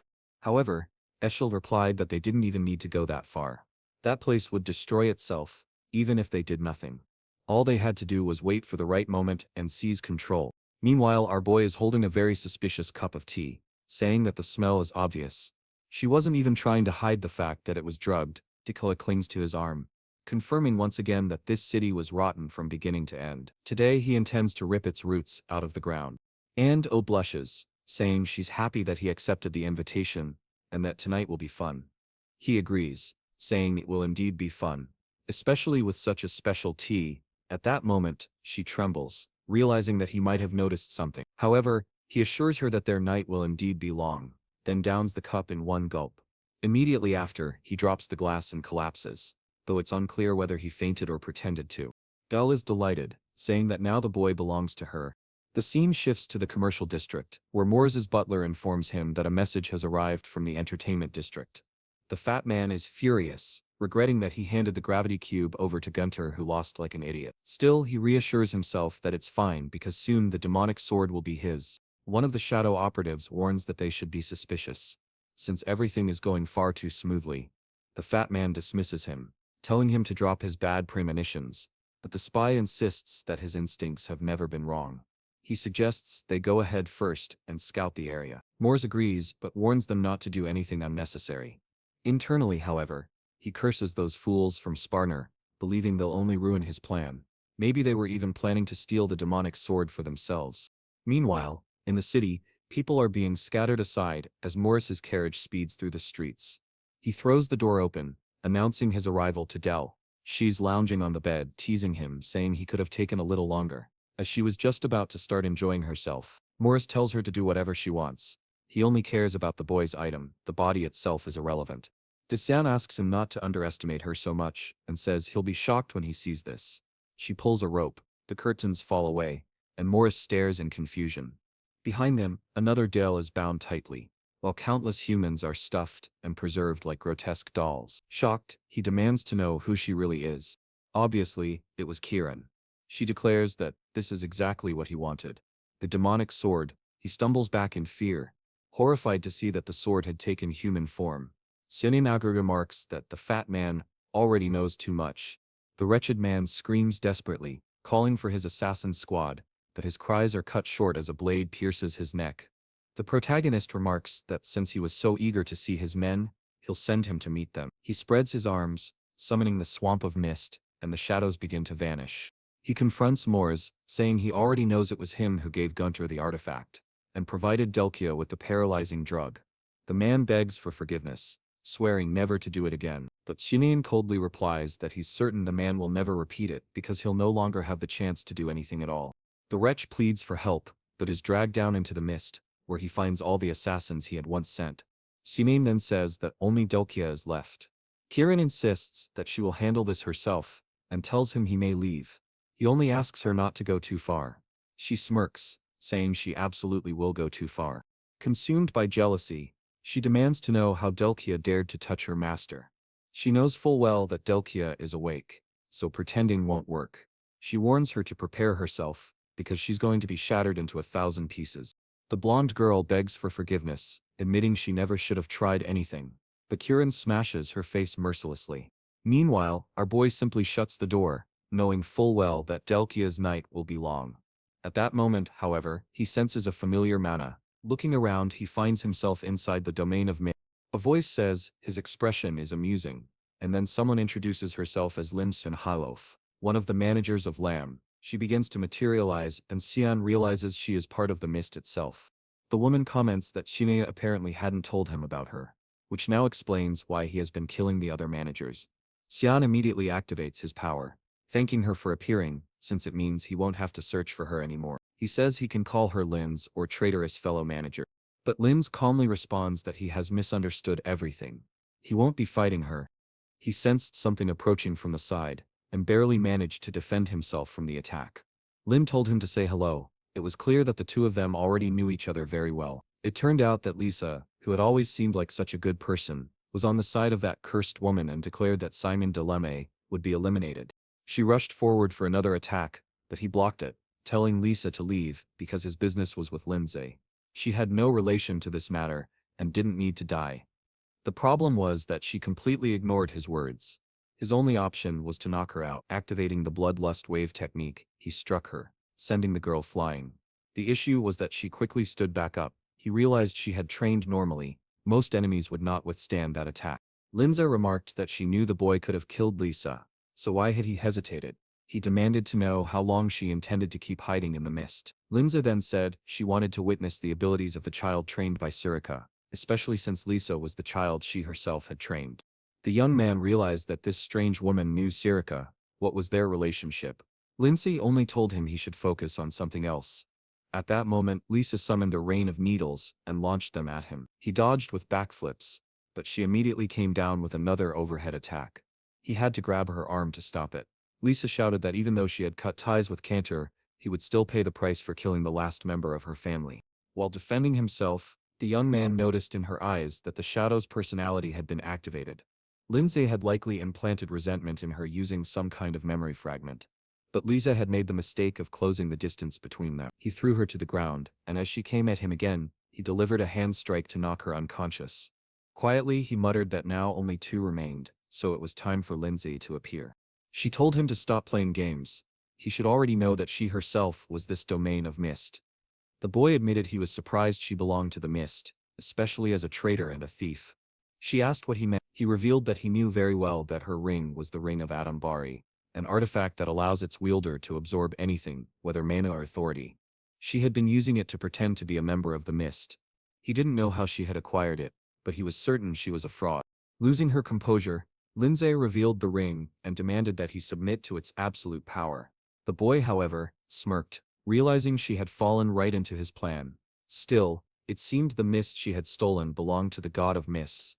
The domain expanded, and in an instant, she appeared at his side, warning him to wake up to reality. This was how the true mist functioned. It was a pity, but now it was time for him to say goodbye. Just as she was about to stab him, someone interrupted, saying that her little kingdom was pathetic. Cracks formed in the space behind them, and Kiran appeared, demanding to know why another woman was clinging to her master.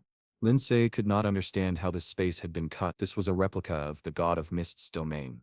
It should have been impossible. There was only one other being capable of doing such a thing. Indeed, Kiran didn't even need to introduce herself for Lindsay to know she was the demon sword. With a snap of her fingers, Kiran declared she would first destroy this place. The entire domain began to shatter into countless fragments. Lindsay couldn't believe it was undone so easily.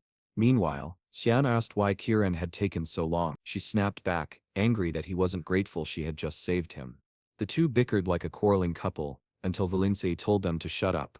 She said there was no way an idiot like him could be the true successor. The real one hadn't appeared in over 300 years, and it was impossible for it to be a child like him. As the drama unfolded, Aaron asked why Lindsay was so agitated. Cyan casually replied that he had stressed her out a little before she arrived. Losing her composure entirely, Lindsay launched herself at him with incredible speed, declaring she would never accept a fake successor. She transformed her body into daggers, but Shin remarked that she wouldn't make a very good assassin. Both of them activated the same Tempest Surge technique of the mist, but it was obvious who the fraud was. Lindsay was sent rolling across the ground while boasting that she would unleash the true power of divine authority. As she rose, Xian activated the black adamant power. His form darkened, a sinister aura emanating as he dared her to block it with her ring. He slashed toward her, and in that instant, Lindsay knew she had no chance. The scene cut back to long ago, in the Temple of the Black Mist. Surika asked Lindsay where she was going, and Lindsay answered that she was tired of waiting for this so-called successor. Surika asked if her friend intended to kill her. Lindsay scoffed, but Surika explained that there were plenty of evil people to kill. Why would she bother with her? Of course, if Lindsay ever became tainted, she would be hunted and purified, and when that day came, Surika would also reclaim the artifact Lindsay had stolen. So it was better for Lindsay to think very carefully. Very well, before leaving, that's how she said goodbye to Surika. She left an organization that had power but remained hidden, to try to create her own organization that had no power but at least existed in the open world, right boy? She was tired of that business of hiding and waiting for the successor. She thought she had come so far.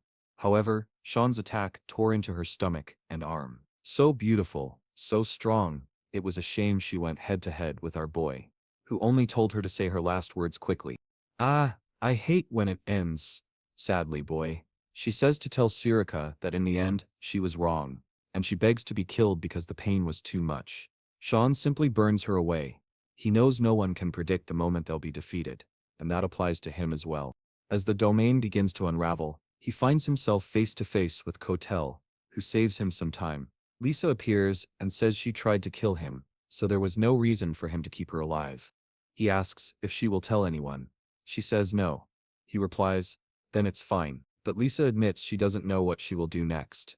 At that moment, Luz comes running from the hotel, calling for the manager, asking if she's okay, saying she was worried because she suddenly disappeared. Lisa, a bit shaken, asks Luz if she's alright, tells her to stop worrying about her, and says she won't let her leave that place again. Luz had been the kindest person she had ever met, and she couldn't allow her to be abandoned like that. Lisa says she understands, and right then, our boy realizes she has already found her path. It was best for her to manage that whole place, especially since all the other regional managers were gone. She also had to make sure Luz didn't grow up like Gunter. She agrees. Our boy pats her head. Obviously Luz is sad that he's leaving, but he explains that, unfortunately, his stay there is over. He waves goodbye, saying he'll return one day. Lisa shouts that he must come back. He turns, thinking he hopes to return, not to see a scene like the one from the past. Holding the dagger, someone says he succeeded in purifying Linsini Halof. It's Sarika, annoyed, saying it must have been very difficult. He asks why she sent him, if she already knew it would be so hard. She simply tells him to ask what he really wants. Because she knows he must be curious, he asks about her relationship with Lindsay, and whether she was part of the mist. Sarika explains that yes, they trained together. However, Liname didn't like the future of the sect, and left, taking with her the ring that was meant to be passed only among the masters. When he shows it, she says it is exactly the one that should belong to her, but now she will let him keep it. He finds it strange, since it should only be passed to masters. But the fierce woman answers that she no longer needs it. She's strong enough without it. Still confused, he says he doesn't understand. He thought the mission was about retrieving the ring. Suddenly the cunning Autogotica appears, saying that there must have been some issue between the two women, and that's why he was sent. Shirika replies it was only part of her promise, but now that it's resolved, the ring no longer matters. She simply wants to see whether he will be tempted by the power it offers. He then asks if Shirika won't say the usual line, if you fall victim to the ring, I'll have to purify you. But she replies that she's more curious to see whether he's a disaster for humanity or a hero. And obviously, such a simple test with the ring would be nothing serious. However, she still believes perhaps Kirame made the wrong choice by picking him. Our boy remarks that clearly, Shirika cares quite a lot about him. The scene then shifts to the headmaster's office. He says that after Nella's disappearance, the student's anxiety has grown. He's sure this will be a heavy burden for him, but now that he has been appointed, he trusts the process. And here comes that bastard Boris, saying he's a very understanding person, he knows the student's situation, and he will do his best. The director thanks him. The bastard replies that he'll take a walk around the academy, but the director seems too careless. He already noted that this man's mana felt strange. At that moment Shirika arrives, asking if the director called for her, but her expression changes instantly when Boris introduces himself as a newly appointed instructor. He says it's a pleasure to meet her, and as he passes by he mentions they'll meet again soon. Shirika notices immediately, this man reeked of blood. Clearly he was extremely dangerous. The director explains that he came from the capital, and she should keep an eye on him. He was skilled and well-mannered, but his mana was suspicious. Oh my dear director. Shouldn't we remove this guy from the school? You don't bring in someone shady like that to teach students. My boy. Shirika, however, calmly says she understands. She knows very well what that smell is. No matter how much someone tries to cover it up, it's unmistakable. It was as if death itself was walking through the corridors. Then some men appeared, raising a crest, and giving a warm welcome to the city of Harmony. And who's there, my boy? Erin? Long time, my girl. I thought you had already taken over the story. She comments that the place has a lot more guards than usual, and obviously right. This happened after the blood banquet. Someone calls for her, and Luna comes from the corner, saying that it has been a while since they last met. Meanwhile, in another part of the academy, Erin says it's good to see that Luna is doing well. Luna replies that it's thanks to her, but Erin denies it, saying Luna had actually helped her a lot. Then Erin introduces Alex Mosfia, her new friend, who strangely is already saying how beautiful Luna is. Clearly smitten. Dan, what a scumbag. He already shows up and starts introducing himself to the three. It's that damned Boris. He wants to know if she is Princess Arin. She all innocent says she heard that he was the new instructor and asks if he's the one who will teach them about mana. He answers that he is honored that she already knows of him, but asks if she has some time so they can talk. Confused, she asks if he means right now and he says yes. It's nothing important. He explains that he's just going around checking the students' mana rankings and wanted to take a look at her mana sphere. She shows it, just for a second, and he says that's exactly what he wanted. Luna, however, tells her to hide it because she has a bad feeling about this. But why would a mana evaluation be suspicious? What could possibly go wrong? Well, child, he raises his hand and says, she doesn't need to worry. It will all be over soon. I don't know what he was planning to do, but I do know that the real one showed up and immediately gave him that piercing glare, wanting to know why that bastard was in.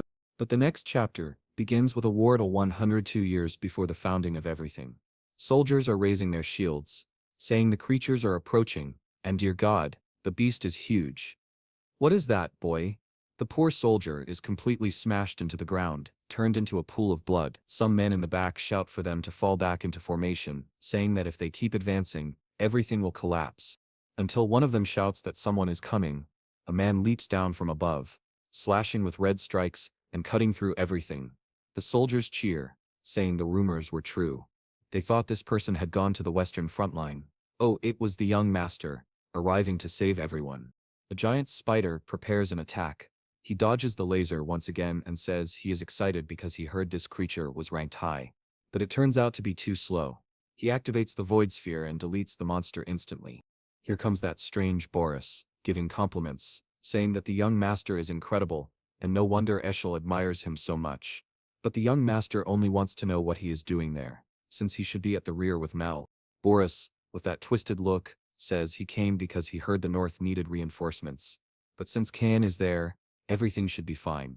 The protagonist, however, disagrees, saying nothing is fine. Everyone is about to die, since this war has no end. For more than a year, he and the Verts had been commanding. But while the elite knights were on the front lines supporting Emperor Nwale's crown, the monsters took advantage and pushed forward even more. This war was endless. All because of the Emperor's greed. If not for Eshel's request, not even Cyan would be there. The place would have already been destroyed. Boris tells him to be careful with his words, but admits he understands that, in such a situation, it's hard to deny. The protagonist finds it strange and comments that he thought Boris had come because of the Emperor.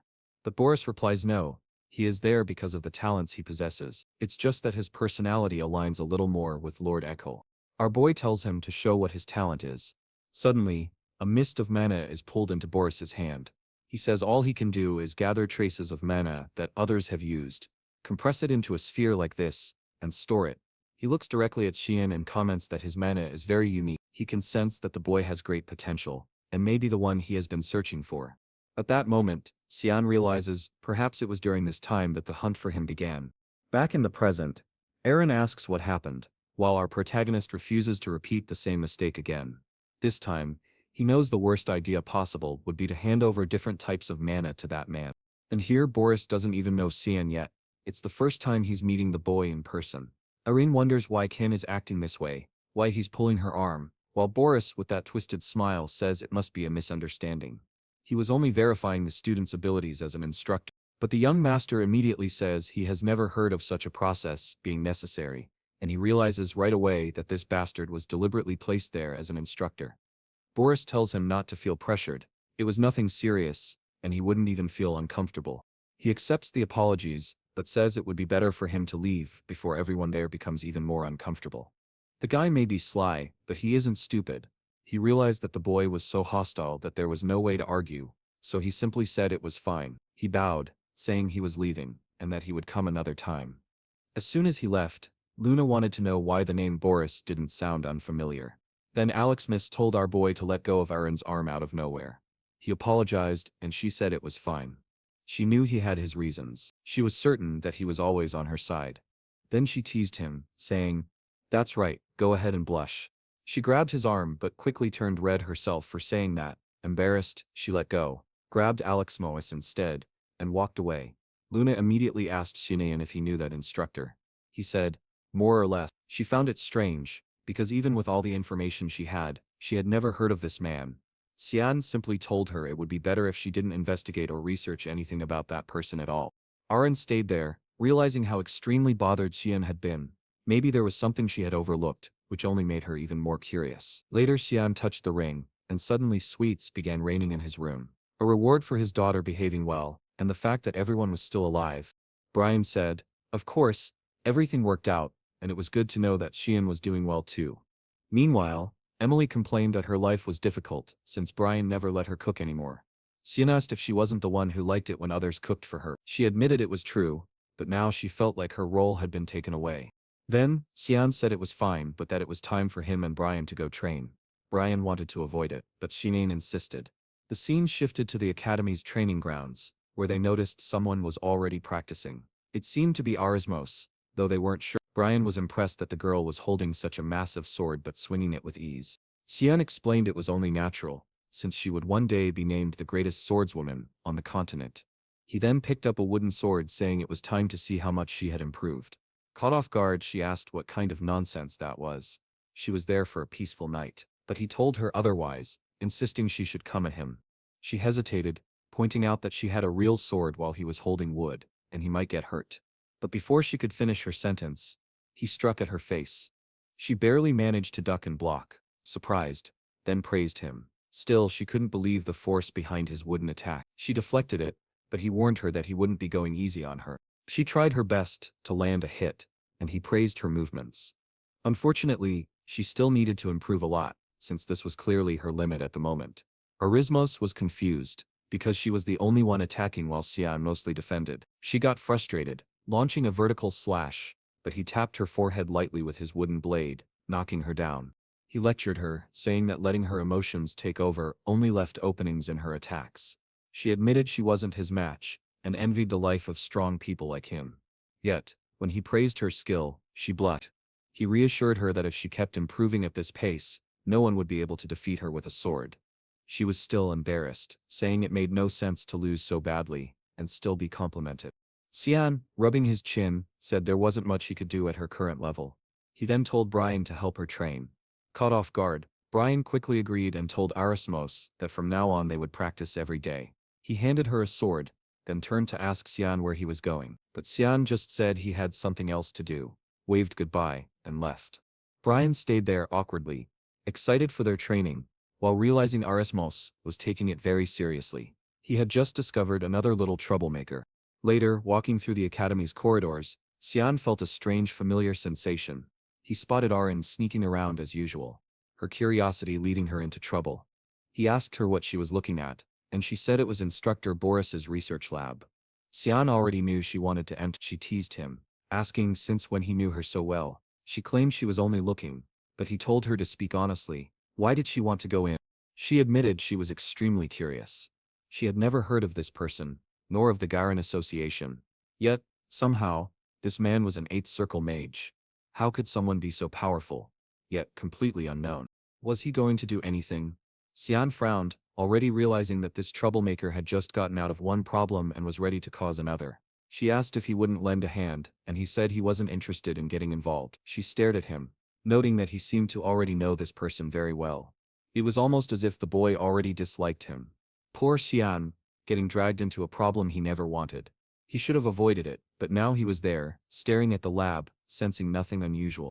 He told her to stay behind while he entered first. Reaching the entrance, he activated a need for ability, and the room opened. It looked more like a library than anything else. Everything there was handwritten manuscripts. Luna noted that it was all about ancient magic. At that moment, strangely, Kiran emerged in front of Xian. He asked where she was going, and she replied that she was checking out the roof.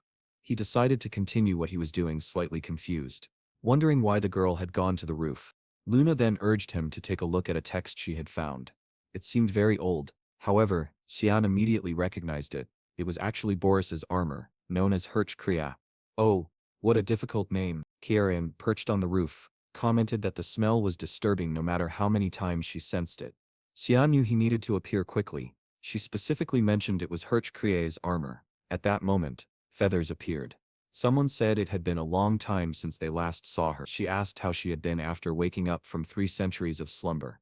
Kieran, looking down from above, said she had been fine until now, but he had just ruined everything. The newcomer said, "Your personality hasn't changed at all. I think that's why you chose that master among all the others." Kieran was ready to attack, but he told her to calm down. He wasn't here to fight. She asked what he was here for, and he said he just wanted to have a conversation. Meanwhile, the one in the Carners area demanded that she explain her plan. Back in the library, Luna noted that she had never seen a magical text like this. It was almost like a strange history book. However, all the texts were in some kind of code, and deciphering them would take time. From everything she had read, this was all she could understand. On a page depicting a strange sun, she said it looked unfinished, and wanted to understand its meaning. A sun, dark clouds, Niva and more. Suddenly, Cyan closed the book and said they had to destroy everything. She asked why, and he explained that this was exactly what caused the blood banquet, as well as many other catastrophes. Suddenly, someone appeared, saying it was a shame, but this couldn't be allowed to continue. Cyan recognized the voice of Boris, and wondered how he hadn't sensed his presence earlier. The book began to glow golden and appeared in his hand. Boris said he had been thinking about speaking with the boy. It was an incredible coincidence that he had appeared here, though unfortunate that it had happened in such an unpleasant way, with him being spied on. He raised his hand, asking Miss Luna to give them some privacy. Luna was thrown out the window, and he reassured her not to worry. He had only sent her to the dormitory. Now, he and Cyan had to have a conversation. Boris was genuinely interested in the boy, revealing a side he didn't normally show to the public. Cyan realized the situation was dangerous, and thought it would be ideal to eliminate this man. However, the problem of Rio de Creo was immense. Not to mention, Karen had disappeared from his side, lying relaxed on the roof, curious about what the man was saying. Boris explained that the person Cyan served had been chosen by the gods, and that they were essentially playing a game they had already lost. Cyan didn't respond. He didn't care. A demon sword like hers wouldn't simply ally with Lemendel. The angel commented that there were other options. For example, she could steal her master's body. Surely that shouldn't be too difficult. Cyan wanted to know what he was planning to do. Then the topic shifted to a discussion of good and evil, light, darkness, creation, destruction, opposing forces constantly in conflict. In the history of the brave, light always prevailed. 3 centuries had passed since the Great War ended, and the demon of despair had died. The surface seemed to be thriving, but the world was slowly forgetting them. From the perspective of the angels, it was difficult to find the reverence and admiration that people once had. They concluded that in order to be worshipped, they needed darkness. It made their light shine even brighter. The angels said, the reasoning was foolish, but now she understood. They wanted her to take control of her master's body to bring darkness, then defeat her and be seen as saviors. The mad angels smiled, saying it was incredible. She had deduced everything perfectly. But then she took a cut to her face, and told him to stop talking nonsense. Even the little immortal there could only recover, lamenting the unfortunate circumstances. He thought it was the perfect chance to have a conversation with her. Arano, however, replied that it was they who had decided she was a bad person. She, on the other hand, had already realized that those angels were more concerned with their own problems than with protecting others. The angel reappeared, saying it was a shame. He had thought the conversation with her would be as easy as it had been with Ariel. It was a good idea. But now he was leaving. With that, he ascended while Karens asked what the idiot Ariel had done. Meanwhile, Boris, the scoundrel, was serving high-class Asparnia tea, saying he hoped the boy would like it. Of course Cyan didn't care. He told him to speak directly, and asked why he was interested in him. Boris, always deceitful, said he was just an instructor interested in the student. If Cyan told him to stop lying, he wouldn't even attend class. The man wanted to know why, and Cyan said there was nothing he had to learn. Boris, now curious to know if the principal was aware of this, was told by the boy to get straight to the point. Boris said he would and asked if the boy knew him. When Cyan asked why, Boris said he had felt hated by the boy the first time he saw him, especially from the way he had looked at him. It was as if he wanted him dead. Yet, Boris was certain he had never seen the boy before. So how did he already know him? Cyan fiddled with the tea and commented that it was even stranger that no one had ever heard of an 8-circle wizard. Boris replied that he preferred a calm life. The boy told him to speak up and explain where he came from. Of course, the scoundrel said he came from a very rural place. Only cows and wood. He wouldn't know it. Both knew they were lying to each other. Naturally, Boris wasn't going to reveal everything to the boy. Even in his past life, he had hidden it all. Cyan asked if there was anything else he wanted to know. Boris said no, it was fine. It was late, and they could continue another day. Sometime later, looking at the book, Boris said he now understood why Iv had felt so threatened. The boy was probably the person helping the princess. He was conversing with the scoundrel Herc, who said it was ironic that the younger brother of the savior was the one wielding the demon sword. The fate was interesting.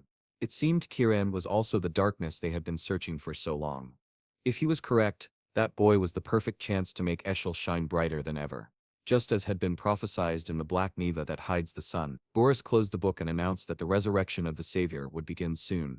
The scene then shifted to Cyan in the hall of the black Neva. Someone remarked that it was surprising she had come on her own. Arrow wanted to know what brought her there. She didn't comment. It was funny, he asked, as he probably already knew. She had just met with Herco, and didn't realize how close they were. Oro asked if Herca tried to do anything. Cyan simply replied to answer quickly. He had done nothing. Apparently he had forgotten how he had been expelled. Oro responded that there was no lower place he could be, meaning he had nothing to fear. Cyan said he must be joking. These people were trying to use her, and Cyan. The Lord wanted to know if her real desire was to protect Cyan. If so, he could make her wish a reality.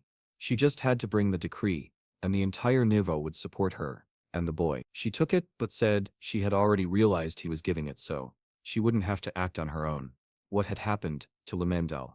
One of them told her to stop nagging and assured her that she had already made the best decision for herself. However, Cyan left, telling him to stop giving pathetic excuses, and that she hoped he would remain trapped there forever. The scene shifted to an angel.